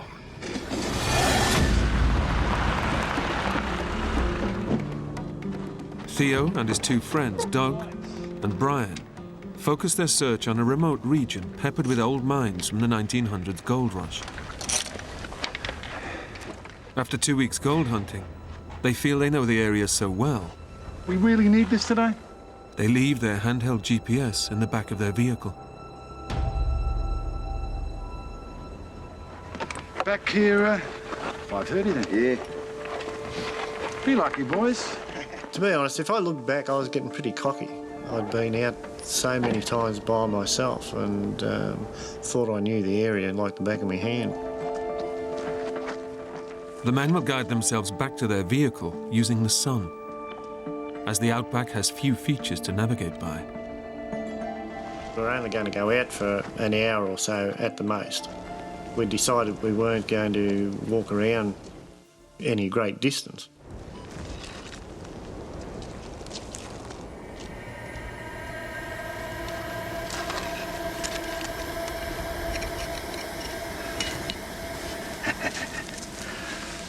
Gold fever. Lovely. They talk about gold fever, yeah, that's basically it. If you don't find it, it's the thought of actually finding one. And when you do, you want to find another one. With one shiny nugget in his pocket, his prospects look good. But Theo's thirst for gold gets the better of him, and his intensive search takes him much further than he realizes. You get that engrossed in what you're doing, you don't check to see how far you've got. When you turn around, you think to yourself, my God, have I come this far?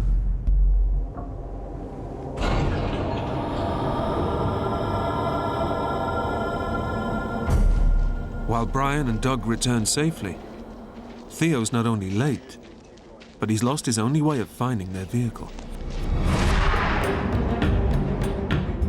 Heavy clouds have rolled in, presenting him with a serious problem. I looked up at the sky and there was no sun to speak of because of the cloud cover, and the cloud cover was exceptionally thick. I realised that, this is getting serious. Theo had planned to retrace his steps to the vehicle using the sun. Without it, or his GPS, he has absolutely no way of navigating.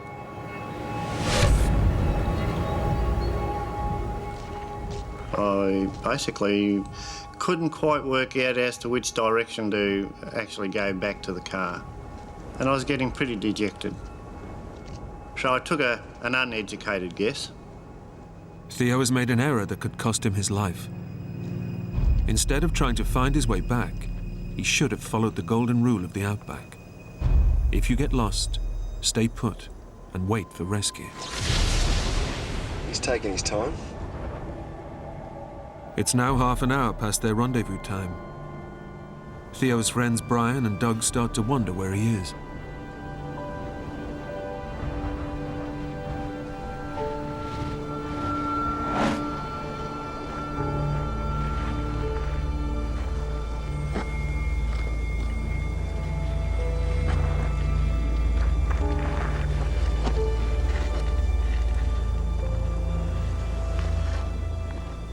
I got myself totally disorientated to the point that I didn't know where left, right, up, down, north, east, west was.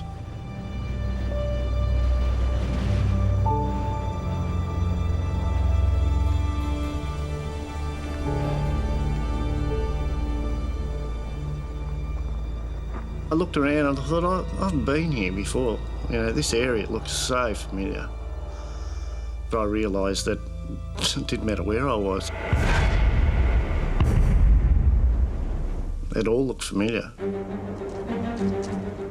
Theo was in one of the world's harshest environments.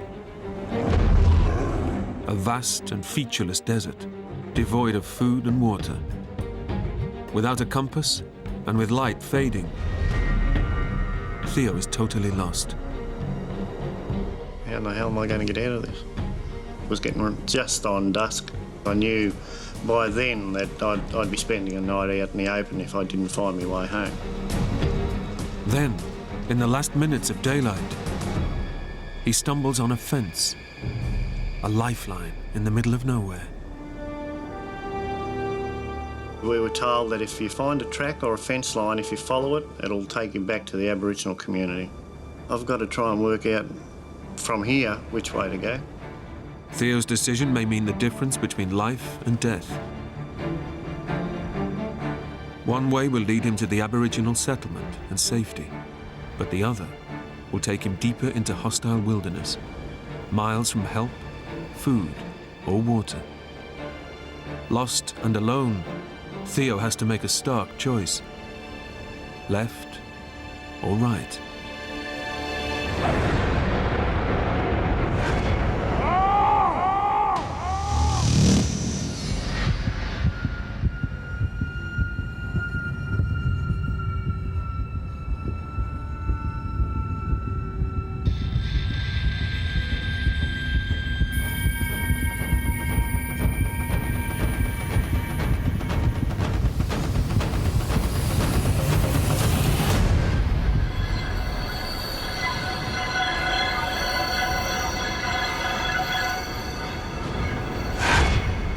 With night falling fast, Theo decides to take a chance.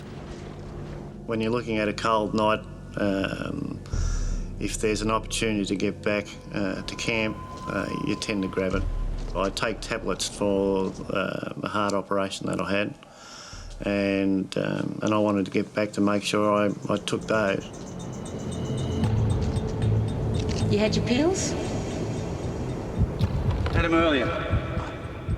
Theo's medication is essential to maintain a steady heartbeat. But he left his pills in camp. Missing doses can send his heart out of control. and put his life in immediate danger.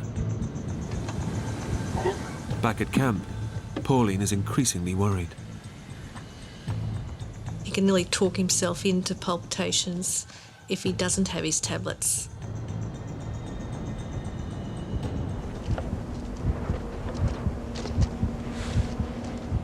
The heart wasn't doing that great. I could hear it just thumping in my head, and the more I walked, the worse it got. Theo has bet his life on the direction he's chosen to lead him to safety. He's still ignoring the rule of the outback, to stay where he is once lost.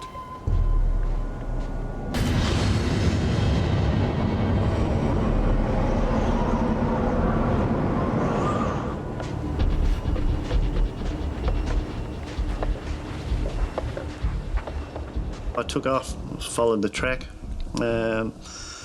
Did that for probably an hour.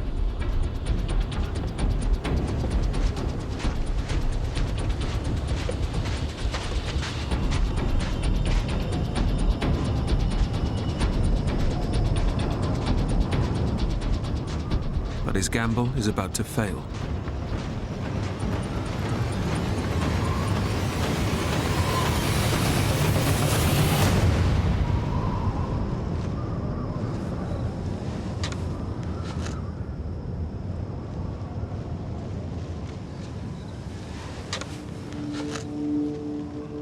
When the track ran out, I thought to myself, well, that'd be right. The only track I picked to follow, and it's the only one that ran out. Theo has walked miles in the wrong direction. Instead of the safety of the Aboriginal community, he's ended up deep in the desert. That's about how good my luck was going.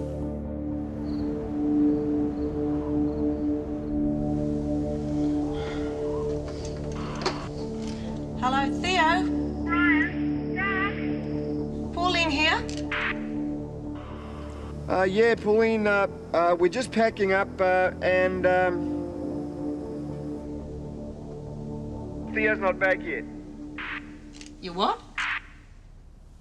By this stage, it's dark. Really was cold. We found our way out there to where they were. Theo's wife raises the alarm, but a full search can't begin until daylight. Without his medication, that could be too late.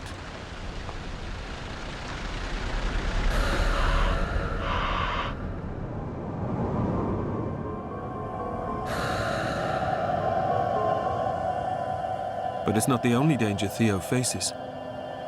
Temperatures in the outback can plunge below freezing in winter. He's only wearing thin cotton clothing and is at real risk of hypothermia. Wouldn't you just know it? At night time, it gets very cold. Once the sun went down, you lost all heat. You think to yourself, well, okay, I've got to find somewhere to huddle into that gets me out of the weather somewhere. Theo faces another crucial decision. Do I tread back, follow the track all the way back, or do I try and find some place to camp for the night? I decided to look for an outcrop with a hollow in it where, you know, the kangaroos sleep. Theo abandons the fence, knowing that he risks not finding it again. Instead, he searches for a rocky outcrop and possible shelter. But it could spell danger. I was a bit dubious when I first got there. Don't know what's in here. You know, if I come across a kangaroo, that's fine. They'll just jump off and be more frightened than I would be. I don't want anything to do with dingoes.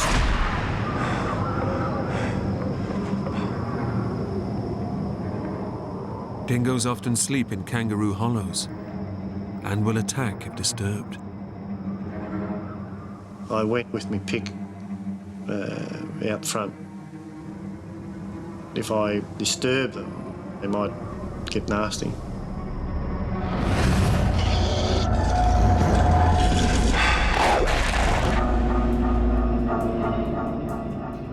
He has no option but to cautiously enter the shelter.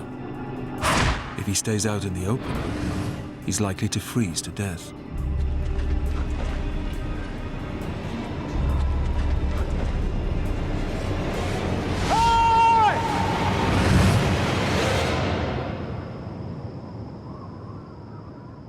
cave is empty, providing shelter, but little comfort. The fact that I was only wearing a cotton shirt, jeans, I was just freezing cold.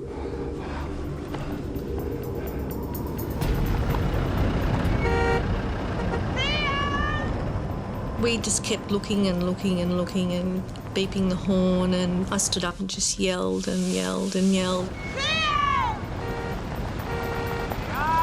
And then we thought, well, this is getting really serious. As night draws in, there's still no sign of Theo. So Pauline and Brian turn for help to the people who know every inch of this terrain, the local Aborigines. Can I help you? Yeah, we've lost a fellow of ours about 8 k's up the track. Does he have any water on him? No. Derek, go and get some of the boys.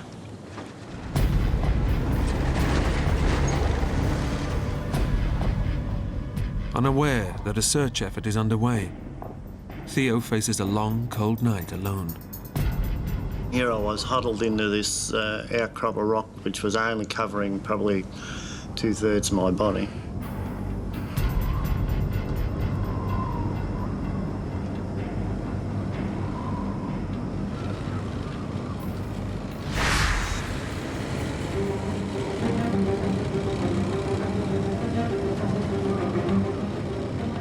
I heard a motorbike, and I sat up and looked out to where the noise was, and I could see somebody.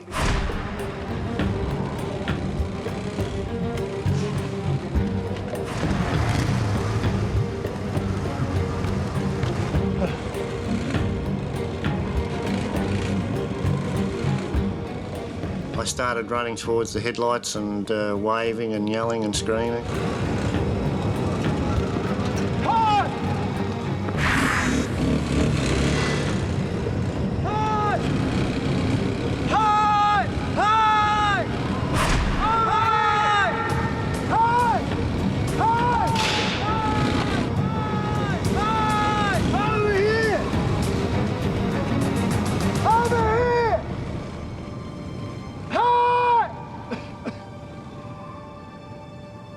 The motorbike was too loud and they couldn't hear any yells or anything that was going on, and they just kept going, and I lost sight of them. I just couldn't believe it. That's when I knew I was going to be spending the night out in the open. That's when I knew I was in trouble.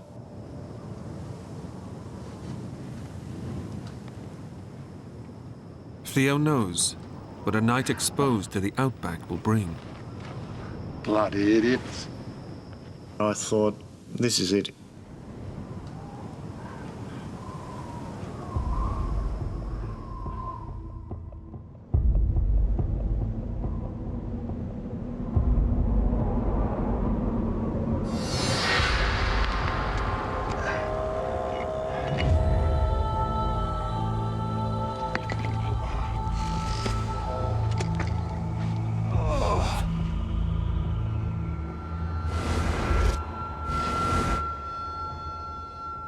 Theo has survived an ice-cold night.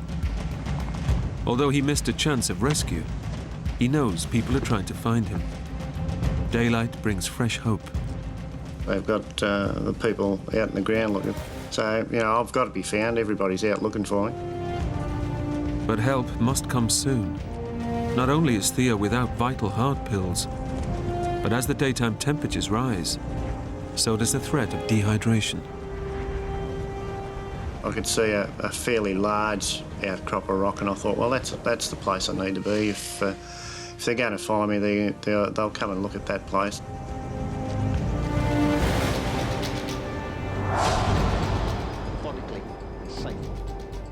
Theo's gone a full day without vital medication. But now, a search and rescue operation is underway. Pauline, rescue plane will be here in an hour. When they said the aeroplane was coming, that was when I thought, he's fine. You know, the aeroplane will find him. I mean, you see all these search and rescue things where the aeroplane finds people. Guys, wait a sec. Can you take these, please? What are they? There is heart pills. He needs them. He really needs them. Without those, the heart goes into spasm and have another heart attack. With police and volunteers helping, the Aborigines can now share their renowned tracking skills. But finding one person in such a vast terrain is like finding a needle in a haystack. Theo has had neither food or water and gone 24 hours without vital medication that regulates his heartbeat. His chances of dying are increasing with every hour. I know my energy levels were dropping dramatically because I had no fat to burn whatsoever. I mean, I've only been out of hospital for 12 months. Finally got to the outcrop of rock. Camouflaged against the scrub in his pale clothes, Theo's best chance of being seen is to find high ground.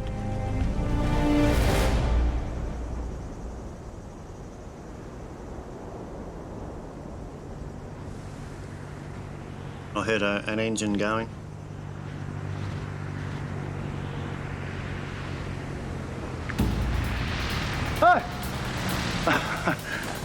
And saw a plane flying around, and I realised that everybody's out looking for me. Hey! Here! Yo! Hey! Hey! Hey! Oh, you beauty. Hey! Theo! A spotter plane is heading straight for Theo. He's certain rescue is just moments away.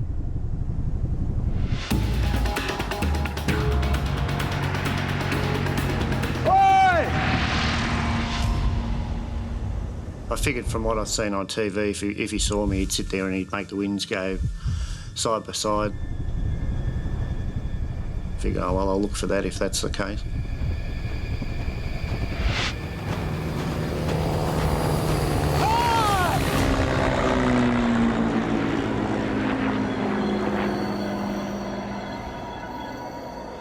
Didn't see me. I just said, oh, well, they'll see me the second time. The second time he flew over, I was waving and yelling and whatnot. Come on, boys!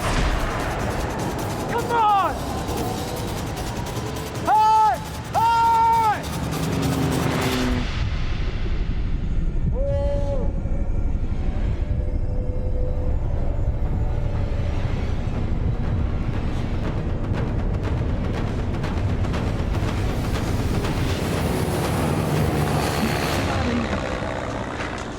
Idiot! Buddy. Despite flying directly overhead, the pilot failed to spot Theo against the scrub. It's a crushing blow. There are dozens of people looking for him, but he's never felt so alone. Well, I called him every name under the sun. Yelled, screamed, threw rocks at him. Just couldn't believe that here I was out in the middle of nowhere, sitting on an outcrop of rock, and he couldn't see me.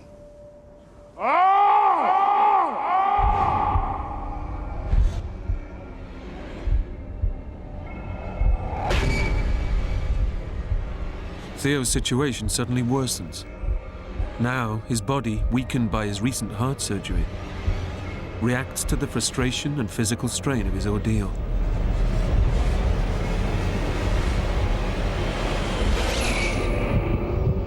Just a year earlier, Theo's operation involved removing veins from his legs and grafting them onto his heart to pump blood more effectively. Medication regulates the blood flow, but without it, Theo's heartbeat can swing wildly out of control. He's at critical risk of heart failure.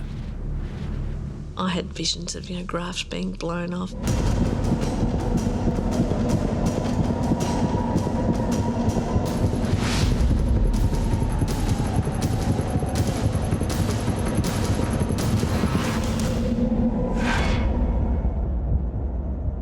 Theo Rossmulder has been lost in the outback for more than 24 hours.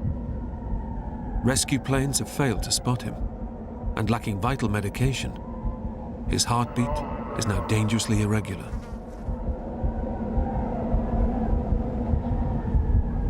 The heart was going haywire, and I have to wait for it to calm down.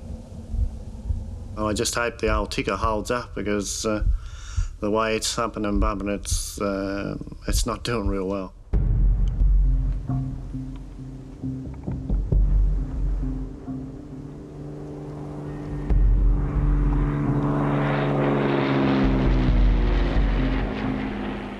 With my battery on the detector, I knew it still had a bit of power in it.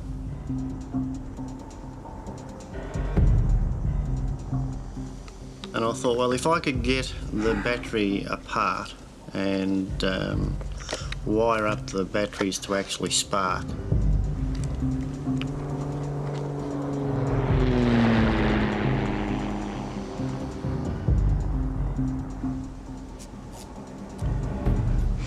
Okay. And have some bark there where I could actually try and get it going. Wired it all up so that they spark when I put the two wires together.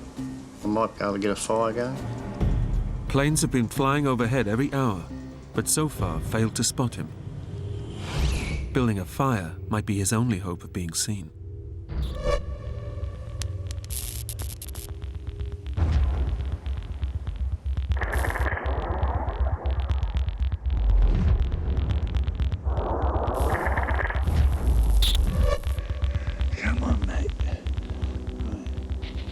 I put a lot of effort, probably most of Sunday afternoon, and I was putting all my hopes into that.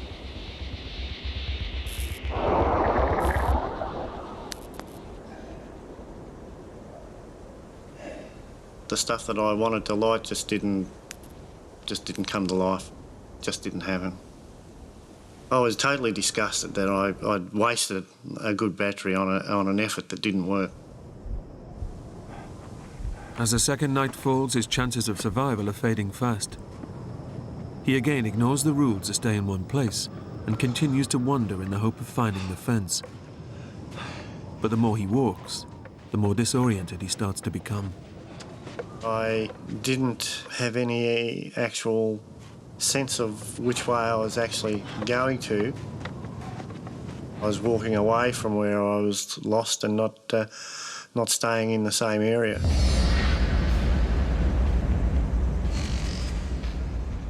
Alongside Theo's heart defect, 48 hours without water is now becoming life-threatening. A healthy person could go 3 days without it, but Theo is not healthy, and he hasn't had a drop to drink in 2 days. Severe dehydration pushes him closer to death with every hour. When the body starts shutting down, it's not pleasant. Every part of your body hurts. You can't sit down without the part that you're leaning on. It just aches. When you start walking, your legs hurt, your arms hurt. It had gone from being saved and rescued to trying to survive, and the idea that there's a possibility you were going to die. I was getting so weak and thirsty. My throat was constantly dry, my lips were starting to get swollen. I had nothing to drink, there was just no water about whatsoever. Theo's body is losing 2 to 3 litres of fluid per day, causing muscle cramps, headaches, and extreme disorientation. Desperate for fluid, he makes an uncomfortable decision.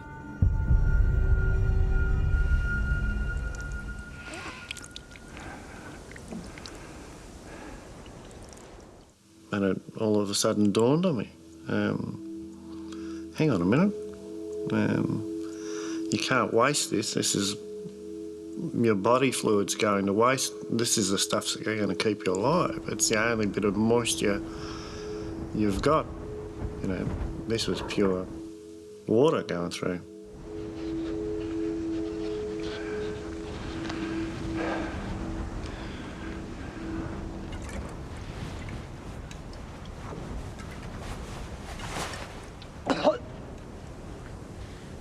When you decide that that's what you've got to do to survive, that first mouthful's bloody terrible.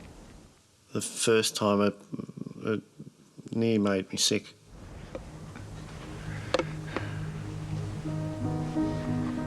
I'm thinking to myself, well, you know, I've come down a few pegs on the ladder, having to do that. Each time Theo drinks his urine, it becomes more concentrated and less hydrating. The more times you put it through the system, the stronger it becomes, which in turn makes it taste even worse. I couldn't drink it. It was just too vile. I was just withering away, and it was just an ordeal. It's like trying to run a car on an empty fuel tank. Some 70 rescuers are combing the landscape, trying to find Theo before it's too late. Based on where he was last seen, the police have defined the search area, but Theo keeps wandering in and out of it. I was starting to lose hope, I think. They would come back and, I'm sorry, Pauline, I haven't found him.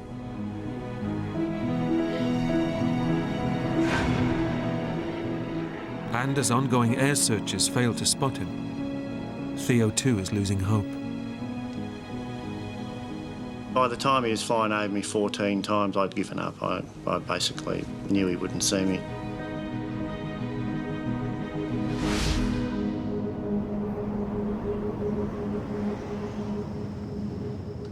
Theo faces a third night lost in the outback.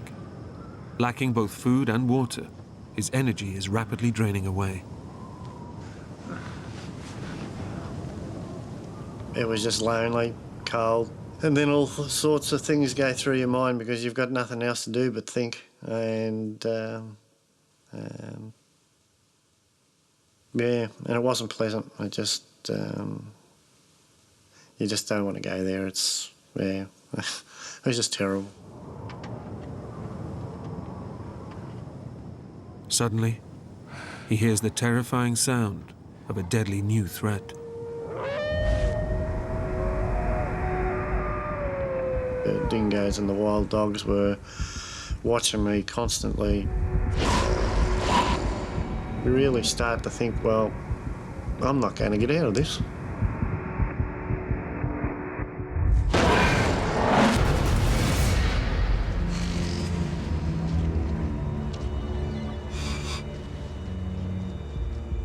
The Aborigine trackers have been searching for Theo around the clock. Have a look at this. They finally make a breakthrough and find one of his prints. Yeah. And he's got company. But they've also spotted another print alongside Theo's. The paw prints of a predator, the dingo.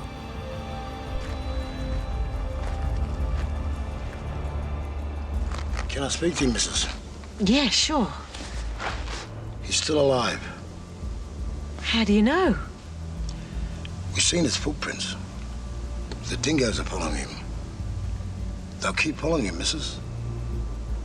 Why? In case he falls. They were saying while an animal is still fit and healthy, a dingo won't follow. It will come look and then it'll go away. But once an animal is very poorly, they just keep their distance and track it until it falls. Theo summons his last ounce of energy to keep moving. As long as you're moving, they're not even going to come anywhere near you, but as soon as you fall down, they're in for the kill. But as he continues to walk in and out of the search area, it hampers the rescuers' efforts to find him.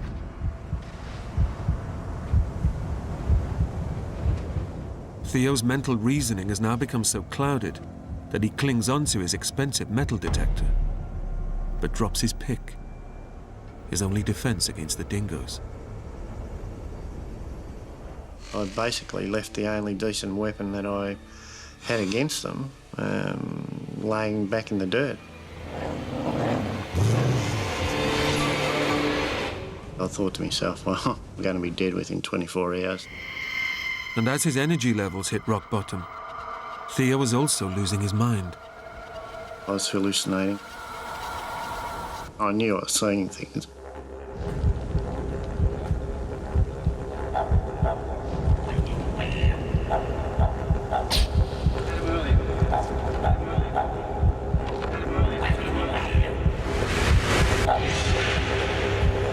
Feeling lucky? Today might be the day. Theo's physical and mental decline means he had little energy to walk. His fourth night exposed to the freezing cold could be his last, as he risks dying of hypothermia. It got very wild, very cold, very windy. So I basically just sat on my backside and shivered all night.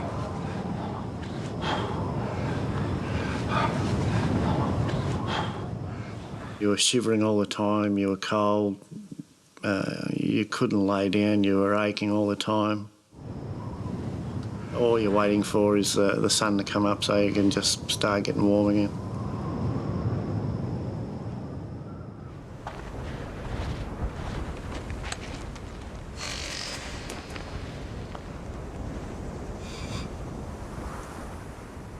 I was in so much pain that it was starting to get unbearable. Stomach cramps.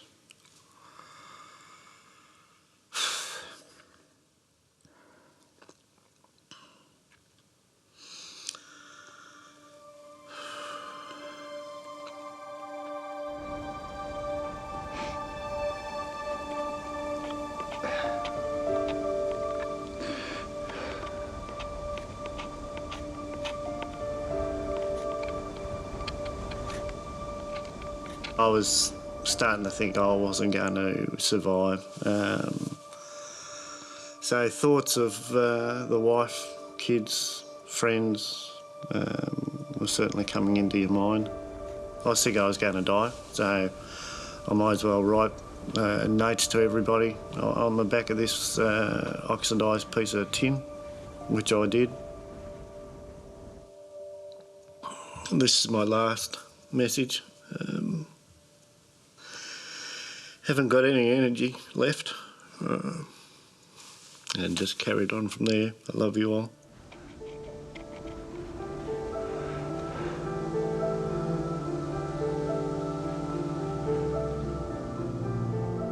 Trying to explain, more so to my wife,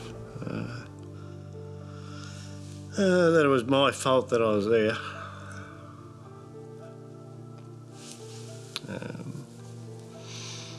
Because I told her I was bloody stupid. Yeah, and it shouldn't have happened.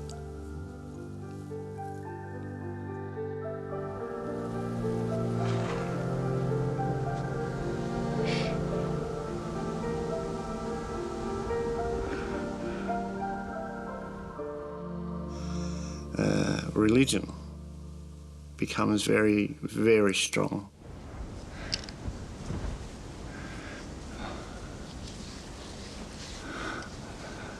Dear God, can you help us out, mate?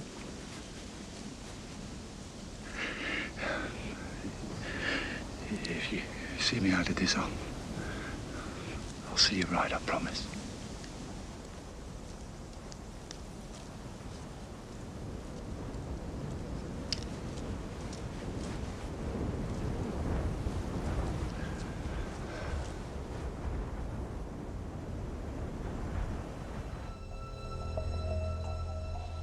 Hi, love. It's Mum. There's something I need to tell you. It's your dad. Theo's wife, Pauline, has been waiting on tenterhooks for news. Until now, she's resisted phoning their 3 grown sons to tell them their father's missing. He went detecting with Brian and Doug, and he didn't come back. Don't worry, I said, as soon as the moon comes out tonight, he'll find his way back, honey. It's okay. I said, you know, it's okay, Mum. He will be found, it's okay. And I'm crying and crying. And I didn't tell them that how vast an area we were in. And I mean, you could not imagine it. Your dad's a fighter, isn't he?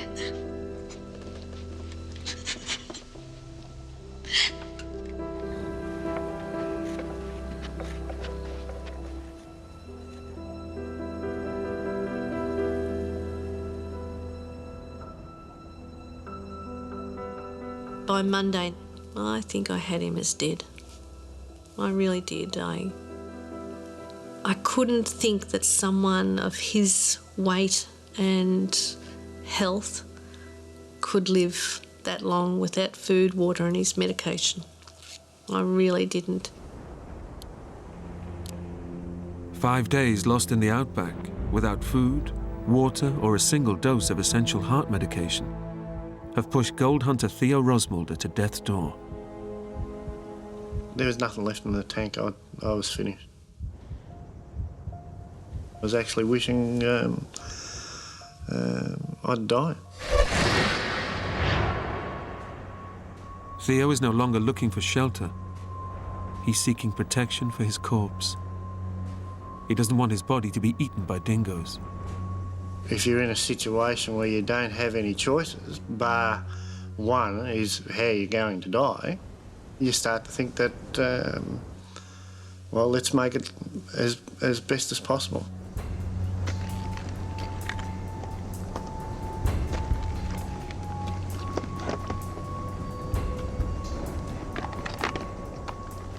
When I found that cave, I basically decided, well, that would be a good resting place.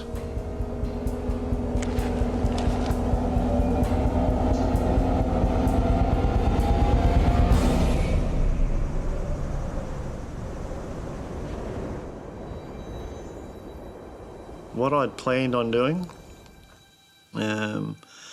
was basically crawling into the hole and bricking the front of it up. You know, I just didn't want to be a dog's dinner, basically.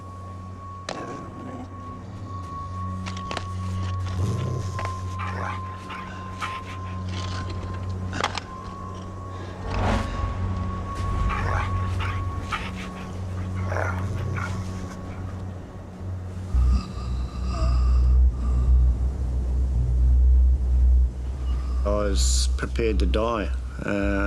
I knew I didn't have much time left.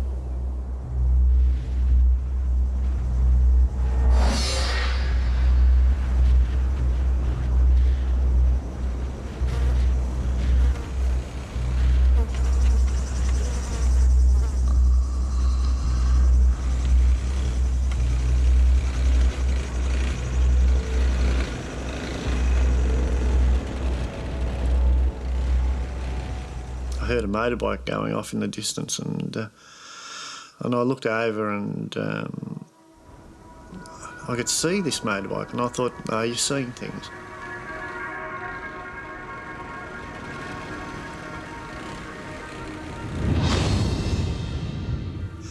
I thought, no, you're going crazy. You know, it's not there. You know, you've seen things before, and that's just not there. But I kept watching it. I was looking at something that I couldn't see, but it was there, and it pulled up. It wasn't right there in front of me. I either sit here and hope that he drives up close, or I start walking, like I've been doing for the whole week. It hadn't done me any good, but by God, I could walk.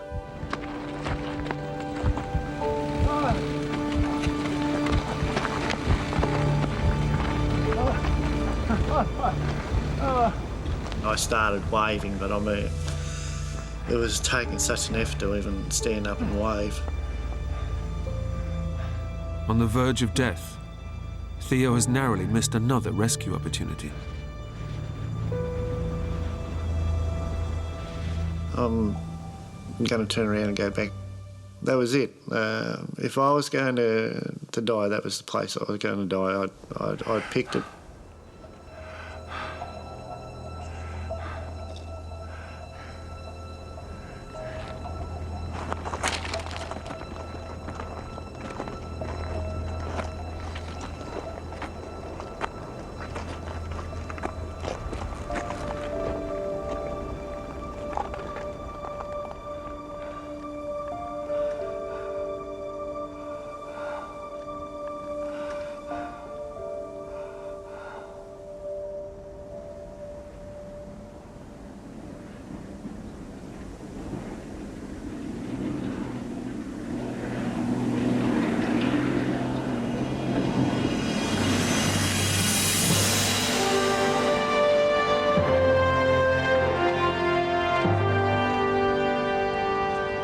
soon as I could see them, that they knew where I was, I basically just collapsed on the ground. It was just a feeling of utter enjoyment. The emotions were going through that, you know, it's finished. That the thought of dying's not going to happen. All the plans that I had of, you know, going into the cave and letting nature take its course just wasn't going to happen. And, you know, those guys, they're the best looking bunch of blokes I'd ever seen. Rescuers found a fresh set of Theo's prints, and the Aborigines were finally able to track him down. Can't explain it. It was just a huge relief. It was, oh, thank God.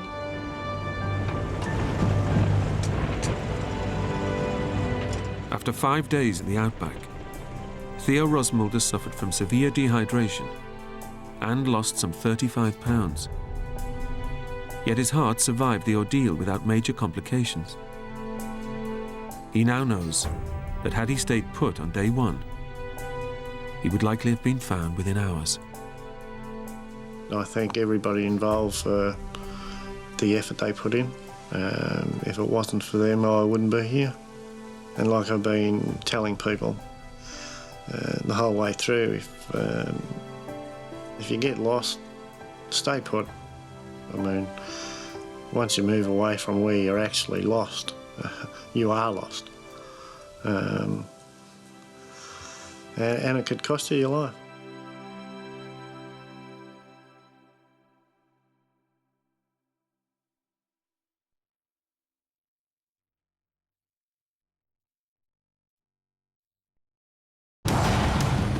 Young lovers, Gina Allen and Brandon Day, are on a day trip from hell.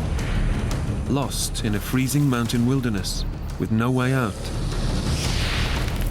The city dwellers are trapped in a nightmare they cannot escape. We're stuck. We're completely stuck. And just when it seems it can't get any worse, they're plunged into a tale of death and despair, which threatens to engulf them too. If we make a mistake, probably will die.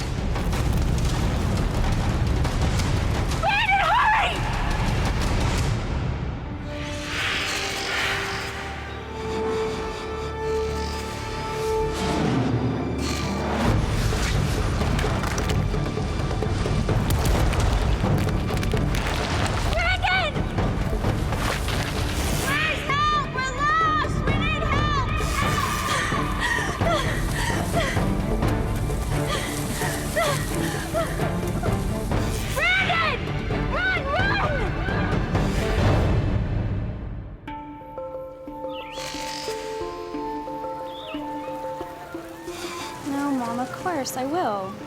It'll be fine. He's a really nice guy. Jessica knows him too. She says he's very nice. We met in the spring of 2006. He had seen my MySpace profile, and within a couple of weeks, went on our first date, and we immediately hit it off. We were almost inseparable at that point. A few days later, he asked me to go with him to California. Tasha, I'm in Palm Springs. Oh, I know, the hotel is amazing. I know, I can't believe I'm here either. Oh, he is totally gorgeous, and he's been such a gentleman. No, if he was gonna abduct me, he wouldn't do it at a business conference, would he? I had qualified to go to a national sales convention. I'm a financial advisor. I was allowed to bring a guest with me and thought it'd be a really good time, and invited her out with me. Hey, hard day at the office? Oh, so hard. I have no idea. I just looked at it as, hey, look, how would you like to go on an all-expenses-paid vacation to a resort? How bad could that be?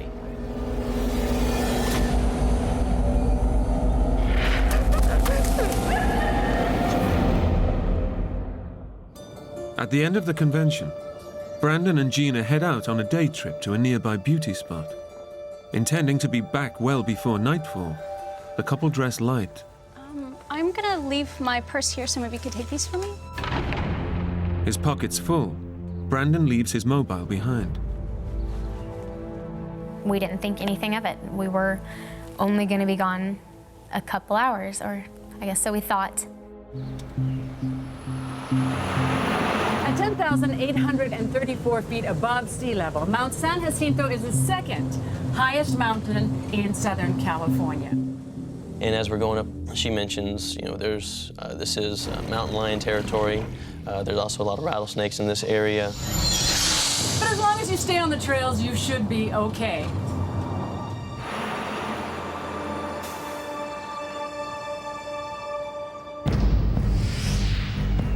Among the most rugged wilderness regions in the US, Mount San Jacinto is the second highest peak in Southern California. With no access road, the only way up or down is by cable car. And while temperatures can hit the 80s and 90s on the desert floor during May, the summit is still dusted with snow.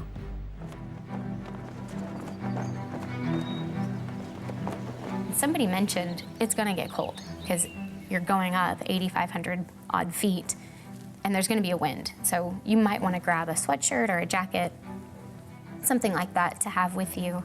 So we got up to the top, about to head out for our walk. It was totally perfect. And I guess you just think, you don't have a care in the world at that point. We're the typical young couple in love. Seeing the snow, I decided, sneaking behind him, that I would mess with him. Brandon. What? I just kind of turned to him and just nailed him right in the head with the snowball, and that point, it was on. It was just so fun, just throwing snowballs at each other in May. Wait, stop. Listen. What? What is it? You hear that? Sounds like a waterfall. Don't get me mad. So we headed off to go find this waterfall.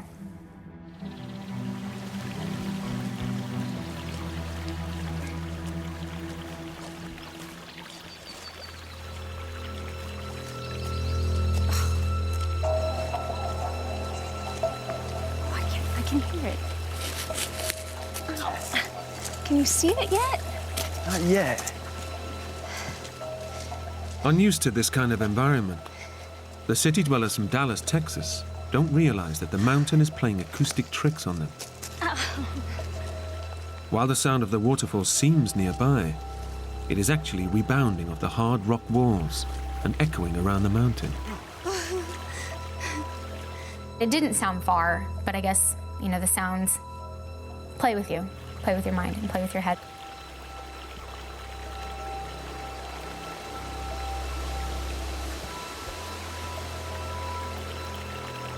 Gotta be here somewhere. Are we there yet? I think this is getting to be like a real hike. A little further, Gina. Should be really cool.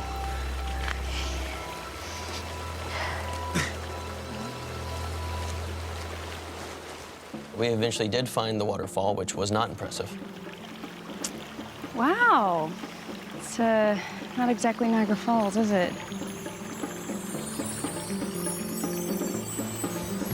Ow.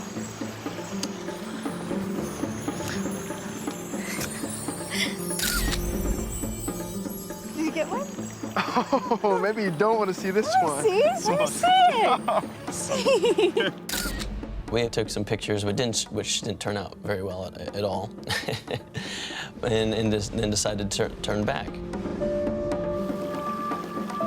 Time should be getting back. Come on. Yeah, we should. All right. Gina and Brandon have 20 minutes to meet their tour party at the cable car station. But going back the way they came is not easy. It seemed so simple when we walked off the path to get to the waterfall. It felt like all we did was around two boulders, behind a tree, and over the top of another boulder, and there it was. So we kind of, retraced our steps, and it was seeming to take much longer. Hey, can you hear that? This way. Can't be far. We could hear voices, but we couldn't really match up with them.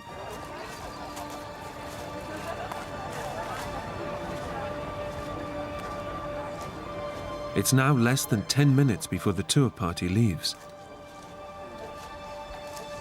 Brandon and Gina can hear the other tourists, but they cannot find them. This way. We couldn't get to them. They seemed to be just right there, and we lost voices. We couldn't hear anyone else talking. And at that point, you kind of, okay, something might not be right here. Meanwhile, the rest of the tour party has descended without Brandon and Gina and will soon return to the hotel. Beautiful, isn't it? Brandon and Gina now realize they've not only missed their rendezvous, they've lost their way back to the station. It's beginning to be a true test of their fledgling relationship. You've got no idea where we are, have you? Not exactly. But at least I'm looking for a way out. He goes, you can sit there if you want to, but I'm going to keep on moving. I think he wanted to be the big, strong, tough guy that's not scared in front of me. At that point, it was probably important that I sent a little message of, okay, we can't panic. We have to stay focused on the task at hand.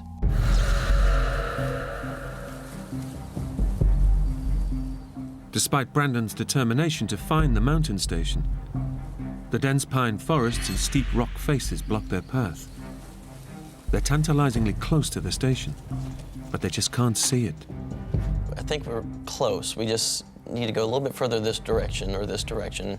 We'll see something we recognize and we'll be fine. That went on for a while, and then I realized that no, I do think we're lost. And so at that point, we decided, okay, we have to start yelling for help.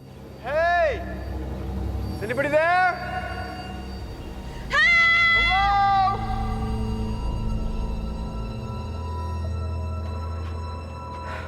We're too short. Must have taken a taxi back. Okay, let's go. We've now passed the rendezvous time. Now we have a real problem. Okay, before it was something that was very manageable. Now it's sinking in. I think we have an issue. As night falls, Gina and Brandon are lost in one of the most desolate and unforgiving parts of the Southern Californian wilderness. But even worse, no one knows they're missing. The most immediate danger for Brandon and Gina is hypothermia. Lightly dressed, they're at the mercy of the plunging mountain temperatures, which can drop well below zero at night. They must retain body heat, or frostbite, exposure, and eventual death may follow. All we had was wind pants and windbreakers on, not any type of gear or something to prepare for this type of weather, or food or water or anything, because we originally had only intended to walk maybe a few hundred yards to take a picture and then head back to a mountain station. So we weren't hikers, we were tourists. Brandon, I'm so cold. It's okay, Gina, it's okay. I really felt responsible. It's one thing to put yourself in a bad situation, but to put somebody else in a bad situation is tough to stomach. And so, at one point, Gina started to cry. She was very scared. And, I started to just apologize. I'm so sorry for putting you in this situation. And she stopped me right there. And I said, no, we're okay. We're in this together. We both took the wrong steps. We're both following each other here. We're okay. We're in this together. So I think at that point, he accepted that I was not blaming him by any means, that I was right there with him, that we were gonna get through this together. You can't stay here. You'll freeze to death. I've got your room. Where? We passed a cave a little way back. It's better than being out here in the open. Come on.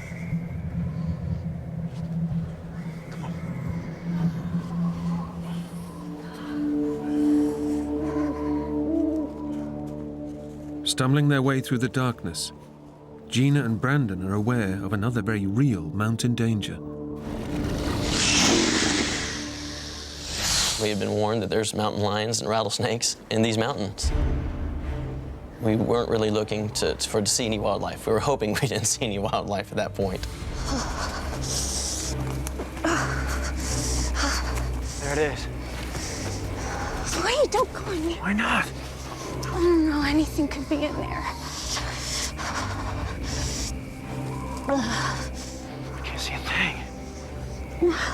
I don't know if it was just a gut reaction or just instinct or how he knew to do it. He took my camera, which I thought was genius. I don't know how he thought of it. Give me your camera. Camera? It's got a flash, doesn't it? Turn on there.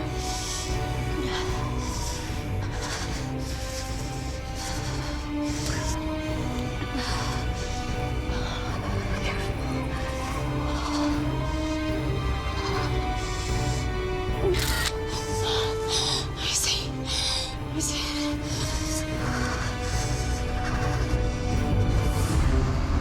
It's clear. There's nothing in there.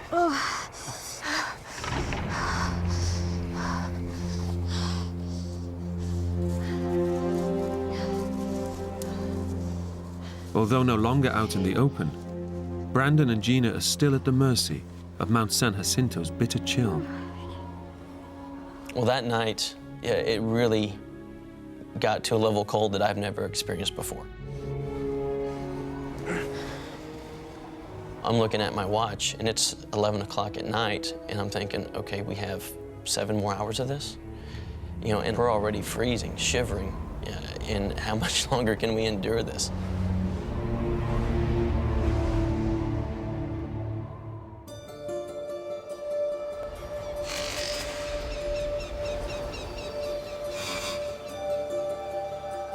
Brandon and Gina survive a long, cold night in their makeshift shelter. Exhausted, they've had nothing to eat or drink in the last 24 hours. Even so, Gina's mind is on more everyday anxieties. This was by far the most awkward date I had ever been on in my life. Here I am with this guy I barely know, and I'm stuck. Now he's going to, smell my morning breath, and he's going to see me without my makeup on, and I have dirty hair, and it's all those classic girl things you think of when you're in a new relationship. Brandon's thoughts are on more practical matters. In my mind, I'm going through a checklist, okay? There's a series of fail-safes. First off, the tour bus had a head count and a list of names, so they would have known we didn't make it back on the bus. Secondly, at dinner that night, some people from my firm would have noticed we're not there.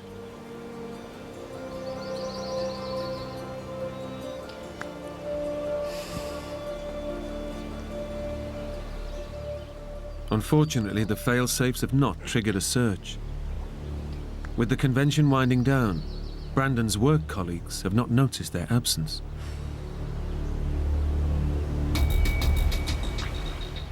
Brandon and Gina are not expected home for another 2 days, so their families have no idea they're missing. Brandon and Gina climb further up the mountain, thinking they need to go higher to reach the cable car station. They're in for a shock.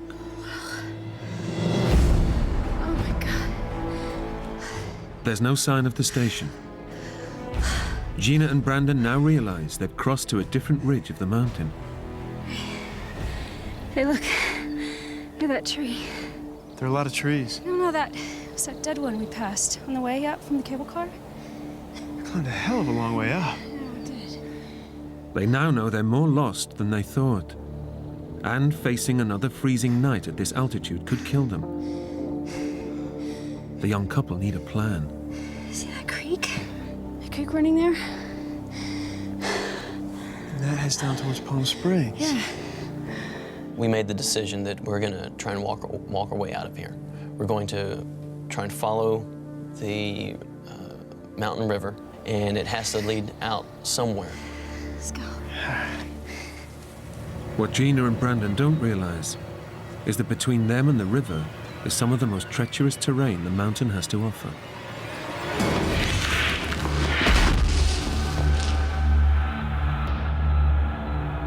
So we kind of look at each other and say, all right, well, we have nowhere to go but down. And it's steep. It's very steep at that point.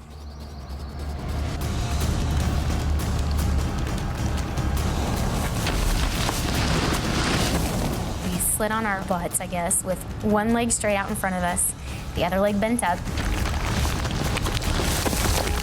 And we moved.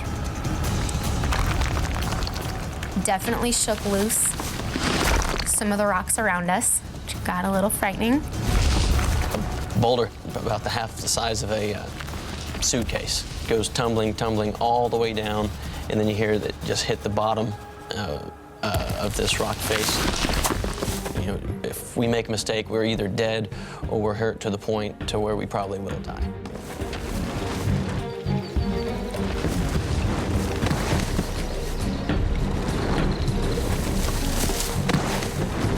Gina, as she was trying to slide down, had kicked a rock or some rocks. Brandon, watch out! And here it's coming straight for me, straight for my head. Brandon! No. Where are you? This thing probably missed me by about a foot and a half. I'm okay. That was really, really close. Oh my God. Oh my God. The mountain is too steep and treacherous to climb back up. Brandon and Gina are now committed to sliding down the rest of the rock face, despite the danger. No. Takes us the better part of a day, and around 4 or 5 o'clock, we finally make it to the bottom. It's the first water Brandon and Gina have drunk for over 24 hours. Water could prolong their survival, but with no source of food, their health is already deteriorating, and their judgment too. They think that following the river will lead them to safety. They have no idea what lies ahead in this hostile wilderness. The stream we were following would get really narrow, to the point where you could almost jump across it, to really wide, to the point where we had to look for like 4 and 5 rocks to hop across. And you essentially kind of play leapfrog, trying to just hop on rocks to get your way over. You know, the last thing you want is wet feet. Under normal circumstances, getting wet would be an inconvenience. But with night approaching in the cold mountain environment, it could spell disaster for Brandon and Gina. We get to a point where I'm leading, and I'm going down like a downed log. And I guess it's something that I learned through my years of cheerleading, is that you think light. You train your body to think light. I made it down safely, but he's 60 pounds heavier, might not support him the way it supported me. Instantly, I'm soaked from the thighs down. In wet clothes, Brandon is now at real risk of hypothermia. With no cave to shelter in, the couple need to think fast to prevent the creeping cold of night from freezing Brandon to death. I'm gonna get these shoes off. So at that point, I guess my nurturing instinct kind of kicked in, I guess, to take care of him. Then we huddled up again to keep us warm, and she sat on my feet throughout the night, trying to help keep them warm, because I was shivering pretty good throughout the night.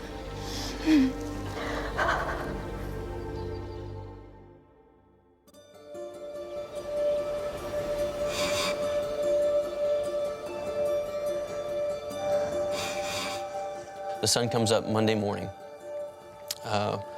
We wait a little bit longer because my shoes and my socks are still pretty wet, so try and let the sun hopefully dry those out for another hour or so. After 2 nights stranded in a savage mountain wilderness, with no food or way out, all Brandon and Gina have left is a determination to keep going. We're not gonna die here. And also, we just really didn't want to sleep another night out in the freezing cold. We wanted to get ourselves out of there.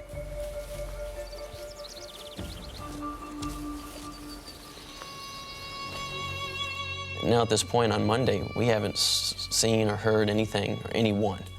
So we have no evidence, no reason to believe a search has started. At that point, it seems surreal that we haven't heard anything, but that's the situation we're faced with. And I think we had come to accept that for whatever reason, that a search wasn't coming, or at the very least wasn't started.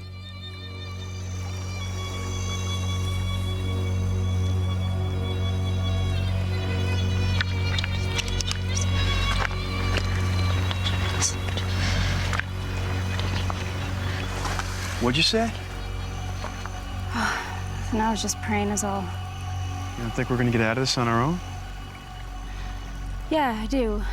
Just gives me hope, that's all.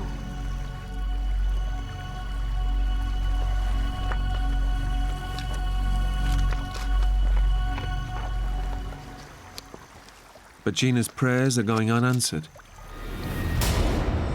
Their hotel computerized booking system has automatically checked them out.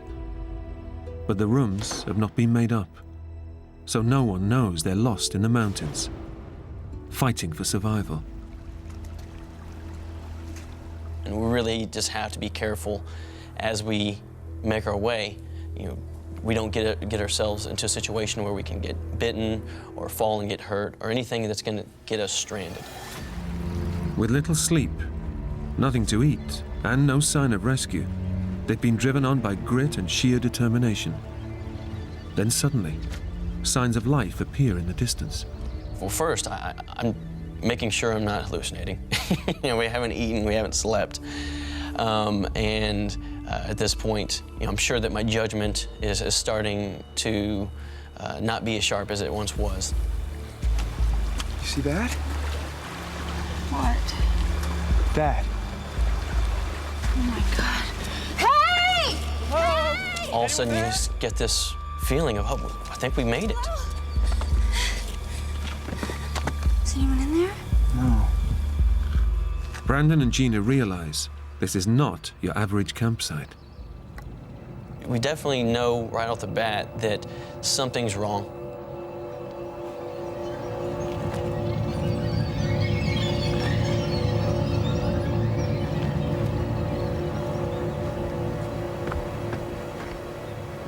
Stuff had been buried a little bit by dirt.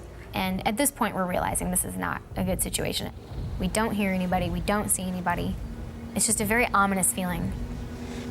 Hey! Hey, Brandon! Look at this. So we start going through the bag, the contents of the bag. We're discovering these maps. We had no idea really what we were looking at, but just that there were some sort of maps. And there was obvious writing in the white space. Brandon, look. This is today. This is May 8th. Someone's here. We're gonna be okay.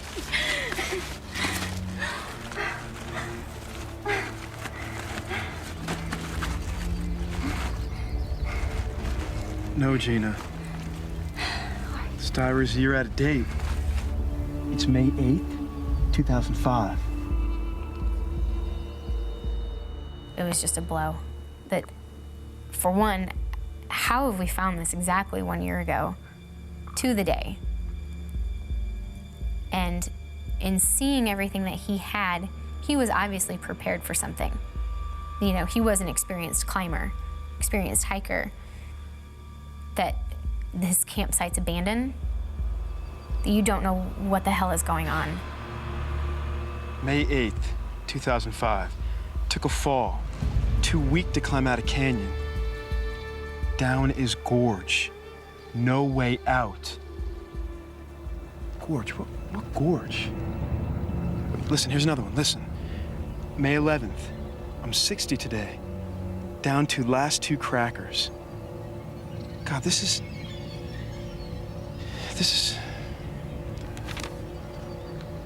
Here, May 14th. Heading down to creek for water. Goodbye and love you all.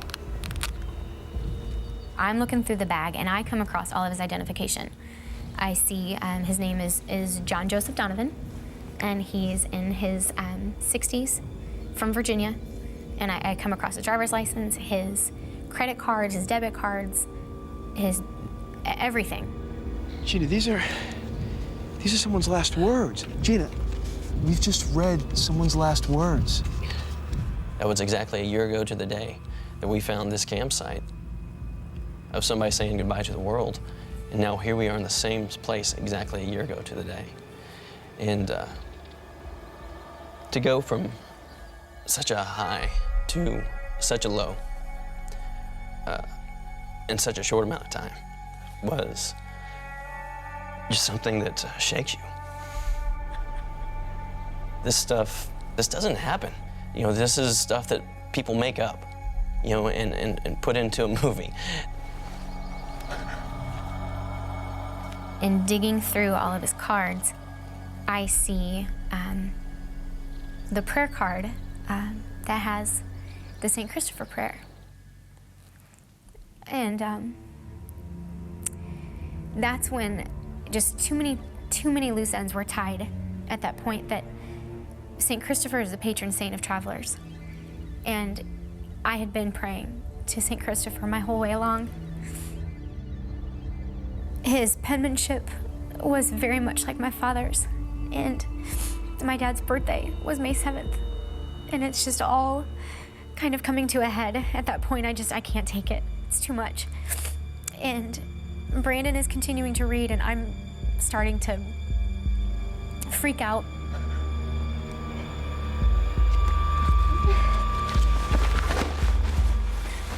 At that point, I took his bag and I gathered up everything I could. I gathered up his glasses, his shoes, his jacket, because in my mind, that's somebody's dad. And somebody's dad didn't come home. And it was just important to me that any of his family have his things. I can't think of anything but getting the hell out of there. Gina, wait! Gina, wait, stop! Gina!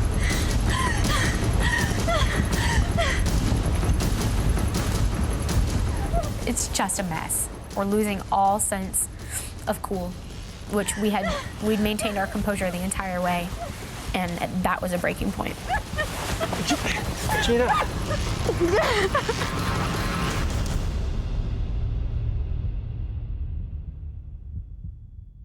And, you know, Brandon came up and grabbed me and just kind of said, breathe. Just breathe and settle. We have to settle.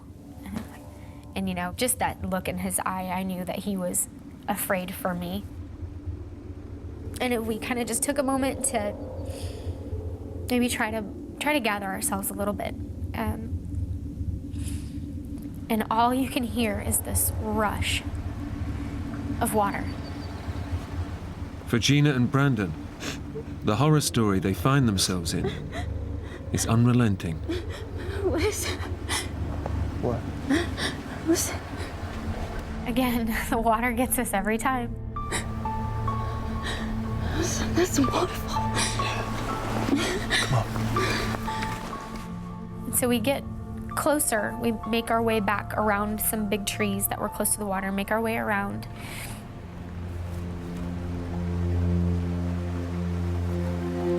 And that's where we see the gorge that John had talked about.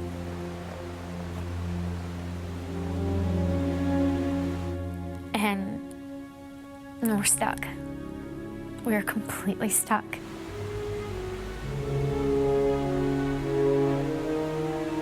He had the maps, he had the compass, he had everything, and he couldn't get out. So how the hell are we?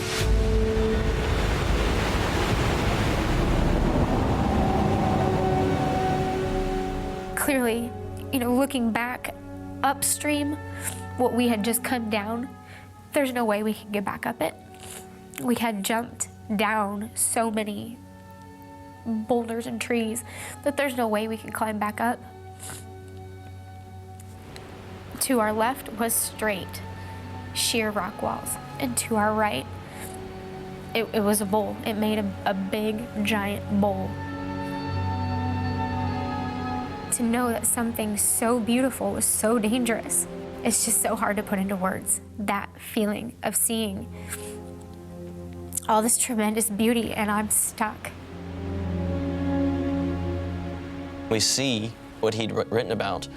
There's about 140, 150 foot waterfall and no way to get around it.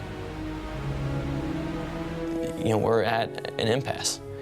You know, now what? You know, we can't, at this point it's sinking in, we can't walk our way out. They thought that following the river would be their escape route. Instead, it's led them into a trap. Now, after 2 days struggling against fear, they're losing the battle. And at that point, we knew we were not getting out. There's no way. There's no way we can get out. This man was prepared. He had everything he needed. We were not prepared for anything. We just had on our running shoes. We had chapstick, a digital camera, sunscreen, and running shoes. And this man was prepared and he couldn't get out. It's very defeating, very defeating. But the missing hiker, John Donovan, has left Brandon and Gina a lifeline. Yes, matches.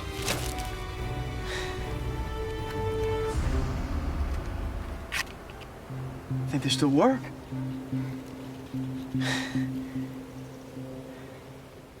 I don't know how we missed it.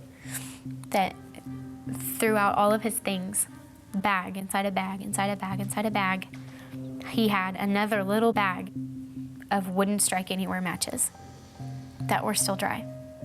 By some miracle, they were still dry.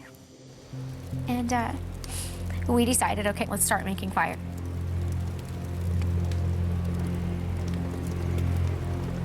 What's that noise? Fire?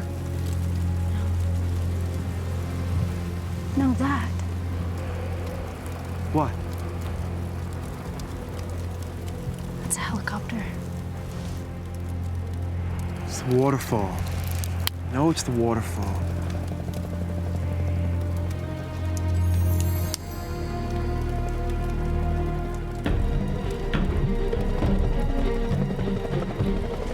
It's a helicopter. Hey! Hey! Hey! Woo! Hey! Right here! Hey! Hey!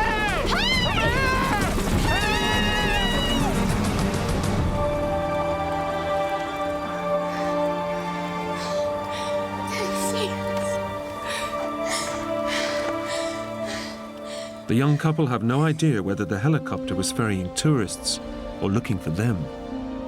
Whatever the case, Brandon and Gina may have just missed their only chance of being rescued. That night, we were alone. It was the one night that we weren't side by side.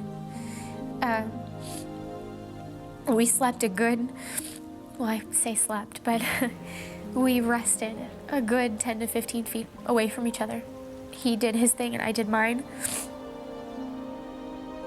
You would think at that point you need each other even more so than you ever would.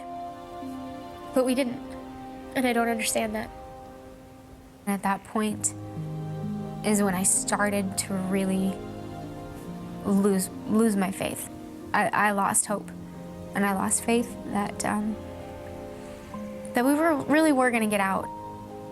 At that point, I started letting go, just resigning all hope and accepting it and realizing that it's okay. But I'd spoken to my mom. I had spoken to my sister. I had spoken to my best friend, and I knew it was okay. I had spoken to everyone that I love in the last few days, and it's okay. It's okay that I don't come home.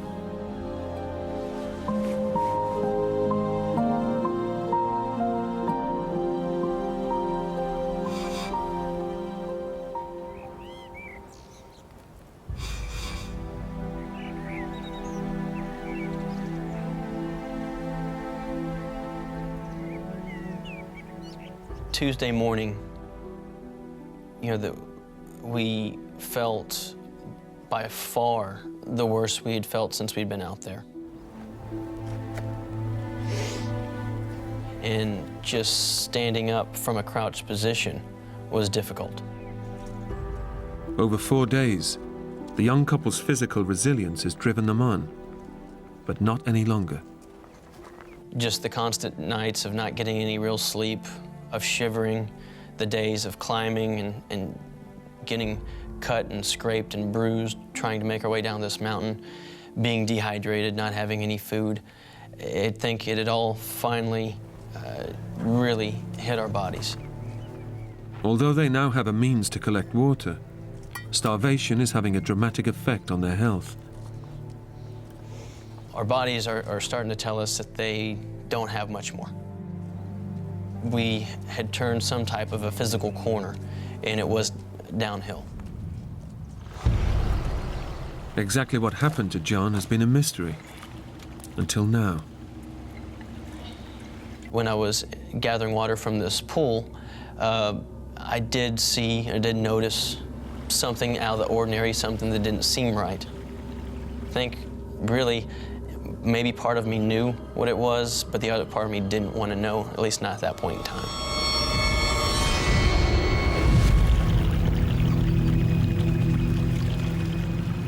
For Brandon, the discovery of John Donovan's body is the last straw. That's when I made the decision, I'm gonna light the whole place on fire, the whole damn place. And they have to see the smoke from that.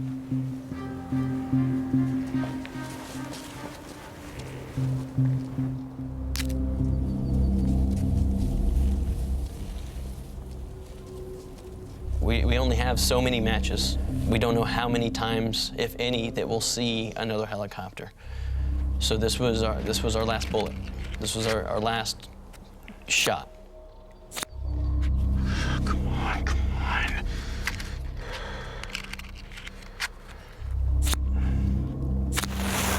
Yes.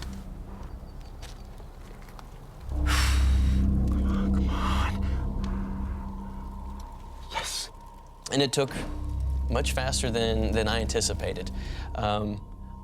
Made sure the fire caught, and within 60 seconds, it's a large fire and getting larger. No.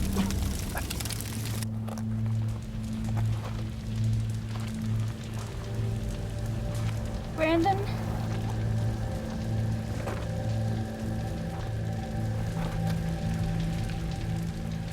Brandon?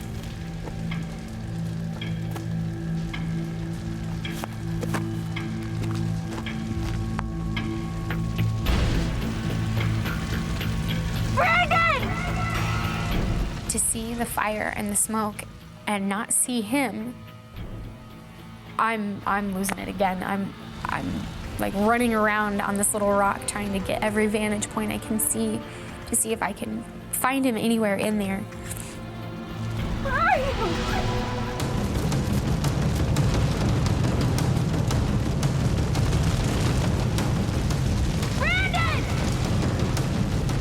And finally, I see his little head moving through the mess, and the flames are getting bigger. And I'm just, hurry up, get up here, get to me. Brandon, hurry! Faster! Run! Brandon, come on! Brandon, hurry! Hurry! I'm okay. Just, come on. How do you not see this? Again, not a cloud in the sky, crystal blue skies, just amazing, beautiful. And all you can see are these huge plumes of just black, black smoke. It burned for about 45 minutes or so, produced a great deal of smoke. There wasn't a cloud in the sky. And the thought was, I mean, they have to see this. I mean, if they don't see this, what next? We just kept on putting our hope in this. This is kind of this is our last shot. And we watched the fire begin to smolder, and eventually wasn't putting out nearly the same smoke. It basically burnt itself out. And now about an hour's gone by, and we still don't hear anything. We don't see anything. And so the thought starts to creep in both of our minds of, that was our best shot. What are we gonna do next? I'd always tried to be positive that we were gonna find a way out. There's gonna be a search for us. There's gonna be something. We just have to keep ourselves safe, and we're gonna be okay. But now here we are, in a spot where we know somebody's died. And what are we gonna do?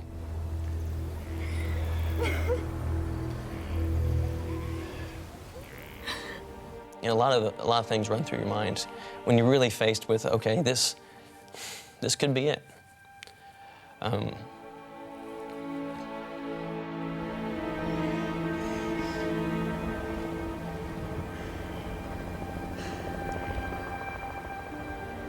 And it was the most beautiful sound we'd ever heard, because coming up from the valley floor is that sound of a helicopter.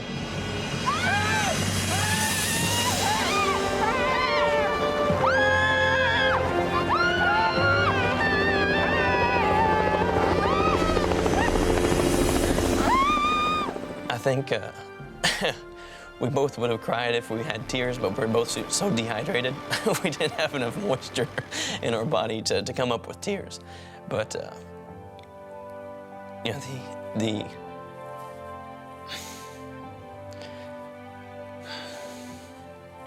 the pure joy of knowing you're gonna make it out.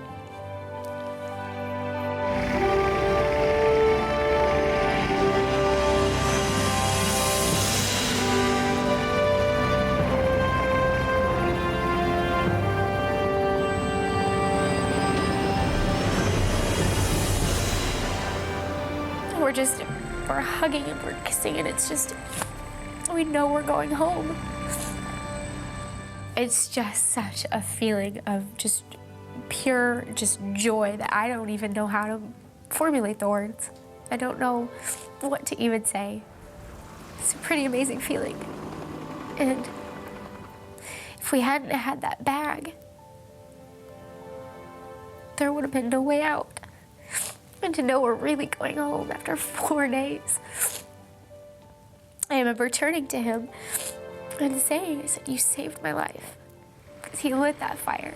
And if he hadn't lit it, I don't know. I hate to even think. I don't let myself think. I don't go there. We're just so thankful to John Donovan for his sacrifice.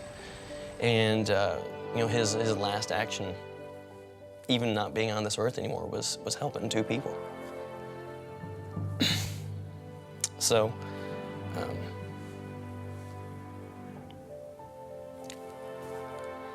certain people just have a way of leaving their mark.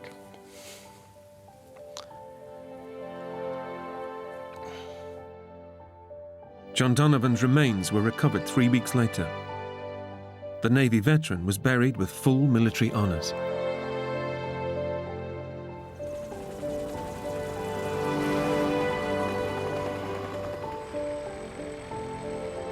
Gina and Brandon stayed together for 2 years after the ordeal, and then separated.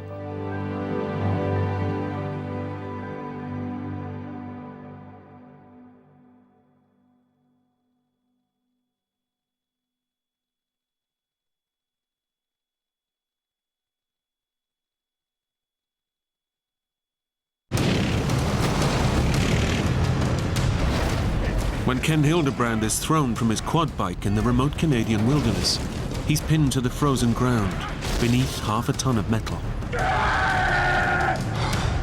I almost threw up just from the pain. Injured, alone, and exposed to all this savage region can throw at him, Ken must battle to stay alive. All he can do is hope that someone finds him before he either freezes to death or the predators closing in on him move in for the kill. My chances were very slim, very slim.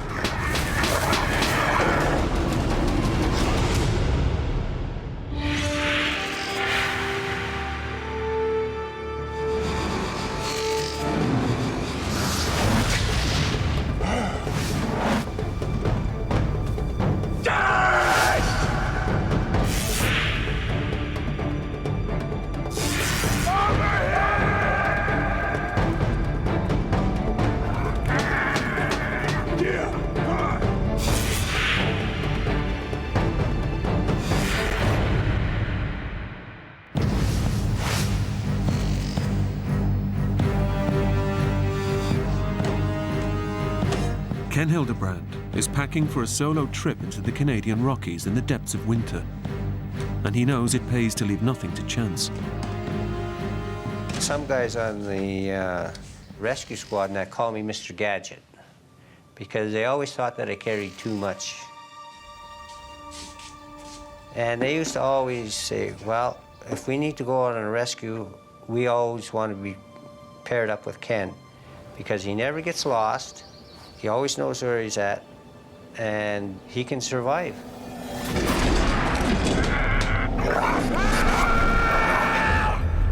Yeah, no, I'm going up to Bob Creek to collect some traps. But, you know, I should be back in time, give or take an hour or 3. The survival expert regularly heads into the mountains alone and makes no firm plans about his return with his family and friends. Well, listen, if I don't show, we'll do it when Lil's back, okay?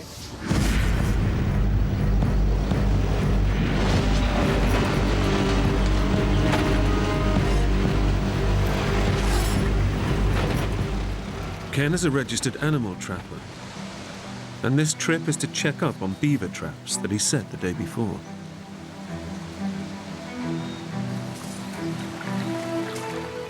We trap to keep a good, healthy population of animals. And beavers are a rodent. The goal is to try and keep beavers from overpopulating. Ken loves the great outdoors, and nothing stops him from enjoying this vast wilderness, not even his disabled leg. I had polio. I had over 20 operations when I was a child. I mean, I was never supposed to walk. I threw the braces away and everything else, and I said, I'm going to walk. I'm going to do whatever normal people do.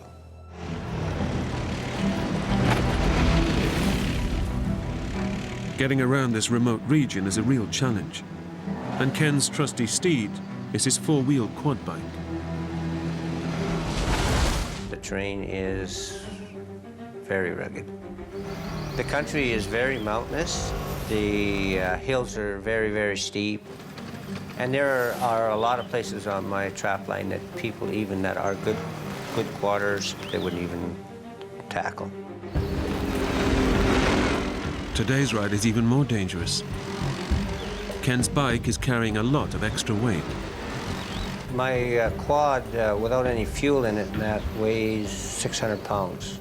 The beavers, 35 and 50 pounds a piece. Then the 3 gallons of gas, yeah, pretty close to 1,000 pounds. A small pickup truck would probably weigh that. The temperature drops below 0, and the wind picks up. So Ken calls it a day.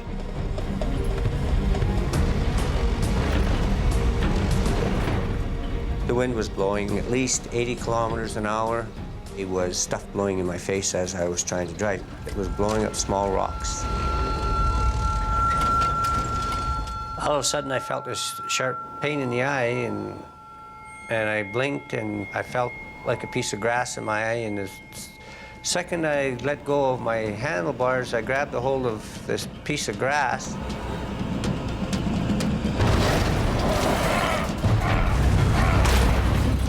And the bike started going up and over.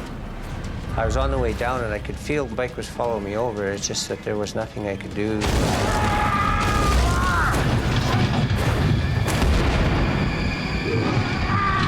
It felt to me like I was fast enough that I was getting out of the way, but then, wham, it was so fast. It just knocked me right face first into the dirt. And then I felt this excruciating pain in my leg. I could feel my foot. I could feel my ankle just totally dislocating and the bones were breaking. I almost threw up just from the pain. The steel rack rammed me in the smaller part of the back and drove me down and knocked the wind out of me. The pain was from my ankle and in the calf of my leg. I couldn't push and lift myself enough to move the bike. No matter how I tried to move my legs, I couldn't. The heavily laden quad has pinned Ken to the ground in the middle of nowhere.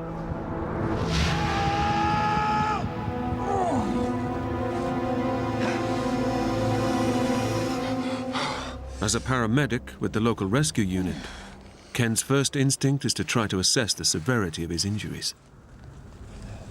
I took my pulse. My pulse was at 160. It was bounding. I could feel, so my blood pressure must have been up high because I could really feel my pulse. My skin was pale. If I pinched it, it was slow to come back to normal. It took 5 seconds for my color to go back in my finger, so I knew that I was in shock. Pain and the anxiety was causing me to make my heart rate go up. So I knew I had to slow myself down so that I could rationalize, I could think properly. Ken learned how to deal with pain as a child, fighting polio. I kind of mentally block it out. It's amazing how much pain I can actually block out. Ken cannot reach his legs, which took the full impact of the crash. And he can only imagine the kind of damage that's been done. My first assumption was that, yes, I dislocated my ankle for sure, possibly crushed it. I thought that maybe I had done a lot of damage to my right knee because it hurt like hell. My polio leg is not very big. I can actually put my hand around it like this. When it smashed down into that ground, I thought for sure that knee was done. The weight of Ken's quad bike and survival gear exerts enormous pressure on his injured legs, causing excruciating pain.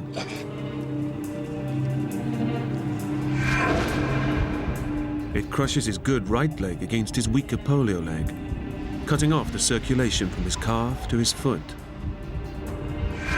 Ken knows that to avoid permanent damage, he needs to act fast. My first reaction was, I need to get out from underneath the quad, even if I've broken my leg. So I looked around and tried to see if there's any sticks or anything I could grab. All of Ken's gear is still strapped to the quad.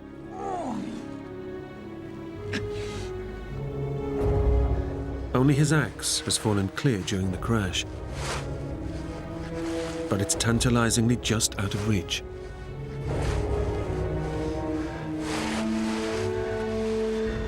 Ken's survival instinct kicks in.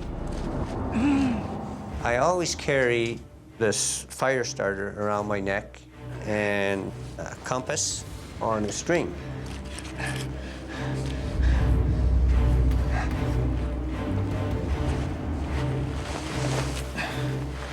Getting his hands on the axe could mean the difference between life and death.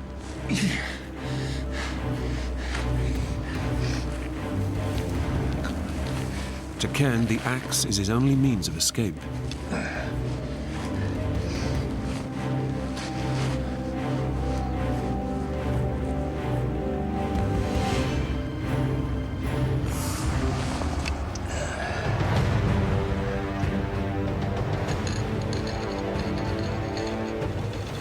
took me several tries or more to finally catch the butt of the axe handle.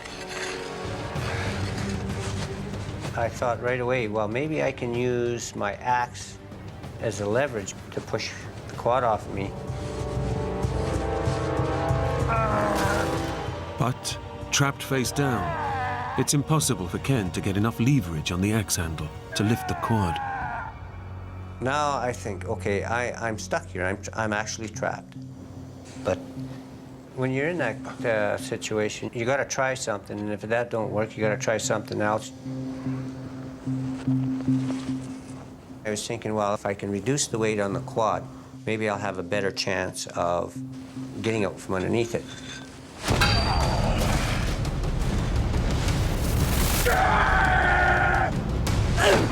But every strike causes agonizing pain to Ken's injured body as he tries to knock the heavy gear from the quad.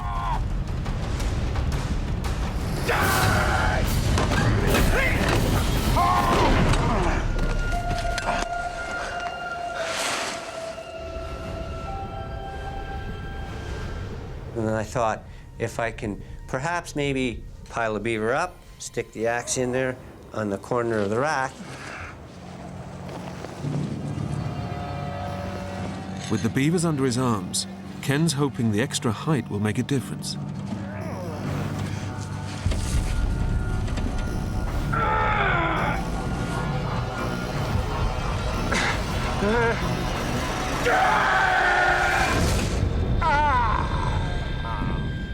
It seems to be working. The quad moves a fraction of an inch. It felt so good. I mean, it still hurt like hell, and it felt like the bones were broken, but at least that steady, constant pressure was relieved. Fueled by adrenaline, Ken decides it's time for a make-or-break effort to free himself.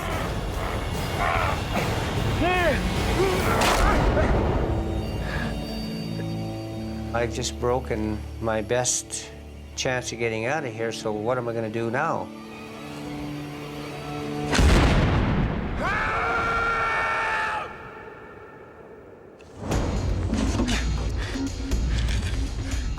Ken is now completely trapped in this Canadian wilderness. He has to come up with another escape plan if he's going to survive. Now I thought, okay, the axe is broke, the handle's not as long. Perhaps now I can get underneath there and chop and hack away some of the ground. If Ken can loosen the soil beneath him, he might be able to work himself free. But weighed down by his quad and the equipment, it's a near impossible task. You try chopping like this here in a little space. It's a challenge.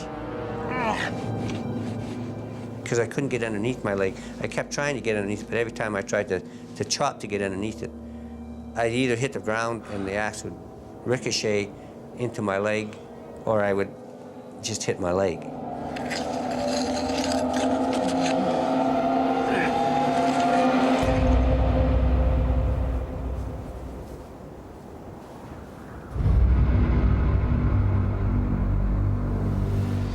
Despite the pain, Ken simply refuses to surrender and accept his fate. When you're caught in a survival situation like that, your attitude has so much to do with it. It's very easy to give up, to think that, oh, it's all despair, there's no hope. As long as you don't let those things get in your way and you stop and rationalize, it's surprising how many little things that you can do.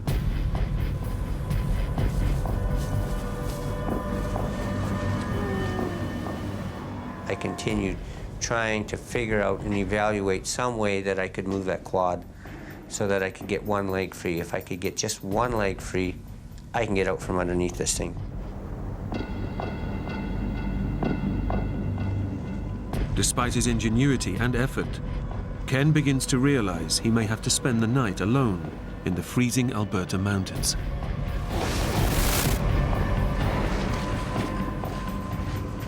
All your nerves at that point in time is raw. Your mind is going through a million things, like, how long is this going to last?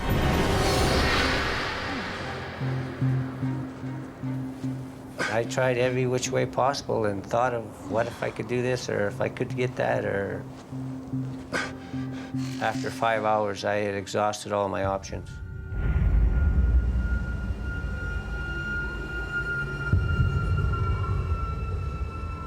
Darkness is closing in.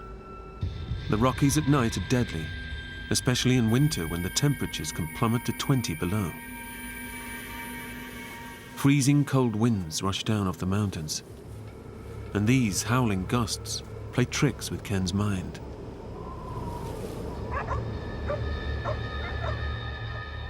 I'd hear something and I'd stop. Now, am I really hearing that, or am I not hearing that?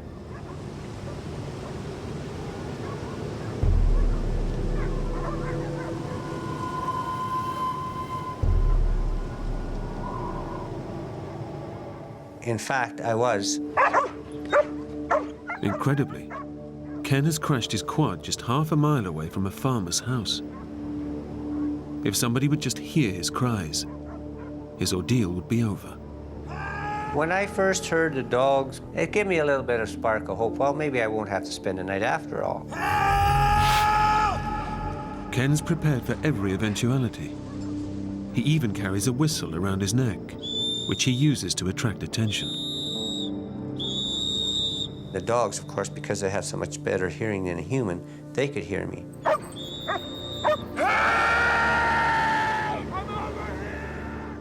But his distress calls are drowned out by the high winds and go unheard by human ear.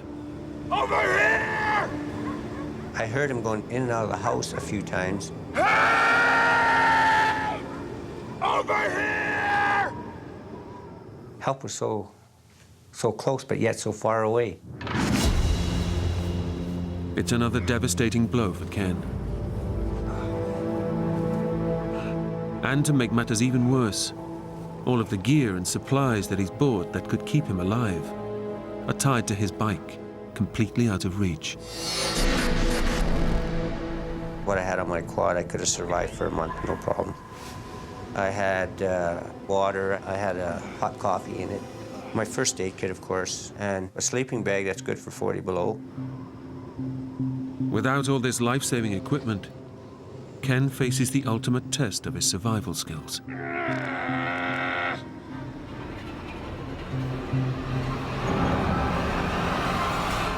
The temperature is already 11 below, and with the wind chill, it feels even colder.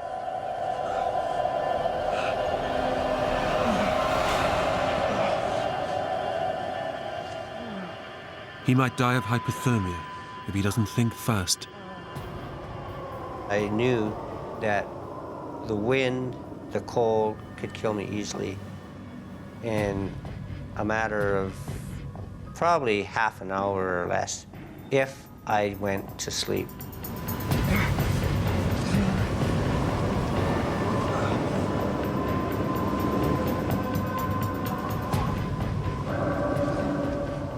The freezing conditions take their toll.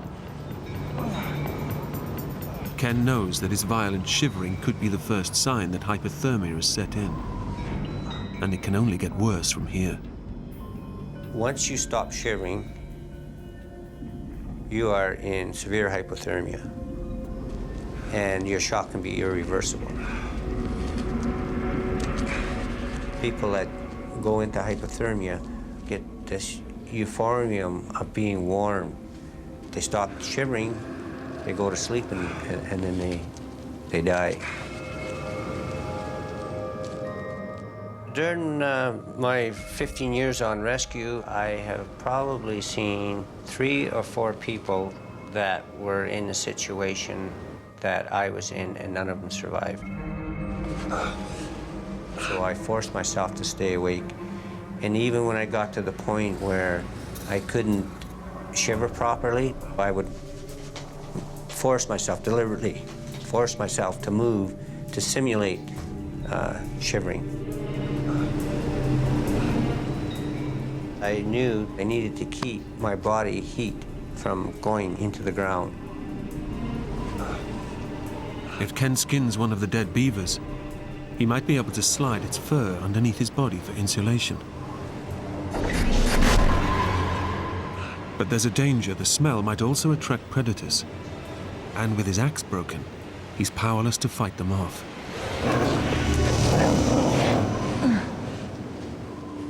I know the possibilities of cougars or any predator coming around is greater every hour that I stay there.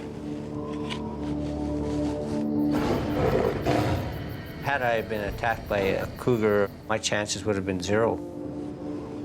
Ken knows without skinning the animal, he will die. There's little chance of rescue soon. His family aren't expecting him home for days, and even his dinner plans were tentative. But listen, if I don't show, we'll come when Lil's back. Ken decides the rewards of skinning the beaver outweigh the risk of attracting predators. I put the hide side down and the fur side up, so that made my stomach a lot warmer.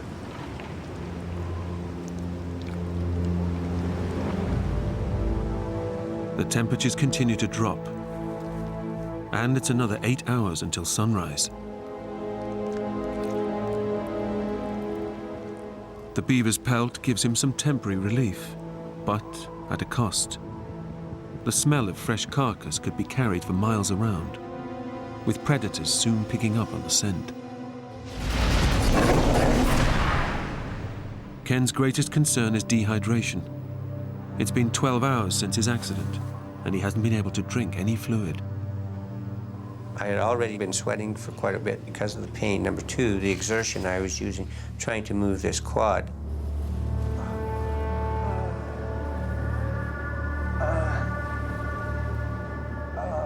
His body is losing water rapidly, and if he's unable to replace it, he will die.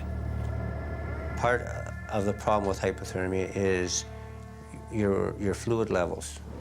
Because your blood is drawn to your vital organs and that, you need that fluid. I had the stuff on my quad, but I couldn't reach it. I had an extra gallon of water, a thermos full of coffee. I knew that I needed to get some kind of moisture somehow, somewhere. Ken carries a roll of plastic flagging tape to mark out the areas where he's laid his traps.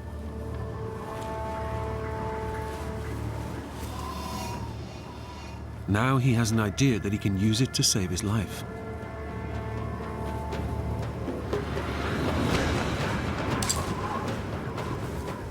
If I can get frost on the ribbon, I can run it through my teeth, and I can get the moisture from the frost.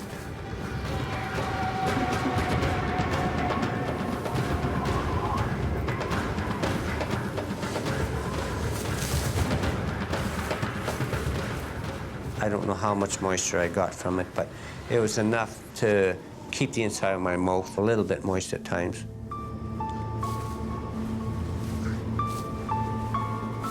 But it brings him little relief. He's not eaten for 20 hours, and his body is weakening with every minute in these severe conditions.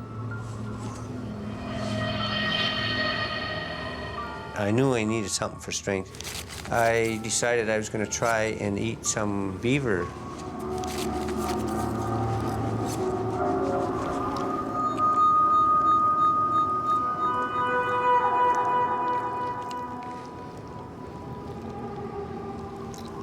It was like meat that's crystallized, partly frozen. So that probably, in itself, probably helped me to kind of gnaw it and get it down. But it wasn't the pleasantest thing that I've eaten.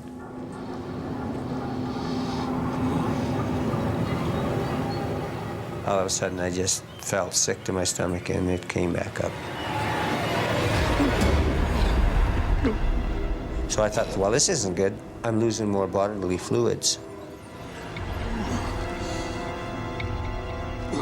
Every decision Ken makes now could mean the difference between life and death.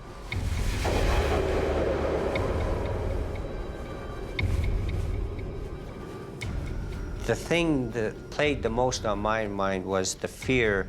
I didn't want somebody in my family to have the anguish of finding me and, you know, partially ate by an animal or something. You know, who knows what can happen once you pass away.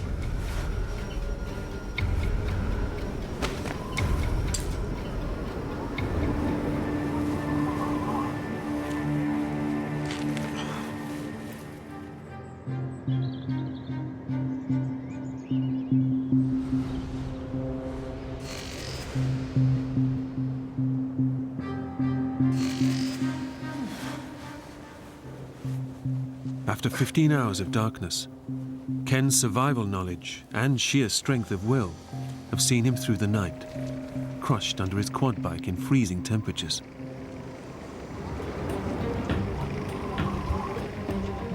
Suddenly, the early morning silence is broken by a welcome sound.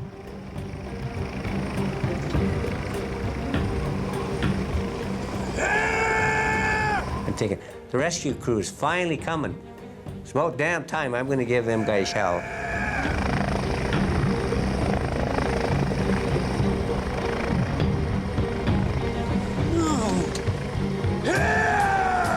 And it flew off in the distance.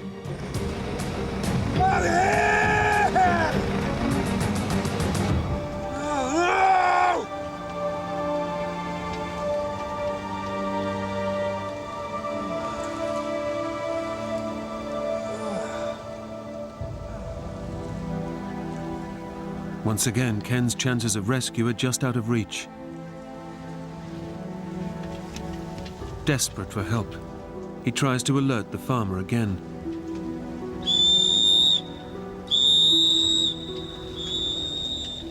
The farmhouse is only half a mile away, but Ken's desperate cries go unheard. I was just exhausting every possibility that I could try and use. One defeat after another.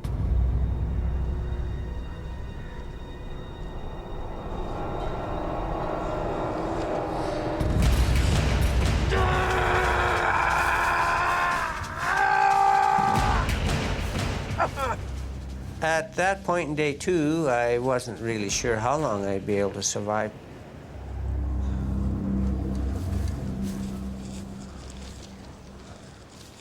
Ken's second day passes slowly, with his survival kit just out of reach, and the chance of rescue so frustratingly close.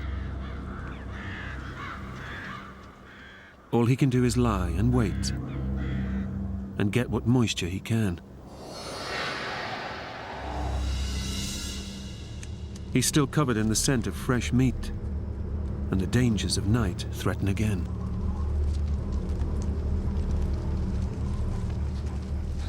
I thought that I heard something move. And I seen a couple of coyotes off on the right. Ken's biggest fear has been realized. The scent of the skinned beaver has attracted some unwelcome visitors.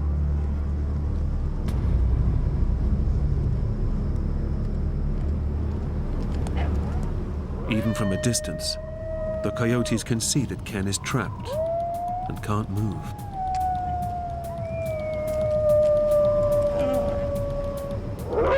Coyotes can be unpredictable. It's not the first time that they have attacked humans. When I heard coyotes messing around, I thought there was a possibility that they might get more aggressive. My soul, my Savior, God to me, how great thou art.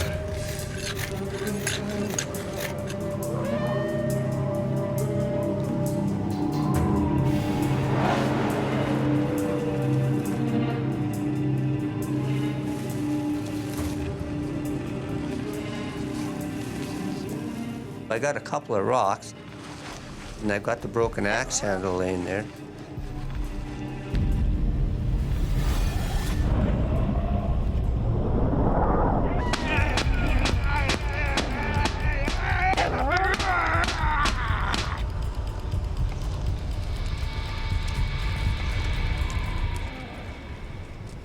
thought, how long that would last, who knows? Ken has already been trapped for over 30 hours. His survival training has kept him alive, but the paramedic realizes that parts of his body are already dying. The constant pressure of the quad's wheel and the swelling in his right leg is causing serious nerve and tissue damage. Ken knows that even if he is found now, his good leg might not survive. During the night, it got to a point where it was like your foot goes to sleep and you get all those needles and pins going through it. I figured, well, my foot is beyond saving now, for sure. The hopelessness of his situation starts to take its toll. We just finished celebrating my granddaughter's birthday. I was thinking about that quite a bit because my daughter had videoed me dancing with my grandkids.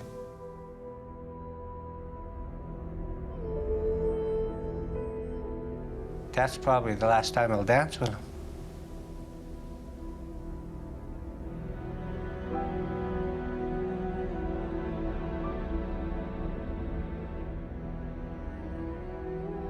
I'll be missing out.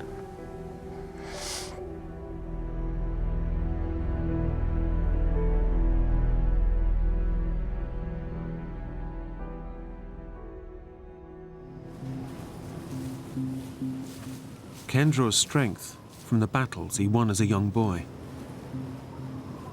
I've been through worse than that. I mean, I was never supposed to walk. I had 20 operations when I was a kid, and I threw the braces away, and that much of a challenge that I can't overcome that. To thee, my Savior God, to thee. It works wonders for your morale if you sing. It also, if there was something coming close, they knew that I was human, and perhaps they might stay a little further away before they found out, what kind of circumstance I was actually in. How great thou art, how great thou art, how great thou art.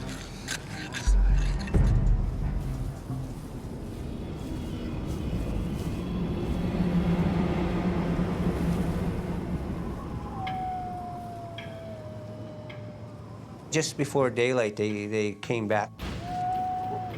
The coyotes have returned, and this time they changed their tactics, closing in on Ken from behind.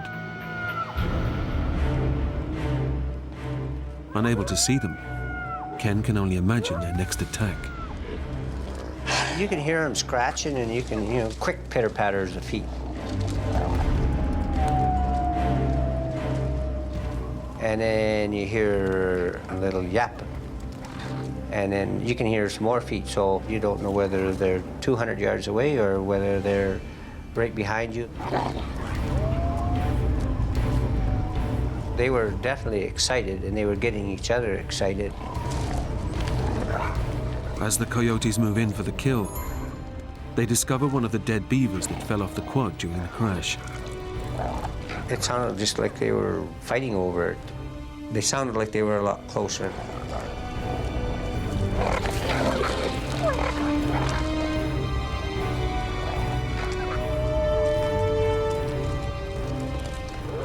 Now, the coyotes have a taste for blood, and Ken fears he is next on the menu. What's next? Are they going to get more aggressive?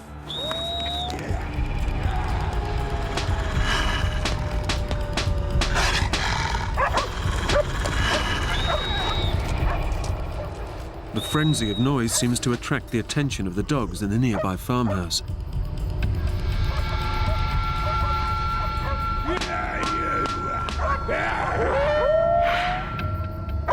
But once again, high winds muffle the noise from human ears.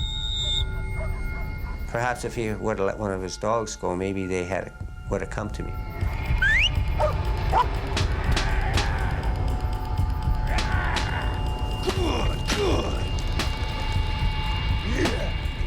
The noise seems to scare off the coyotes for now.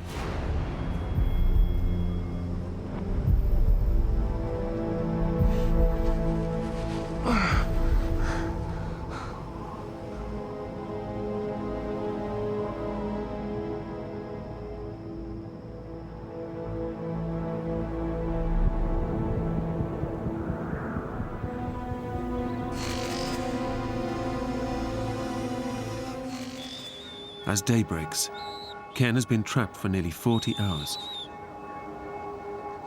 The chance of rescue remains so close, yet so far away. Every time that I could hear the sound of the dogs barking, or I could hear the farmer opening the door, and I would blow the whistle, nothing would happen. It was very frustrating, damn frustrating to, what's going on? Why cannot something come my way for a change? Why can't my luck change?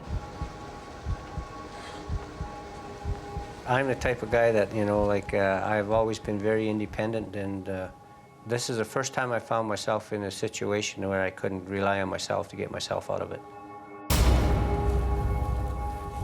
Ken's friends and family still have no idea he's missing, and no rescue operation has been launched. You know, I was down, definitely I was down. As a paramedic, Ken knows his body is rapidly deteriorating. I knew that shock was probably getting worse. My core body temperature was definitely dropping. My fuel intake was 0. It was more concentrated on trying not to fade off and go to sleep. I knew that if I was going to survive at all, I had to stay awake.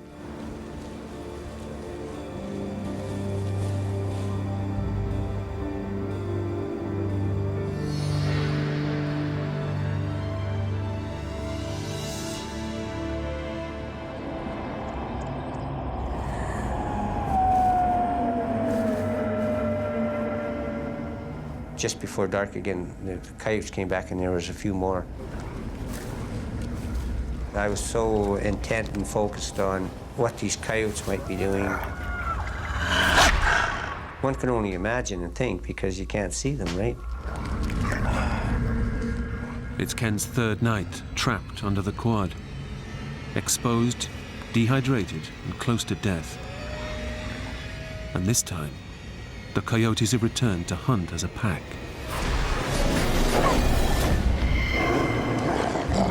They're well versed at their attack tactics. They would have tried definitely for my face or my throat because that was the most exposed. If you're swinging one way, they would try to grab you from the back. This pack have already tasted fresh meat, and they're craving for more. If I couldn't scare them off with the whistle and hollering, my chances were very slim. Very slim.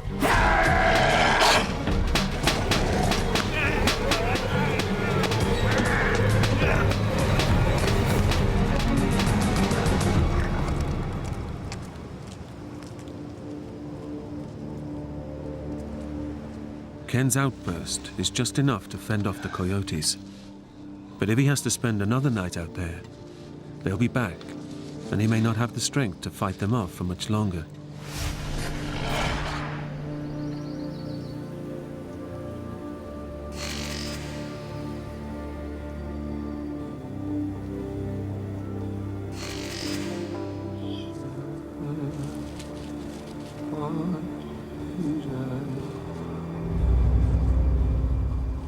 For the full 4 days, I never slept. I consciously made sure that I kept myself awake because I know from experience the wind, the cold could kill me easily. My body was telling me it was a downward slide. My mental alertness wasn't there. My coordination wasn't as good as it could have been. So I knew all those things were telling me that my body is shutting down more all the time. For sure.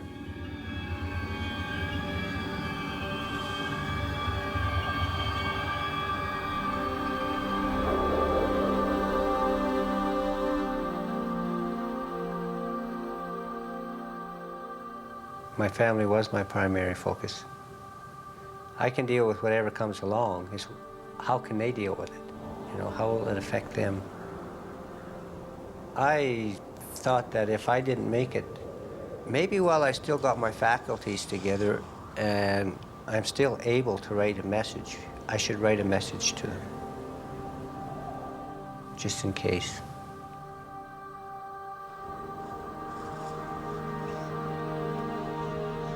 Well, I told him I was sorry.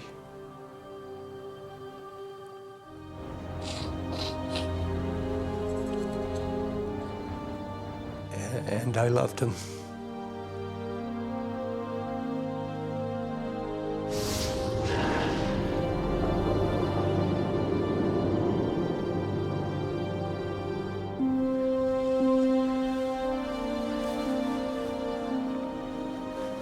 I took my glasses off and I laid them in front of me, and I thought that, well, maybe, you know, just maybe I could get a little bit of rest.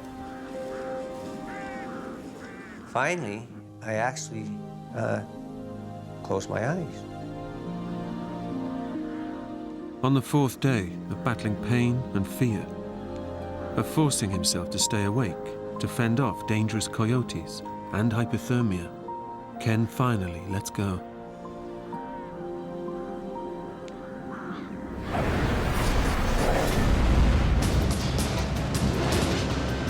That morning was a nice day for a walk, and I decided to take my dog to a particular area to visit friends. And looking at the beautiful hills and the mountains in the background, I changed my plans, went to another area, and found an area I'd never been before.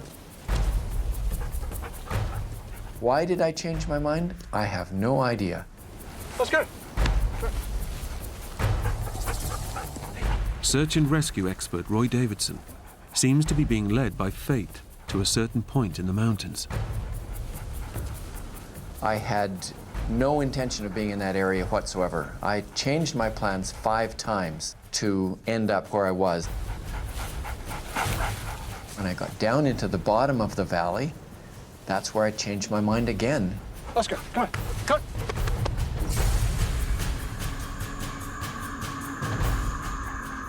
on. I just looked over and I saw the quad. And it looked like somebody underneath it. Oscar, come on. I'm on search and rescue, and about a year earlier, we'd had a search. We'd been looking for a missing hunter on a quad. We found this fellow, and he was underneath the quad, and he was dead. Oscar. Oscar. Oscar. Oscar. It was exactly the same scene. I figured there was probably somebody pinned under there that was probably dead. I'd heard something, and is my mind playing tricks on me, or is this real? Are you all right? Did I go to sleep? Am I dreaming, or?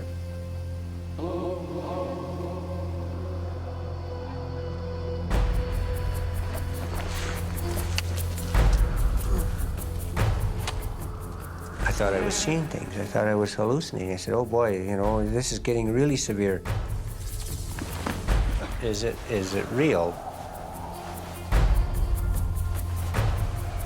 What's your name? Ken Hildebrand. I felt blessed. I felt lucky to be alive. I don't have to say goodbye to my family. The relief of like when they lifted the quad off of me, it was fantastic. You know, I just can't describe how great it felt, but it was short-lived. Come on. I tried to move my legs, and then I realized that I couldn't move my legs.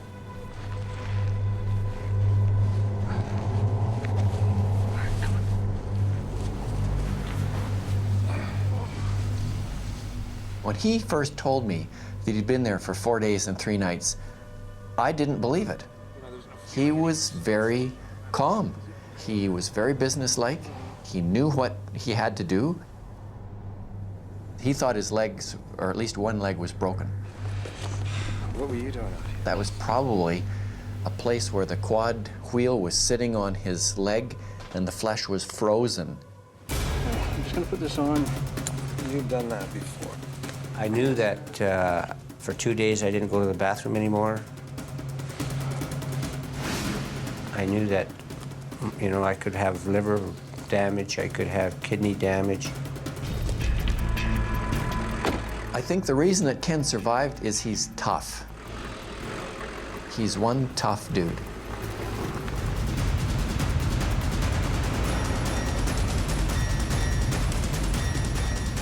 Roy has to get Ken to hospital as soon as possible. I tried to be as careful as possible driving out of there. It was pretty rough. There was no road. It was just up the bottom of the valley. And his leg was starting to hurt him. It was probably hitting the bumps and stuff where I felt circulation going into parts of my legs and that I could actually feel. And it's ironically that the pain actually felt good. I don't know how to explain it. It just, I wasn't down, but I wasn't, you know, jumping for joy like you think a person might. Because I knew I was still alive, but I knew I had a ways to go yet before I was out of the woods. How far, I wasn't sure. And I knew I wouldn't know until I was in the hospital.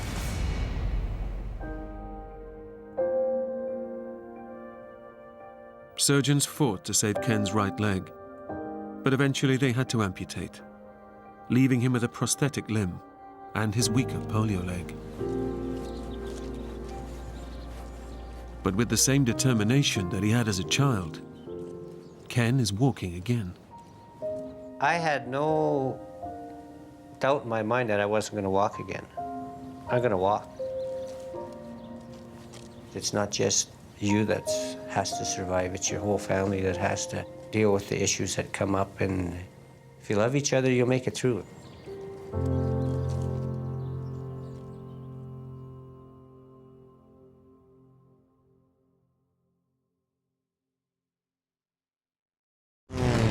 A plane carrying ecologists over the heart of Africa suddenly goes out of control. I had 15 seconds to say I had a good life. It crashes, leaving 3 men with serious life-threatening injuries. Exposed to the harshest of elements, with little hope of rescue, their only chance of survival is for one of them to walk for help. I don't want to die. If he didn't get through, we were all going to die. At the mercy of the same animals they're trying to save. I really felt that this was it. How long can they survive in such a hostile environment?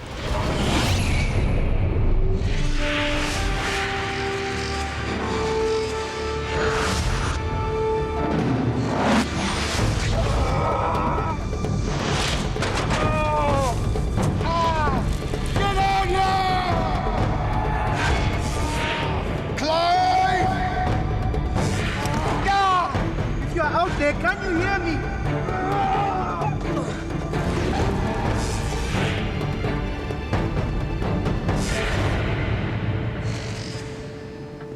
It's early in the morning, and a group of ecologists are about to go on a special charter flight. They'll be flying into one of the remotest parts of Central Africa, the Luano Valley in Zambia. Graham Child from Zimbabwe is leading the team. I've worked all over the world, but my real love is the central part of Africa. You have fantastic wildlife. Clive English has flown over from the UK, especially to work with Graham. The chance to do this work with somebody like Graham was just a real opportunity that nobody would ever turn down. Come on, the weather's perfect.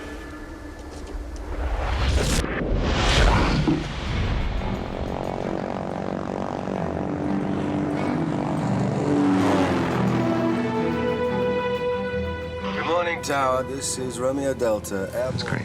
Lovely morning, sun in our eyes, and we were off. The team has hired pilot Adam Pope, who knows the region well. It is very spectacular. It's very remote and kind of pristine wilderness. Everyone was quite buzzed up. I don't think Mumba was quite so keen. He'd never flown an airplane before. Zambian Mumba Chikungu is here to provide the men with local knowledge. You okay? Yes.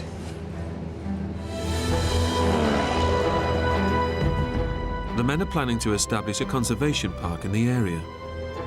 and the aim of this morning is to spot large herds of buffalo. As we flew around, we saw about 6 or 7 elephants. We were really looking for buffalo. They are usually quite plentiful, but I wasn't finding them. Okay, take me down. Let's have a look down there. He said, let's go in and see what we can find. They're flying towards a wetland area where buffalo might gather. But this means flying in close to a huge escarpment rock face. We had to get in quite close to this escarpment to be able to have a look at them properly. We were traveling quite fast. Hold on. The closer they get to the escarpment, the more turbulent the air becomes.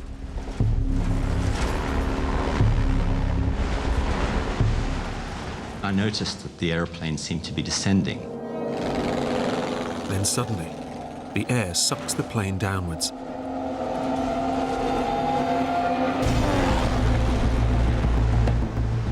You get these vortexes that come off the ridge, and we'd flown into one of those. At full throttle, Adam attempts to pull the plane up over the oncoming escarpment to escape the vortex. I was trying to keep the aeroplane going at maximum revs to keep the nose up. The stall warning came on. This is bad news. I know this is really bad news. We were in serious trouble. It seemed like we were not going to get over the top.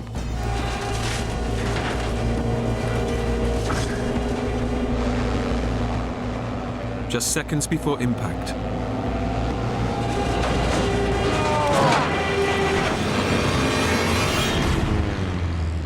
Adam manages to bank the plane. I managed to get the wings level,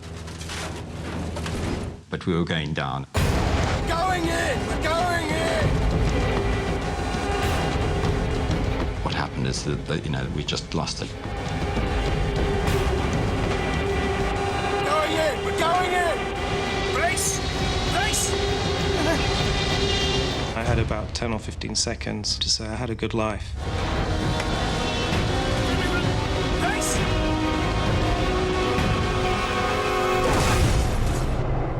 And then we hit.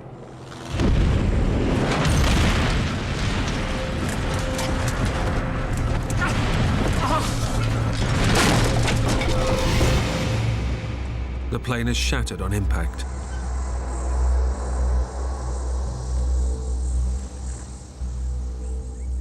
All 4 men are trapped inside the fuselage.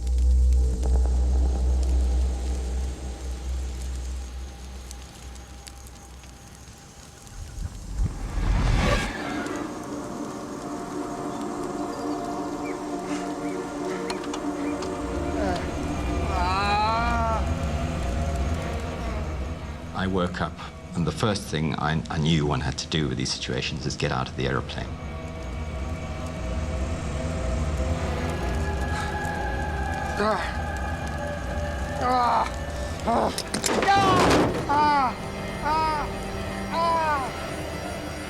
Get out! Get out! I wasn't really aware of where I was. I must have been somehow aware that the right way out was on my right.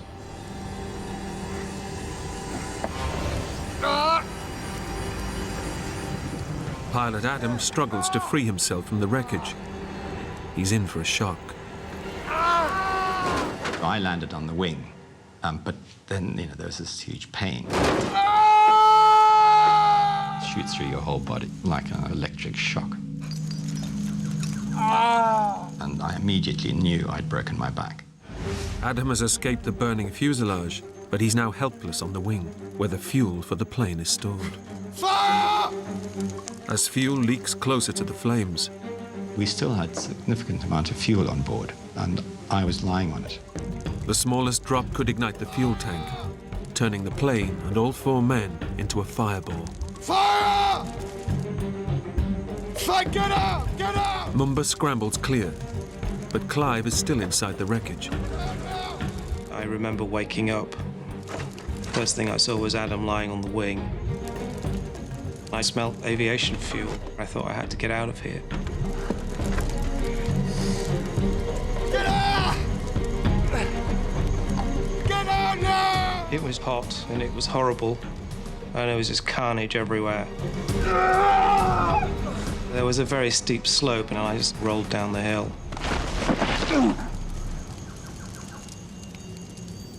The plane is a ticking time bomb, ready to explode with Adam stuck on the wing. I was scared. You know, I thought, this is not good. There was flame coming out of the engine. There was a fair amount of fuel leaking from the wing. Fuel is very, very explosive stuff, and the slightest spark or flame, the whole thing fireballs.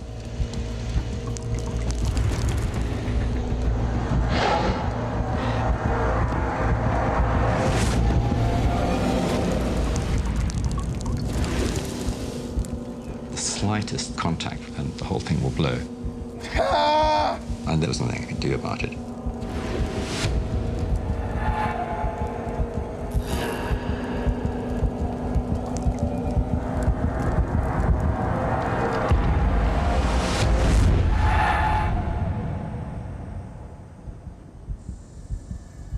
Miraculously, the fire burns out.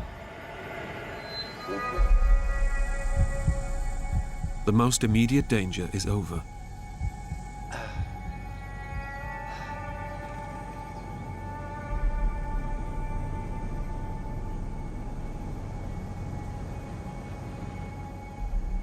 Clive!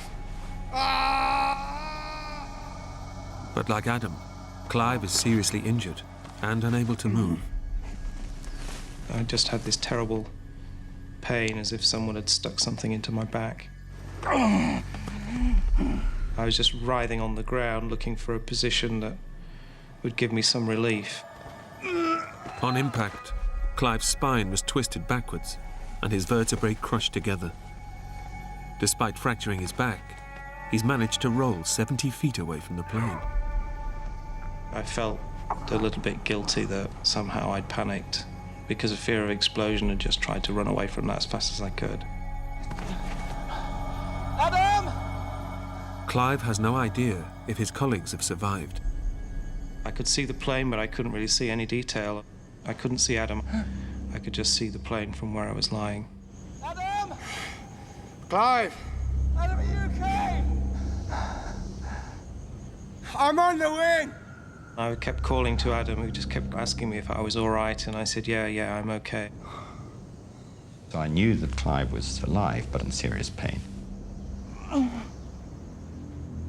While Adam and Clive are both injured, Mumba is lucky enough to have survived relatively unscathed. But Graham is still missing. I couldn't see or hear anything from Graham at all. Graham! And I thought he was dead. Can you hear me? I mean, I really did think he was dead. A check on Graham.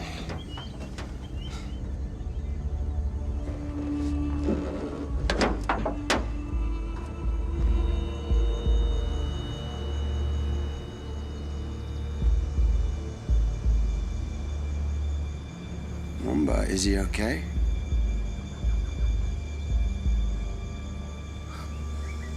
Mumba, is he okay?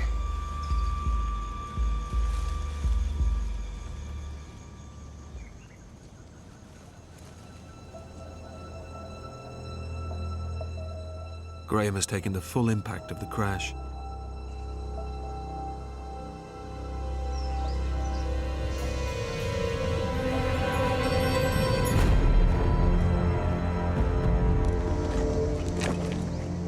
Is he okay?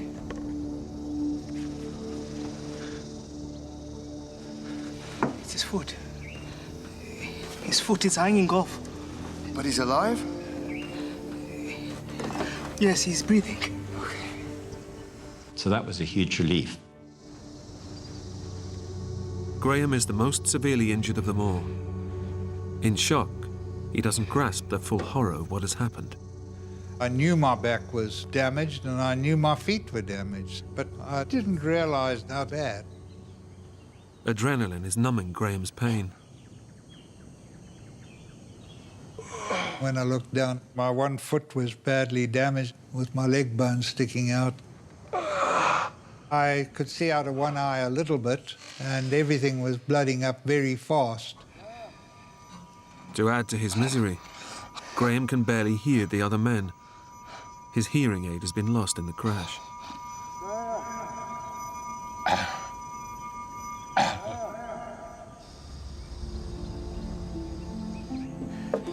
Are you hurt bad? I'm afraid I can't feel my legs.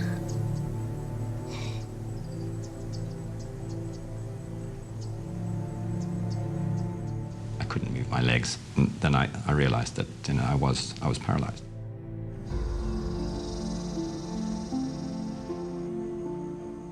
You're lying there. You're the pilot. You are responsible. You know, these guys are your responsibility.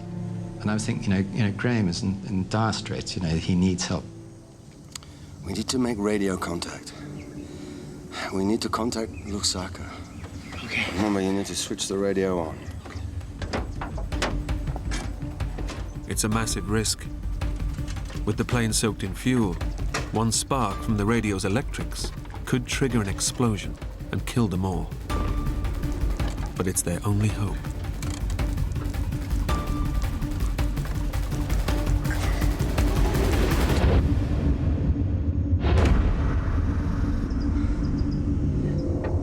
So we turned the radio on, and you can hear a click.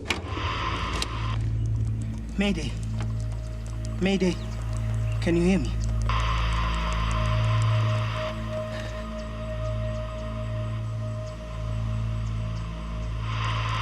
Mayday. Mayday. Can you hear me? Mayday. Mayday, can you hear me? If you're out there, can you hear me? I was lying on one wing. Graham was lying underneath the other thing. And I mean, we would have been fireballed. Mama, turn it off. Turn it off now. Now. I said, this is crazy, you know, we've got electrics flying around and let's turn it off, forget it, it's not going to work. Their only means of communication is damaged beyond repair. The four men are now stranded in one of the remotest areas of Central Africa, with no idea if anyone even knows that they've crashed. Would anybody be missing us? Is anybody going to come and look for us? And how would they ever find us in this place?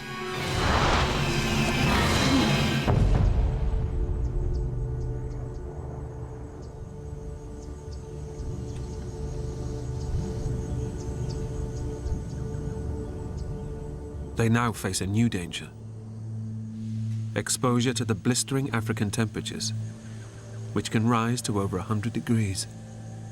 The sun just bearing down on you, you couldn't get out of it, you were exposed. It certainly felt as if I was burning. 3 hours since the crash, the intense heat and lack of water is beginning to take its toll on the men. It was so hot that we all needed water very badly. Without water, the men will soon begin to suffer extreme dehydration. You can survive without food for ages and ages, but you can't survive without water for very long. I wanted Mumba to go into the trees and see if he could find some water, but he didn't want to go into the trees.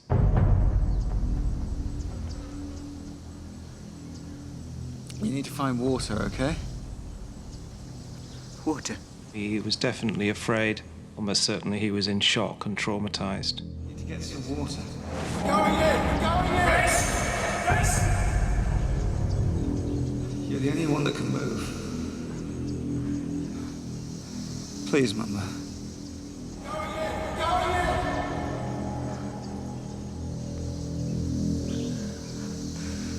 Okay. To find water, Mumba must venture alone into the bush. But he knows it's also home to dangerous predators. He definitely had a strong fear of wild animals, and we were in a game management area where there was a lot of game.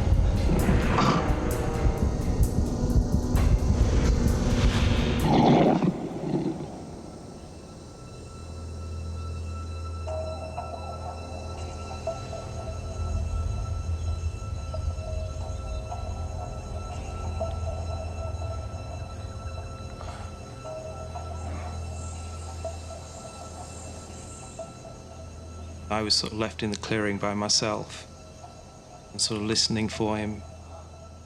I was concerned for his welfare.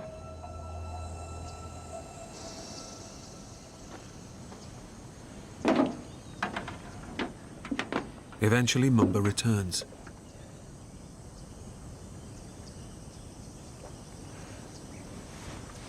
I've managed to find a stream. Excellent, Mumba. Well done. When Mumba came back and said, look, I've managed to find some water, then that was fantastic.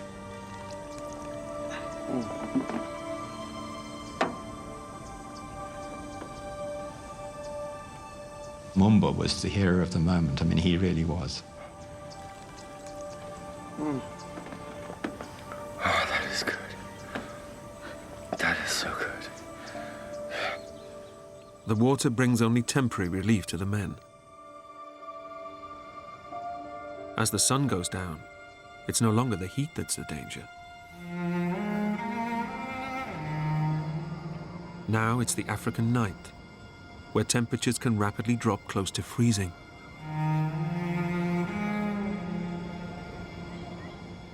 Since they'd originally planned to be back by lunch, the men are dressed only in light clothing and are now at serious risk of hypothermia. The problem with us was that we were completely exposed to the sky. It was quite cold. Graham was a constant source of concern. He was older, and he had this horrific broken leg. I wasn't sure whether my foot was savable or not.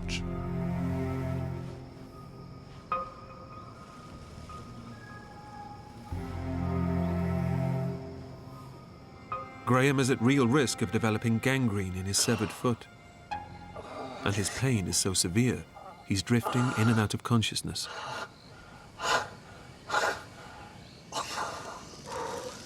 Mumba lights a fire, but at a safe distance from the fuel-soaked plane.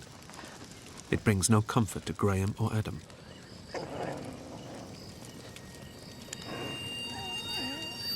What was that? There were animals around.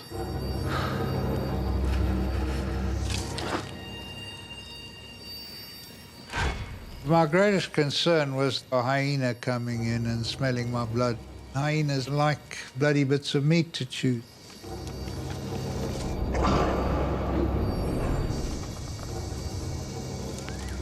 There were quite a lot of noises.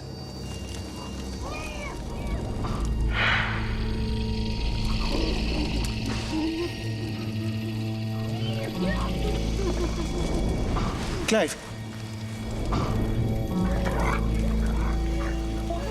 There's something out there. Adam?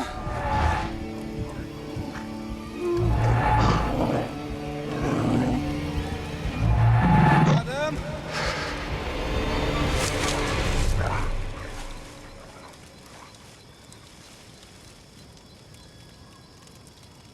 And then it suddenly shot off.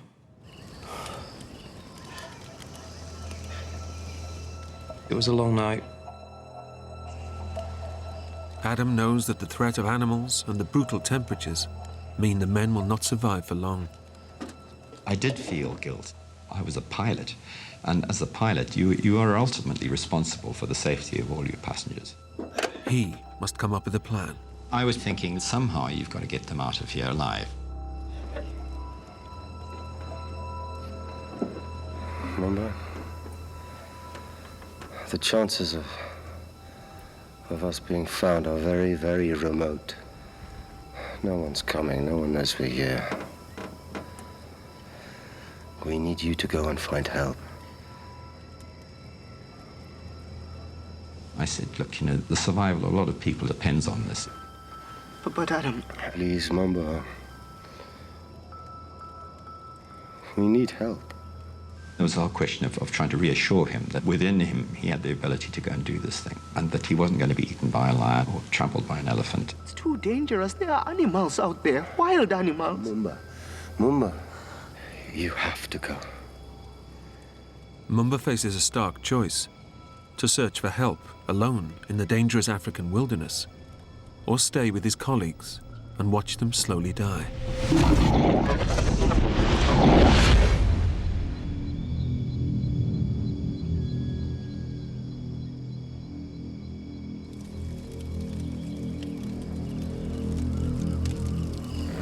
Adam has asked me to go and look for help. I told him it was too dangerous, but he insisted. I don't know what to do. Adam wouldn't ask you if he had a choice. He was very reluctant to go. He was clearly afraid. Definitely he was afraid. I don't want to die. You have to be strong. I said to him, if you don't go, then you'll probably be left sitting here with 3 dead people. If you go, we have a chance.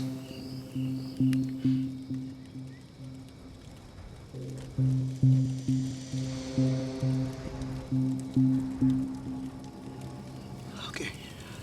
Get some rest. I don't know how I'm going to sleep tonight.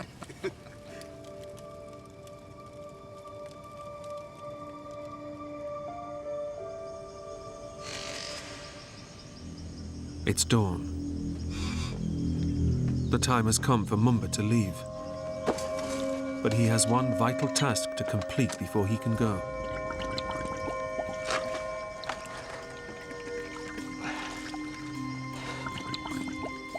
Every drop of water he can collect could be the difference between life and death for his injured colleagues.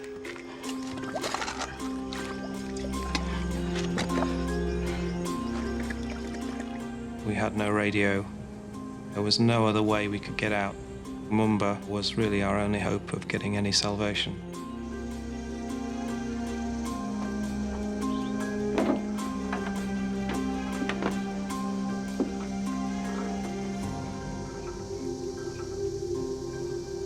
Thanks, Mama. I'm going now.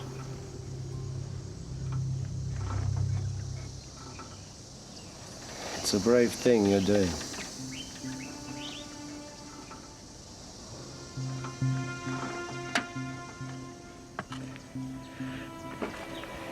Good luck, man. You too.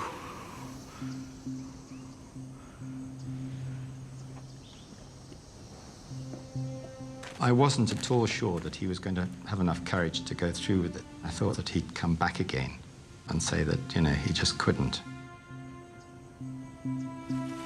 Slowly but surely, he sort of moved out of the clearing and disappeared into the trees.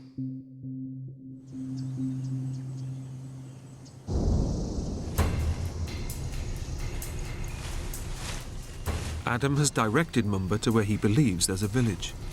I thought that if he just followed that stream, he'd find habitation, that there'd be people there. If Adam is right, Mumba may be able to reach help in a matter of hours.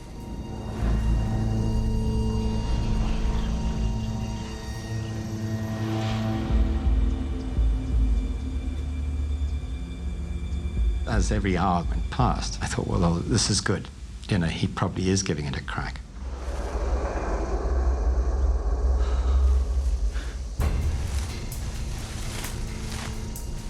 But Mumba is unaware that he's actually heading in the wrong direction, deeper into the African bush and further away from the village.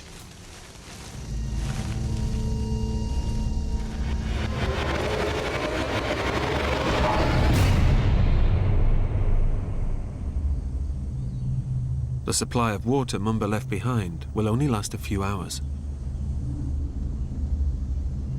Once it runs out, they'll have no means of collecting any more. Without water, it will be a matter of hours before severe dehydration will take its toll. Their survival depends on Mumba. There was no response for the whole of the day. I was wondering, had he passed out along the way from exhaustion or something like that? After 5 hours, Mumba has still not returned. The men are on their last few drops of water. You know, your lips are cracked and sore, and your tongue tends to thicken. Water was absolutely fundamental to our survival. In these conditions, a healthy person will die within 3 days from dehydration. But having experienced extreme physical trauma, the weakened men are even more vulnerable. It's now only a matter of time before they'll die in the unforgiving African sun. Well, with Mumba gone, I realized I would have to try and find where the water was. I would have to find a way to move. But with fractured vertebrae, Clive has been unable to move since the crash. I really didn't know how I was going to do that.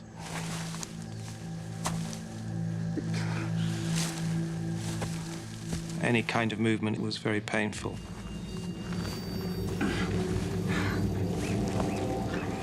I started to wriggle along the ground and just sort of pushed my way through the vegetation, literally. It was extremely painful. He doesn't realize that with every movement, he's risking permanent paralysis.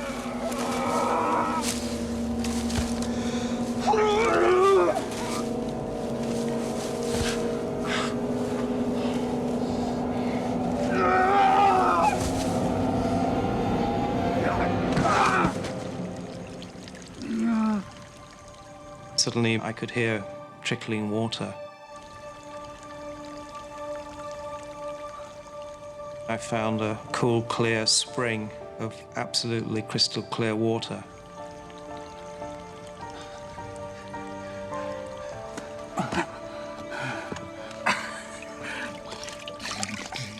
I just put my head in there and just drank.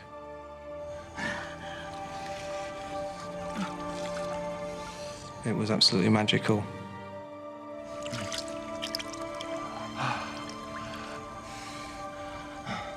Nature was providing us with a real lifeline.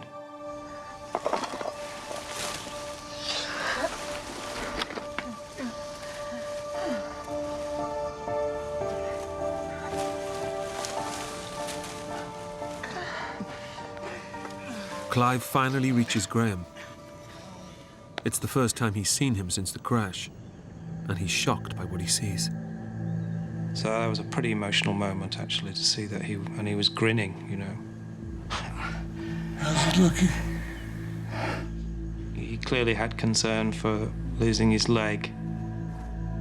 But it was shocking to see his leg in that condition.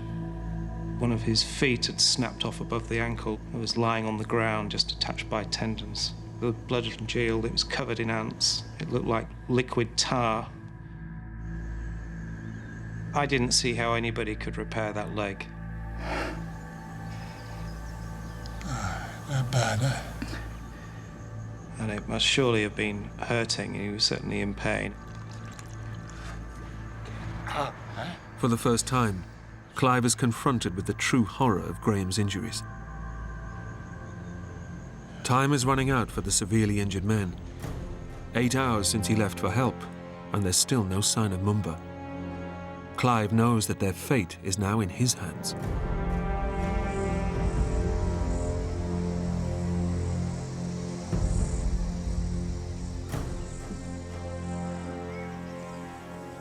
I don't think Mumba made it, yeah. Doesn't look that way. He'll be back by now. I knew that there was every chance that Mumba might not have got through. I sat with Adam and we discussed the options. I decided that we would have to do something other than rely on Mumba.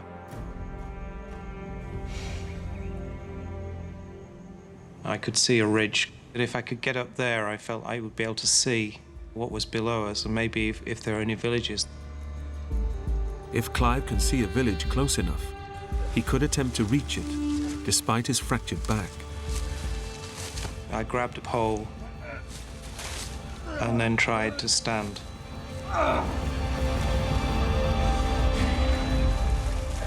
Slowly, I inched my torso into a vertical position. While he manages to stand, his progress is painfully slow. Provided I didn't twist or turn or bend forward too quickly, I was okay.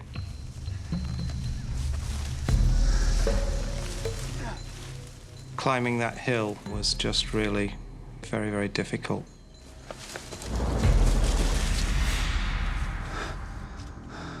When I got to the top of the summit, I looked down to the valley floor. There was no settlements.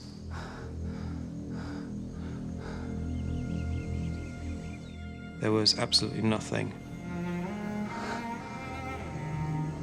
And a very steep descent to the valley floor, which would have made extremely difficult to even get down there, let alone across it and find people. With no village in sight, Clive realizes that in his disabled state, he has no chance of reaching safety. As I stood on the ridge, I just suddenly was aware that I'd put a silver survival blanket in my top shirt pocket and thought this is a good place to put it. But it wasn't a logical decision. It wasn't something that I thought through, I just did it. I thought, well, somebody would possibly see it. It would increase our chances of being spotted. 36 hours since the crash, and time is running out. The condition of Clive's colleagues is worsening as they face another bitterly cold night. Adam had physically deteriorated throughout that day. He was very weak. It was a very cold night, and he just seemed to go into uncontrollable shivers. Adam doesn't know it, but he's now developed pneumonia. His lungs are inflamed and filling with fluid. Without urgent medical care, his lungs could collapse, and then he will slowly die. I was really concerned that he wouldn't last very long. Watching him shivering like that was very tough. As Adam weakens, Graham is fighting his own battle for survival. By then I was beginning to smell a bit because I was beginning to go bad. What Graham can smell is infection spreading rapidly through his severed foot. The open wound and exposed tendons are deteriorating with every hour that passes. I looked down and there were 3 or 4 big black ants chewing away at the bits of meat and tendon and whatnot on the end of my leg.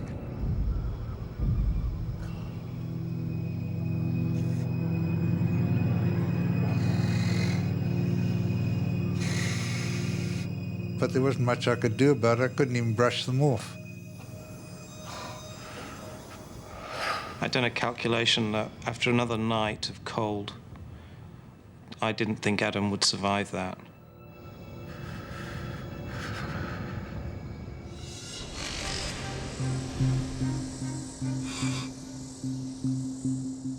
Graham Child is struggling to stay conscious despite the pain from his severed leg. Pilot Adam Pope is suffering from chronic pneumonia. Adam was beginning to get a lot weaker. I was beginning to lift his head to assist him with drinking water. It was quite distressing to see him deteriorating the way he was. I was really concerned that with the heat of the day, he would really suffer yet again. Clive makes a desperate decision. He will attempt to reach safety despite his fractured back. He has no idea whether he's even capable of making it. I wasn't really sure whether I could do it, but I was absolute agreement that I would rather try to do something like that than just sit there and watch these 2 guys slowly deteriorate. I'd sort of thought about it, but I kind of wanted it to be their idea because leaving them in the plane and walking away from the plane was almost breaking every rule in the book. But I couldn't see any other way, and as it turned out, neither could they. We'll be waiting for you here. It was quite an emotional moment.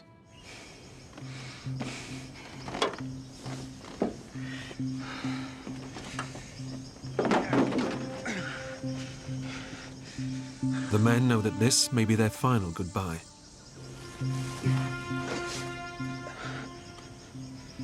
I'll see you soon, Adam. All I remember was looking back at the plane. No one there to get them water. No one there to help them with anything they may need. They were just going to lie there, and if I didn't get through, they were just going to die.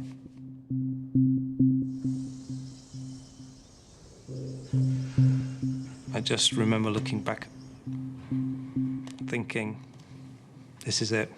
I might never see these guys again. That was a tough time, very tough time.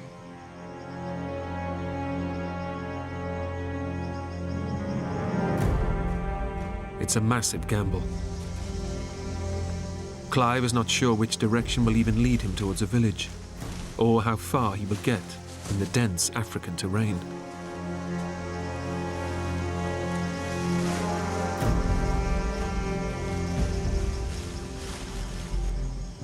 With barely a few hours' worth of water, the injured men are now alone and completely at the mercy of the African elements.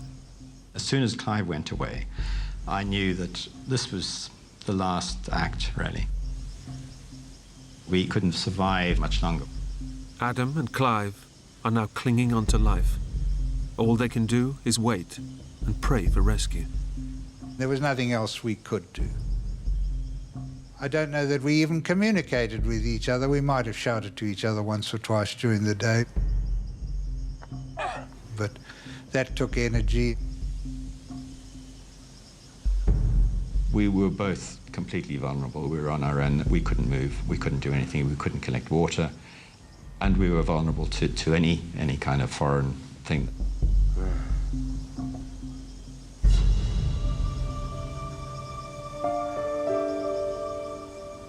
My thought process were on my parents and my brothers to a certain extent, thinking this is not good for them, that, you know, that they must be suffering enormously because of this.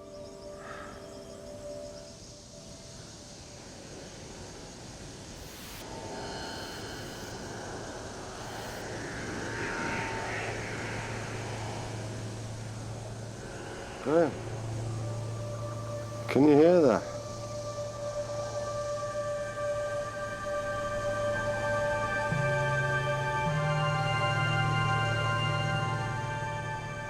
Suddenly, this airplane flew out over the top of us, quite high, and it flew out a little distance beyond us. A search plane is scouring the area. But Adam and Graham know that their plane is obscured by dense vegetation.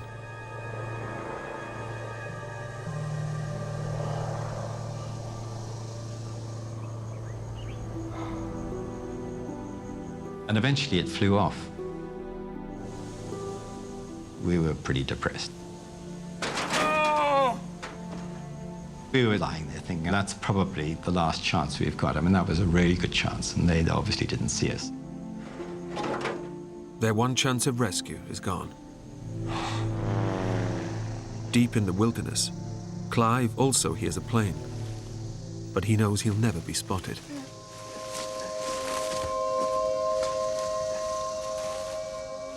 I walked for the whole day through different kinds of vegetation, crossing gullies.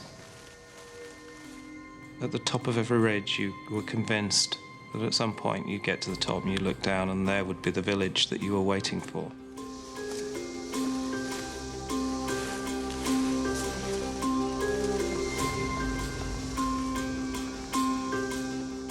And of course it wasn't.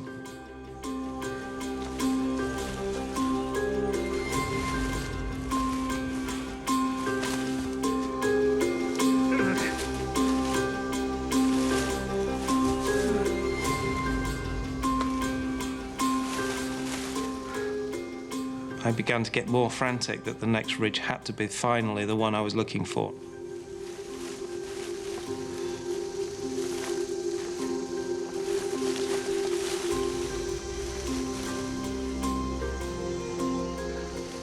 And when that didn't come, all the insecurities came out.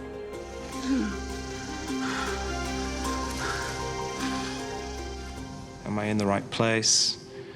Have I gone the wrong way? I just thought, I failed.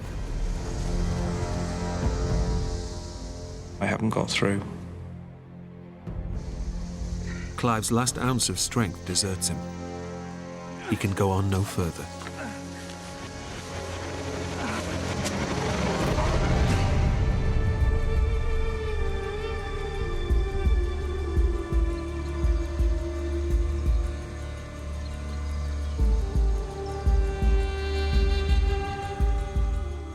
As the temperature rises in the midday sun, there's an ominous sign. Vultures. These birds are opportunist eaters, so, they were circling over something they thought would be good to eat. Vultures are scavengers that feed off the flesh of dead bodies. They can sense the men are close to death.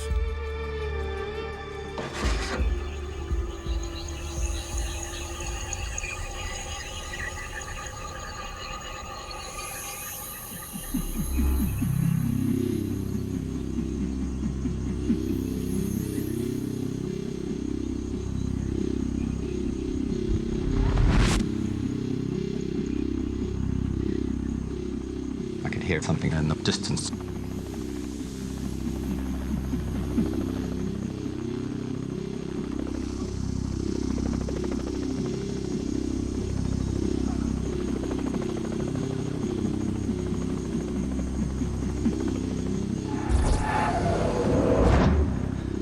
I was very excited. I think the adrenaline was probably pumping as fast then as at any time.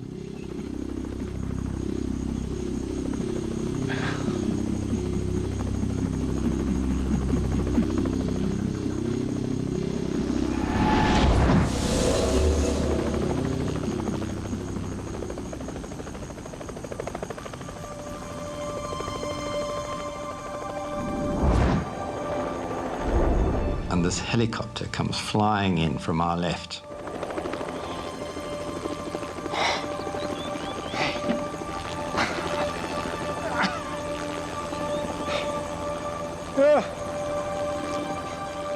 The silver space blanket that Clive laid out was spotted by a search plane. With no place to land, a helicopter was dispatched to rescue the men. Atoll Freiling, a volunteer rescuer, was in the chopper. I never forget the pilot saying, "I don't think anyone can survive that." And that's when we saw this hand waving. And I said, no, there's somebody alive down there.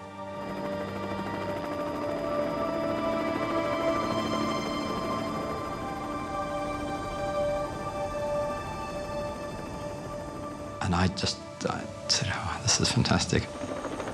The whole surge of positive emotion that goes through you just seeing the helicopter. Weight went off my shoulders then. God, this is, it was just amazing. It was just a question now of time, and they'd lift me out.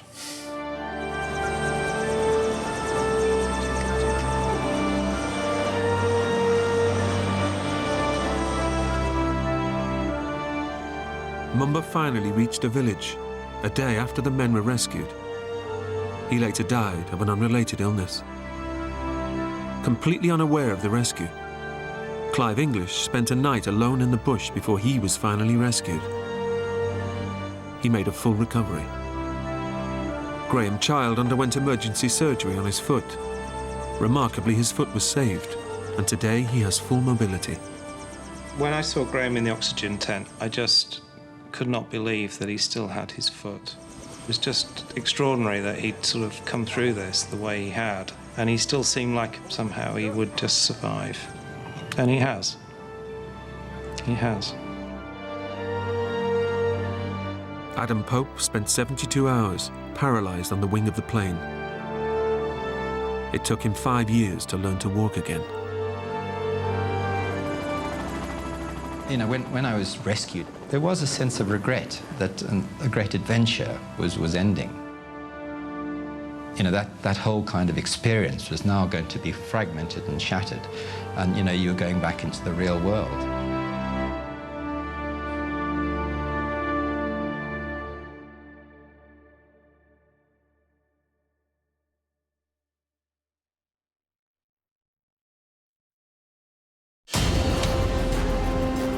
Ken Jones is on a solo mission to climb Romania's highest peak.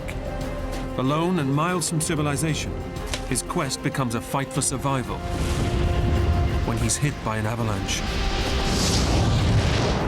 I ran as fast and as frantic as I could. I was running for my life. He's thrown down the mountain. His pelvis is shattered. It was agony, like a red-hot poke was being pushed into the side of my leg. Unable to walk, he has no way to call for help. His only hope, an agonizing 8-mile crawl.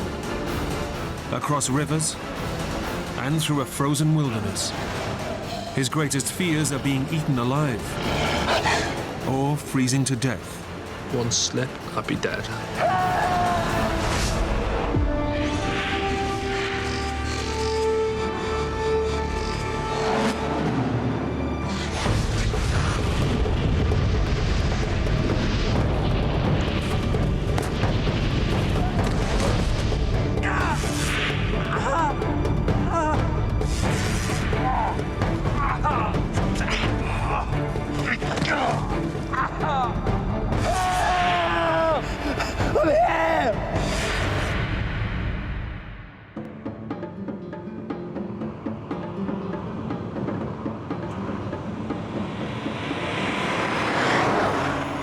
Journeying into the heart of the Transylvanian Alps, a remote region of central Romania, is Ken Jones, a former British paratrooper in search of a holiday with a difference. I think I'm quite a nomadic person. I tend to spend quite a lot of time on my own. I've always got an urge to travel or go off and do things. It just seems to be in my blood. I get restless and I need to go. Ken's military background has given him a taste for extreme adventure, and he's chosen to challenge himself in one of Europe's wildest landscapes. Romania ticked a lot of boxes for me. I just wanted to remove myself from the tourist trail. I wanted a challenge, somewhere I could make life a little bit tougher for myself. He's on a solo mission to climb Mount Moldova now, but it's not for the faint-hearted. At 8,300 feet, it's Romania's highest peak. And in the depths of winter, even reaching the mountain is a risky business. It was a crazy and dangerous journey.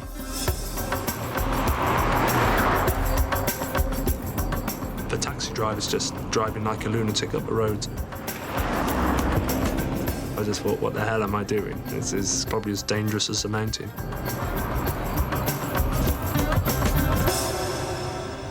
In the summer, this wild landscape would be teeming with hikers. But in mid-January, the snow and sub-freezing temperatures mean few people are brave enough to venture alone into these unforgiving mountains.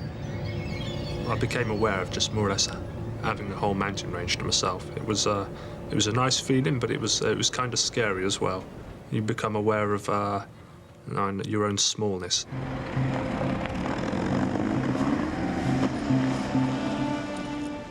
Normally, it's a 2-day climb to the top of the mountain. But super-fit ex-army man Ken has challenged himself to conquer it in a single day. Me and my brothers were always really competitive. We'd always race each other to the bus stop each morning, and on the way to school, everything was a race.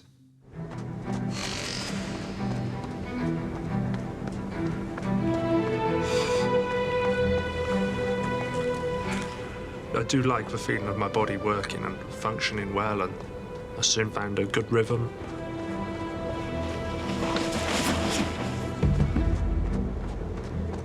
I'm a fanatical lover of freedom. And sometimes you've just got to put yourself out on your own just to enjoy a different kind of peace.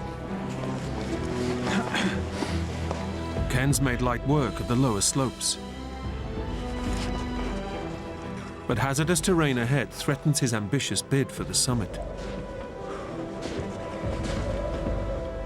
A clear channel through the trees offers the most direct route to the top. This man-made fire break prevents the spread of fires in the summer months, but in winter, it's a hotspot for deadly avalanches.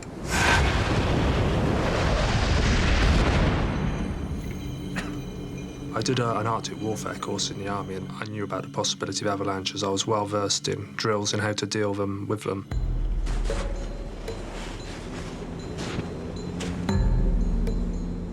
With his goal in sight, Ken ignores the risks and opts to fast-track it to the top.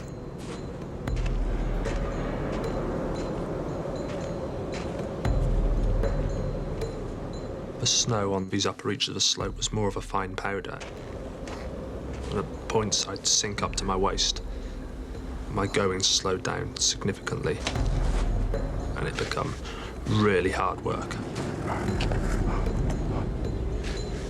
There was a ramp. It was a really steep wall, so I needed to rely heavily on my crampons and my ice axe, and that was pretty tricky. At one point, I got halfway up, and I just slipped.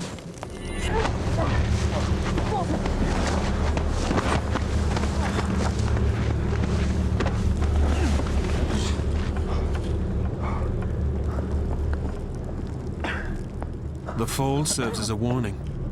The mountain is treacherous, but Ken is determined to keep going. Ken retraces his steps and soon passes the point of his slip.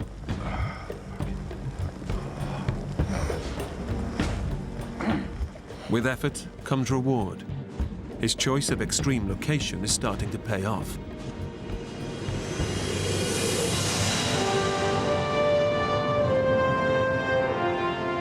I really felt like I was in my own world up there. I was totally exposed and totally alone. This is as remote as I'd ever been. Very few people are privileged with having a whole mountain range to themselves. But the punishing conditions have put him behind his ambitious schedule. Few hours of daylight remain, and the clock is ticking on his bid for the top. I knew with the amount of snow on the mountain it would be pretty tough, but I felt really fit and strong. I trained hard, and so I felt good about getting to the top.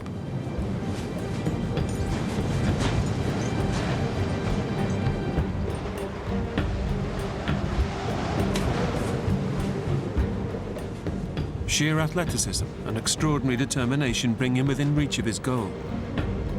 But as the sun sets, he must decide whether to make a last-ditch push for the top or retreat to shelter and make a second attempt in the morning.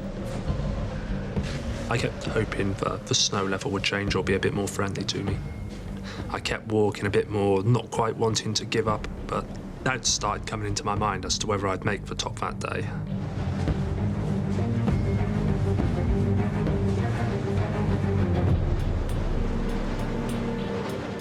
Summits are always important, but there comes a point when you've got to say, enough's enough, don't do anything silly.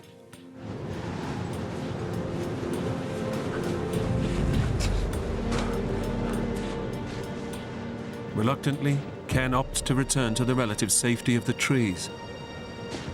The plan was to get securely into the forest so I could dig a snow hole or set up my poncho. I didn't want to be exposed on the open slope, and, you know, the trees offered some natural shelter. At night, the mountain will be even more treacherous. Ken needs to descend quickly and find level ground to camp. Again, the firebreak offers the most direct route. But following it is a dangerous strategy.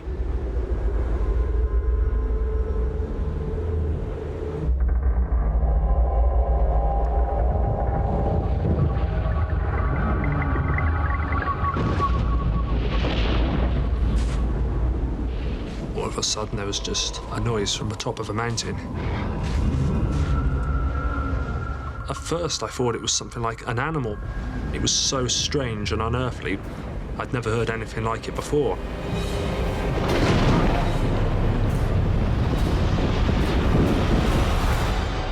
And then I realized that this is an avalanche. I was transfixed. I'd never seen an avalanche before. In a way, it was perverse. I just wanted to look at it. I should have turned and run, but it's just something so big and magnificent. But Ken has no time to lose. Each passing second brings him closer to death. I turned my back on it and ran as fast into the forest as I could possibly make it.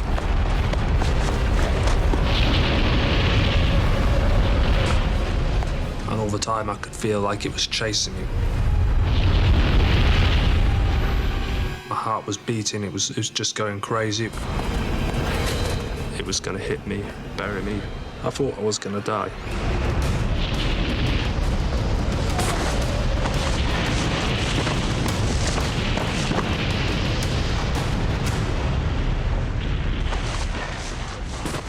Ken dives to safety in the nick of time. and the avalanche is funneled down the firebreak. It would have definitely killed me without a doubt. I was pretty shaken for a while. And then when I realised I was safe and I calmed down, then I just started to laugh.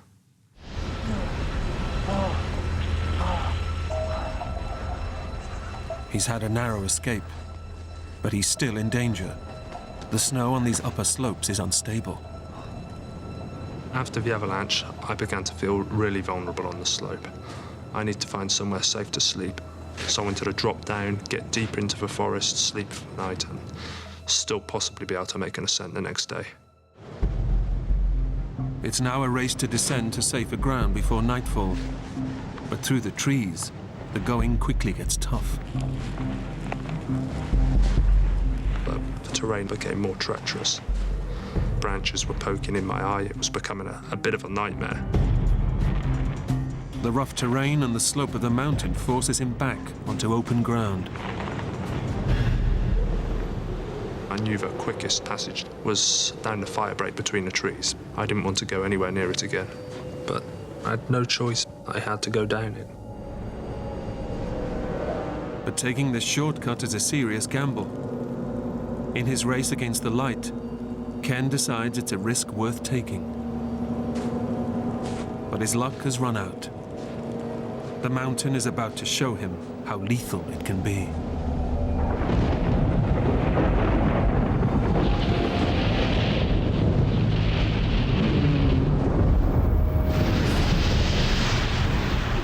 This time it's on him in an instant.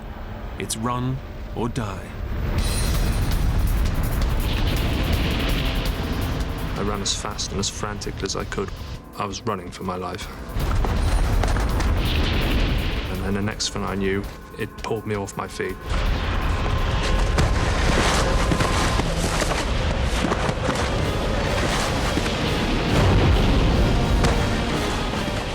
I was utterly terrified. It swallows you and engulfs you. You can feel all your bones and organs inside, everything's rattling.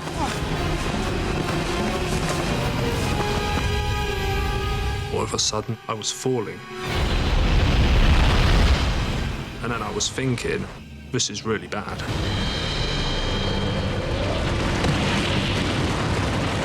I landed on my ass and I heard a massive crack. And that was my pelvis shattering and the head of my femur snapping off.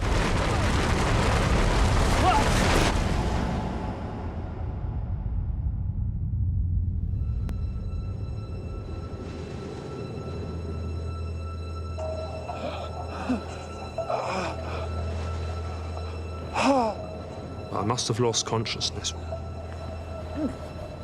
I lay there, not knowing what was happening or where I was. I couldn't really feel anything. It was dark.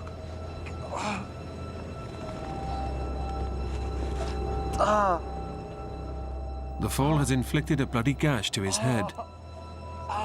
But Ken is about to discover that his body has suffered a far more deadly blow. The pain finally hit me. It was absolute agony. It was like a red-hot poke was just being pushed into the side of my leg.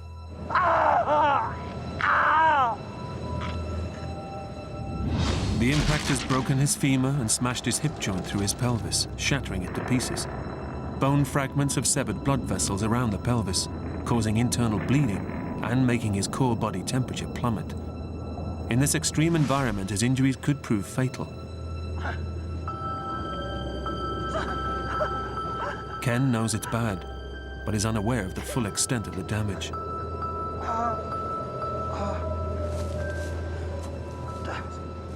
I sat up and started assessing my situation.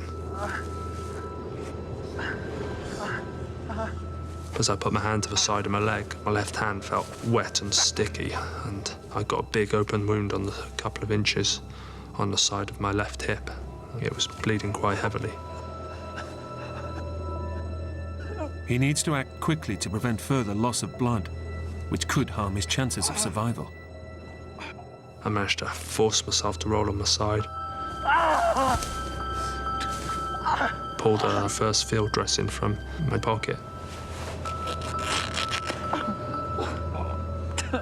And that seemed to stem a flow of blood. And after I dressed it, I pulled my trousers back up and I decided not to look at it again.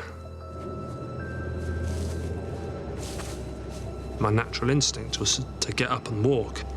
My leg was in pain, but I wasn't sure if it was broken.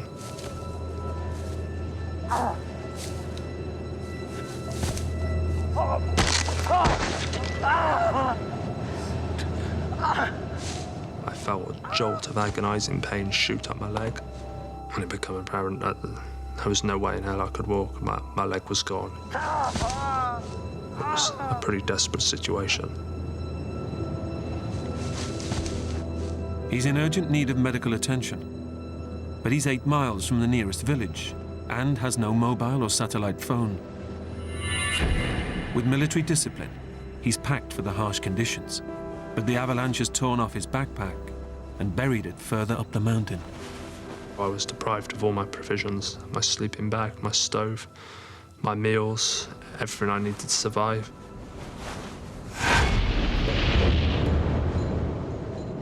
Nobody knows where Ken is or the danger he's in. If he's to cheat death, the stamina and self-reliance that brought him here must now get him out. But he faces a tough dilemma. Go up in the vain hope of finding his life-saving kit, or conserve precious time and energy and descend in search of help. It was a real tough decision to know what to do. The implications of making the wrong decision were deadly. He then spots his torch, which has fallen from his backpack and miraculously turned itself on. This torch was now my best means of survival. If I could get the torch, and I'd possibly have a chance, even if it's a small one, of finding my other items of kit. I'd have a bit more food. I'd have a sleeping bag. It was small distance, but it was so painful and so difficult to cover the ground.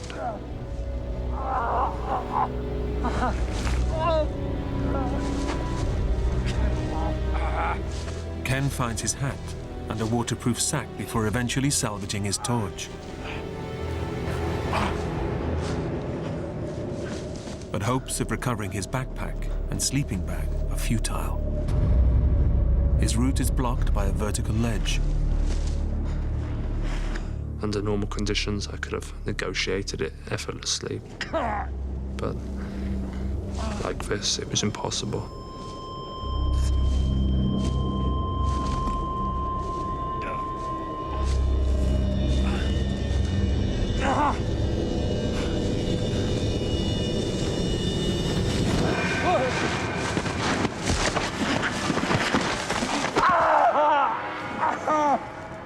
It was a pathetic effort, and I just fell over backwards. My leg folded up underneath me, but it just wrenched at the joint.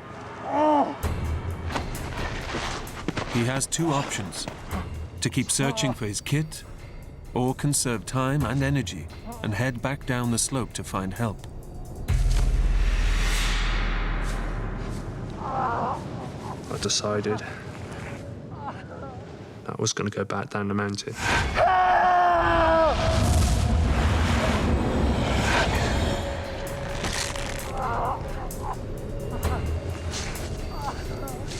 The least difficult way of moving was in a sitting position.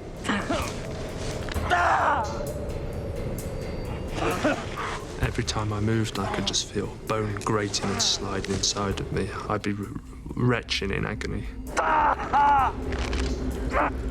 Ken has trained hard, but nothing has prepared him for this pain. For over an hour, he descends with gritted teeth until he finds flatter ground to rest. But it's only the beginning of his ordeal. The foot on his broken leg is painfully swollen. He needs to ease the pressure immediately, or gangrene will take his foot. I realised the implications of not getting my left boot off really quickly.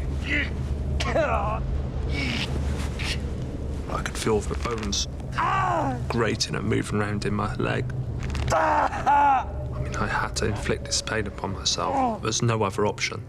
If I didn't get the boot off, I was going to lose my foot.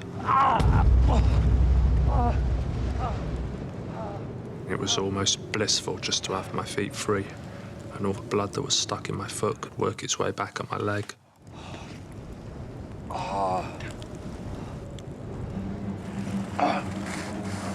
The relief is short-lived. At night, temperatures plunge rapidly to as low as -15 degrees. His only protection is a mountain jacket and a waterproof sack which he uses to shield his feet from the biting wind.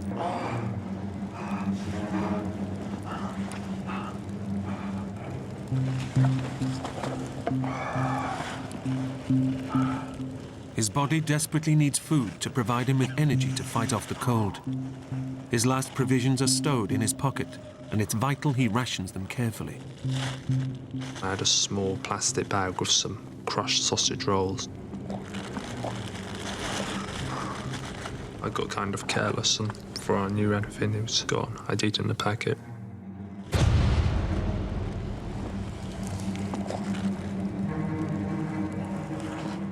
Ken faces a long night ahead. The idea of being alone in the middle of nowhere preys on his mind. The scenarios are running through my head where, I know, what if I don't get through the night? If he falls asleep, his body will stop shivering. He'll develop hypothermia, and he'll die. I was shivering so heavily I knew that I'd fall into the last stages of hypothermia and I'd never wake up. I just thought, oh God, how am I going to get through this night?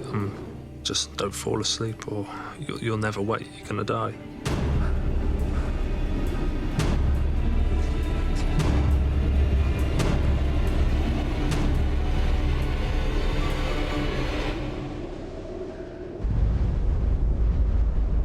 Sleep was a potential death sentence, and it's constantly beckoning you, and it's so easy to do. And you realise as well, all you've got to do is shut your eyes, and you're not in pain anymore. Facing a long and tortuous night alone in the wilderness, Ken's spirits hit rock bottom. I just thought, how can time do this to me? It felt like a lifetime had passed. There's maybe 7 or 8 more hours to go through yet, and it's going to get colder. By 3 or 4 in the morning, the temperature's going to plummet even further. As time went on, I got more lonely. I thought about all sorts of strange things, comforting things like being warm in bed, and I thought about my brother and playing football and anything to distract my mind from the pain and the suffering I was in. The night was just a battle to stay awake.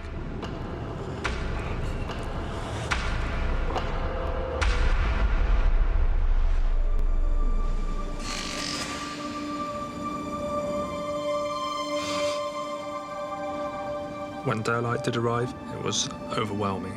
It was such a relief. And the darkness can bring all this paranoia, and with the daylight I realised I could do something.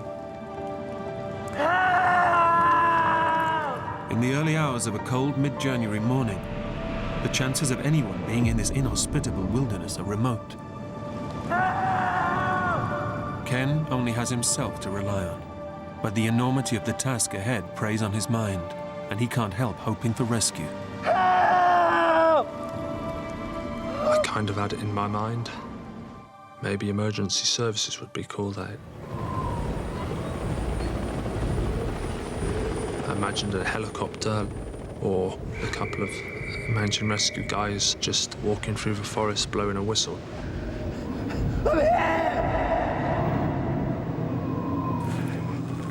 I imagined all these little scenarios, but the more I thought about them, I just dismissed them. I was pinning so much hopes on so many slight what-ifs. With his pelvis shattered, Ken knows he's in big trouble. Nobody knows of his ordeal or is expecting him back anytime soon. With no mobile or satellite phone, his only hope is that his training in hostile environments can get him to the nearest village, 8 miles from the mountain. My army instructors always said, don't stand still, move and innovate or die. You've got to constantly be assessing your situations. As soon as you stop that thought process, it's all over. You can't think your way out of trouble. Your body's just a tool that will carry out the plan you formulate in your mind. You've got to do something.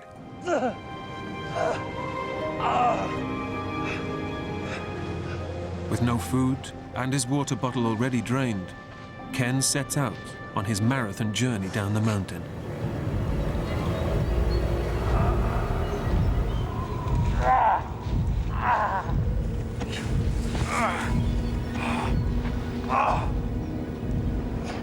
He endures hours of bone-crunching effort, but covers little ground, and the exertion gives him a raging thirst. He's surrounded by water, but it's frozen. Eating the snow just lowers his body's core temperature and causes further dehydration. I did eat snow.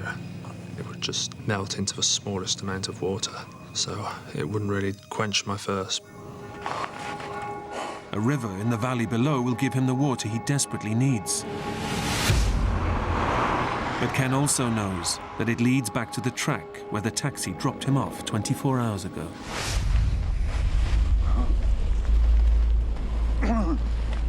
I figured it'd be the most likely place I could be rescued, so I just needed to get there and make as much ground as possible.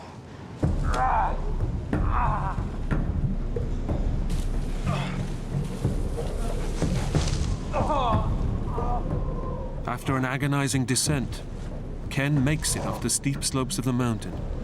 It's an incredible feat, but moving in the valley below poses an even tougher challenge. When I hit the valley floor, there was no more sitting down and sliding, no more assistance from gravity. It was all physical exertion from then on. Facing an enormous task to reach civilization, Ken sets small goals to measure his progress.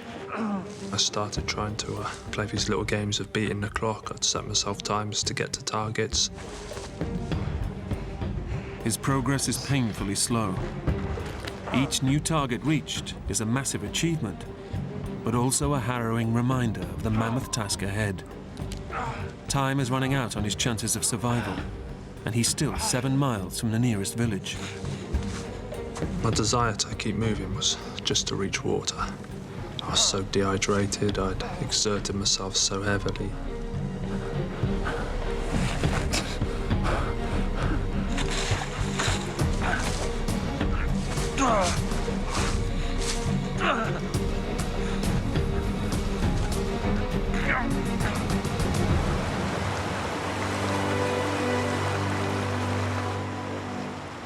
After a brutal crawl along the valley floor, Ken finally reaches the river. The banks were higher than the water level, so it was kind of hard for me to reach down and get access to the water. So I had the idea of tying the ends of my shoelaces around the neck of a bottle.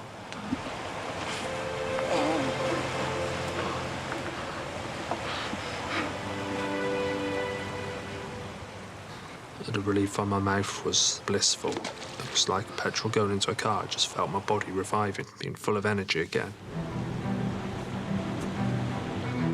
Re-energized, Ken wills himself on, in search of the road he hopes will lead him to help.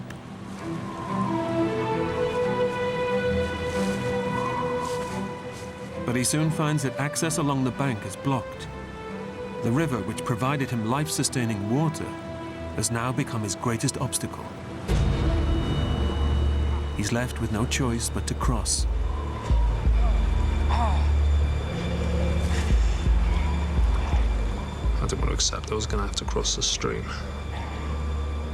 I just sat down the bank looking at it. This is a mountain stream in the middle of January. It's as cold as it could get without completely freezing over. One slip, get my jacket wet. I'll give myself 20 minutes to live, and I'd be dead. I was just delaying thinking about it, and I was getting scared and terrified and thinking, what if? So I just thought, just get in the stream and cross it. It's as simple as that.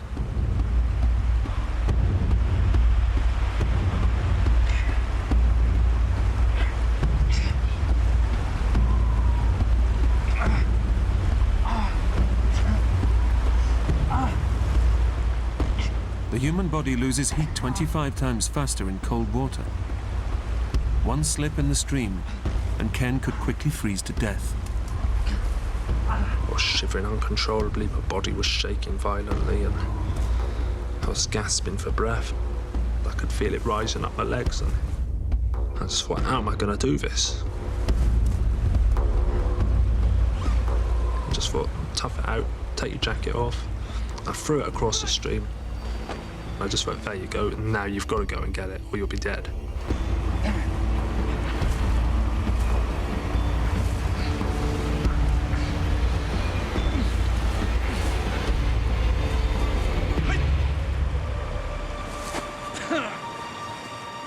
It takes him an hour to cross the stream.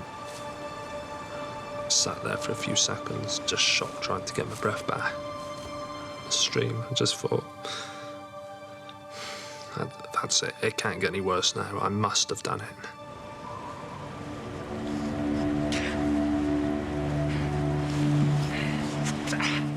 Sheer grit and determination drive him onwards. But after crawling all day, he's barely covered a mile.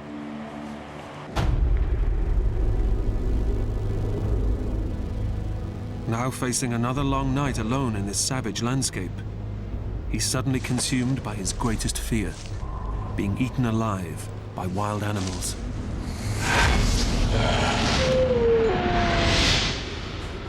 Transylvania is full of bears and wolves, and as the day was drawing to a close, I began to panic. I was so out in the open, still far away from the trees. I was scared, and I'd try and crawl as fast as I possibly could.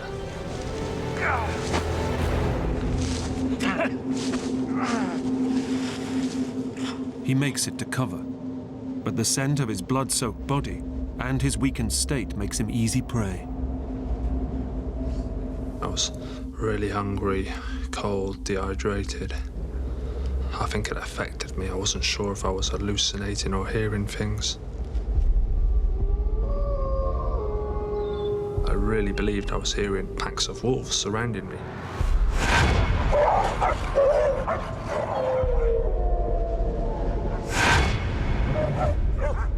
I was convinced I could see eyes just looking at me.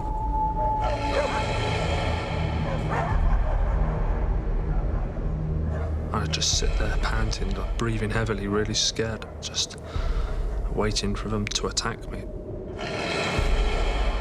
I just thought, this is going to be horrible. Just being eaten's horrible, but to be eaten alive is just something else.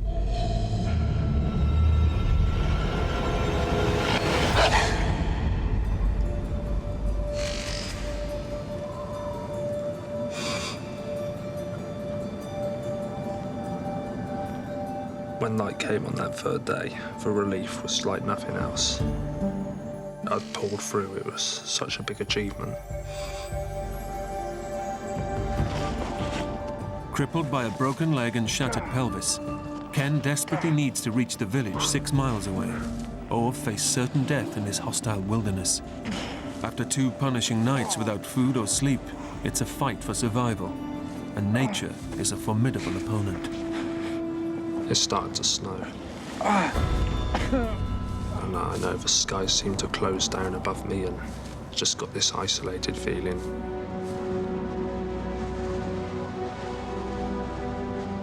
A storm was coming, and then within a few minutes the snow was powering down.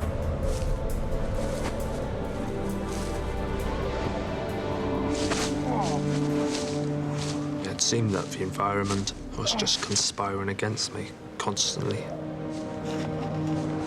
It felt pretty harsh and cruel, and you just become aware of how savage the mountains and the foothills can be. It's been 48 hours since the avalanche nearly took Ken's life. Fighting his way through the snowstorm takes every last ounce of energy. And the cold, hunger, and dehydration are driving him to despair.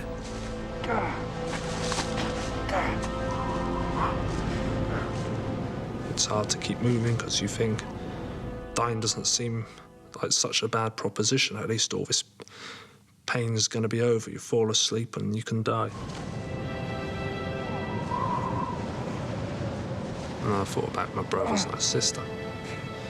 my mum as well. I'm close to my mum, really close to my mum. I just got this idea and thought of someone coming round to my house and telling my mum and my brothers and sisters that I was dead.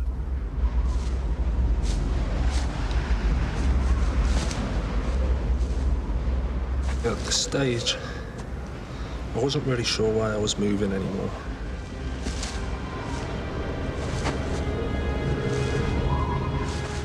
I thought to myself, this is what dying feels like then. So you're dying now. I was really lonely. I didn't want to die alone. So I just kept. I just kept moving and picking. Give us a minute, boys.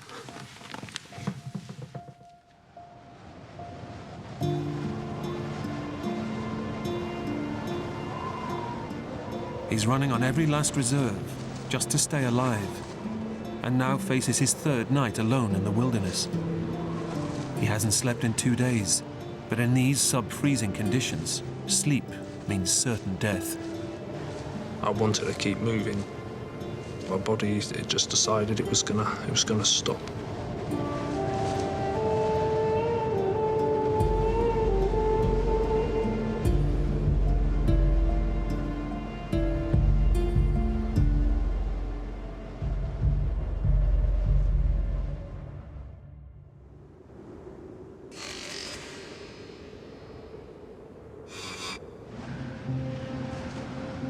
I woke up the next morning and I just thought, oh, you're not dying. You're still here. And it's like my body wanted to stay alive.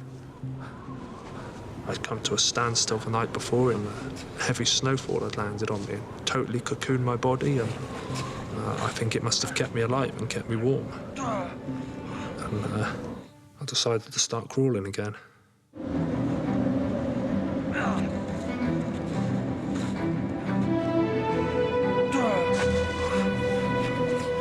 His shattered hip means every move is pure torture.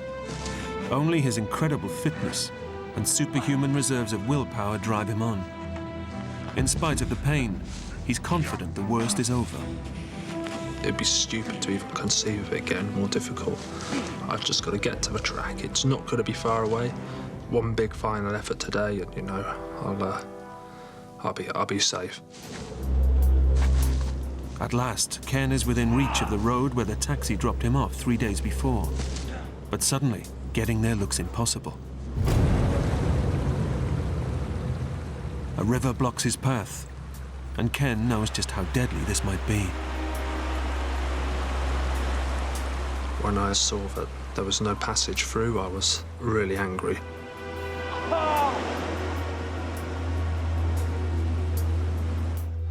I just realised I was getting back in the stream again. Except this time, yeah, it was going to be hell.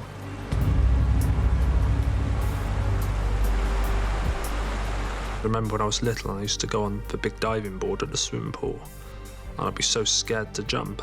And here I was sat on the edge of a stream, and I was putting myself through that same suffering. So I thought, just get in the stream. The ice-cold water could kill him in minutes. He needs to cross it quickly, but the far bank is too steep for Ken to haul himself out. Supporting himself by leaning on the bank, he's got to track along the river until he finds a suitable place to cross. I was moving inches and inches, and it was painfully slow. It was freezing cold. For over an hour, Ken struggles along the river until the opposite bank is low enough for him to crawl out. But the current is strong and the water is deep. He'll either make it or die. Throughout this ordeal, it was just such a vital mission not to get my jacket wet. And again, I knew if that got wet, I was dead. His jacket and thermal top must come off. If they get soaked, he'll freeze on the other side. But by taking them off, he's increasing the risk of hypothermia, which could kill him. I was left with no other choice. It was a matter of being patient and being careful, and I just had to get across. With his severe injuries, Ken takes tiny hops on his good leg, letting the current carry his broken limb. One false move, and he could quickly freeze to death. All of a sudden, I became aware of my boot becoming loose, and before I could react, my boot come off my foot. His boot is swept away by the river, and the foot on his good leg is now exposed. He makes it to the bank, but with a 3-mile crawl through the snow ahead, frostbite is guaranteed. And my first thought was, I'm going to lose my foot. I'm going to get frostbite. I just thought, oh God, what am I going to do now?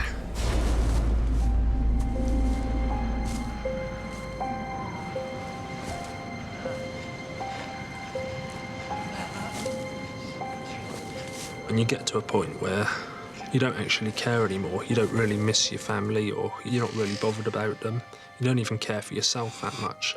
There's something inside you, a survival instinct, and it'll keep you moving. The body will do what it has to do to survive. It's just an incredibly reliant and efficient machine. It's kind of amazing to realise that about the body. Ken's never-say-die attitude finally pays off. He escapes the savage wilderness and reaches the road where the taxi left him 4 days earlier. It came as a massive relief to finally reach the track, but I still knew I got a long way to go. It's still 3 miles to the nearest village, and Ken's body is running on empty. He's fought through snow, hunger, and grueling pain. He's numbed by the cold, but he knows time is now running out. He needs to get help quick, or die. So I figured, why don't I try and stand and walk?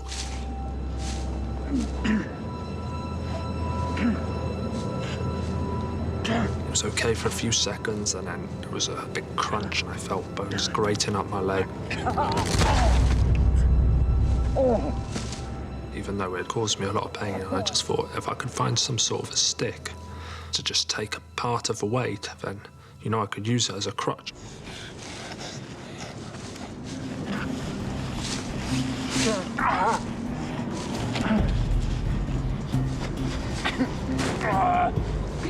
It was such a relief to be walking. It seemed like there was no more enemies or obstacles.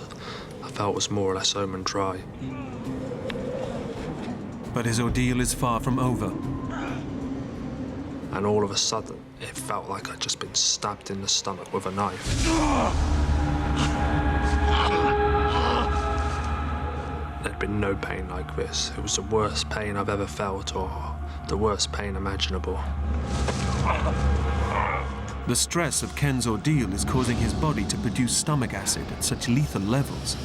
It's perforating the lining of his gut. The acid flowing into his abdominal cavity is literally eating him from the inside. It's a ticking time bomb that could kill him within hours.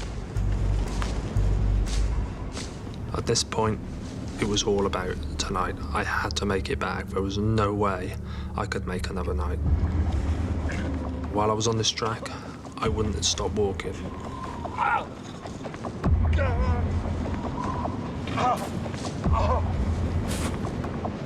Every excruciating move is a step in the right direction. But the road ahead turns into his worst nightmare. The route splits, and only one way leads to the village. It's 50-50 he'll make it to help. The track looked less well-trodden, but something told me there was a house up there.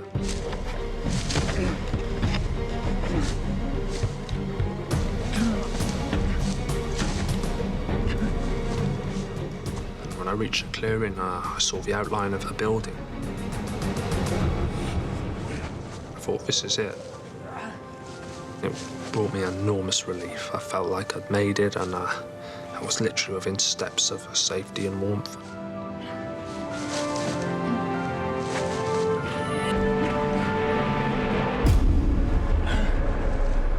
But his gamble has failed. The building is just an empty barn. It was a crushing blow. I'd made this turn up the track, and it was a wrong decision, and I just thought, I hope this decision's not going to cost me my life. Once more, Ken draws on his inner strength to drive him from death's door.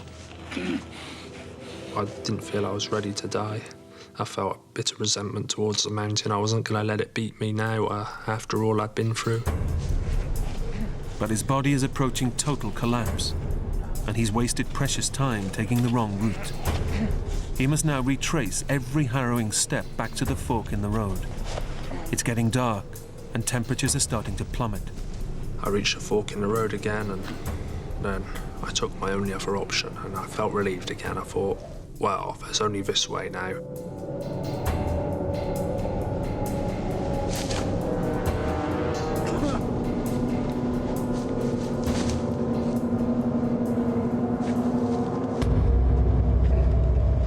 And eventually I turned a corner and I saw a light spill through the trees.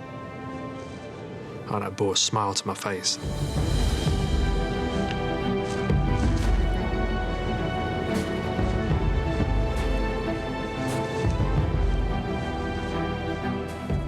I just thought, I've done it, and just realised what an honest, faithful servant your body is, and I just felt really proud of myself then. I knew I'd got a strong heart and character, and I could get through things.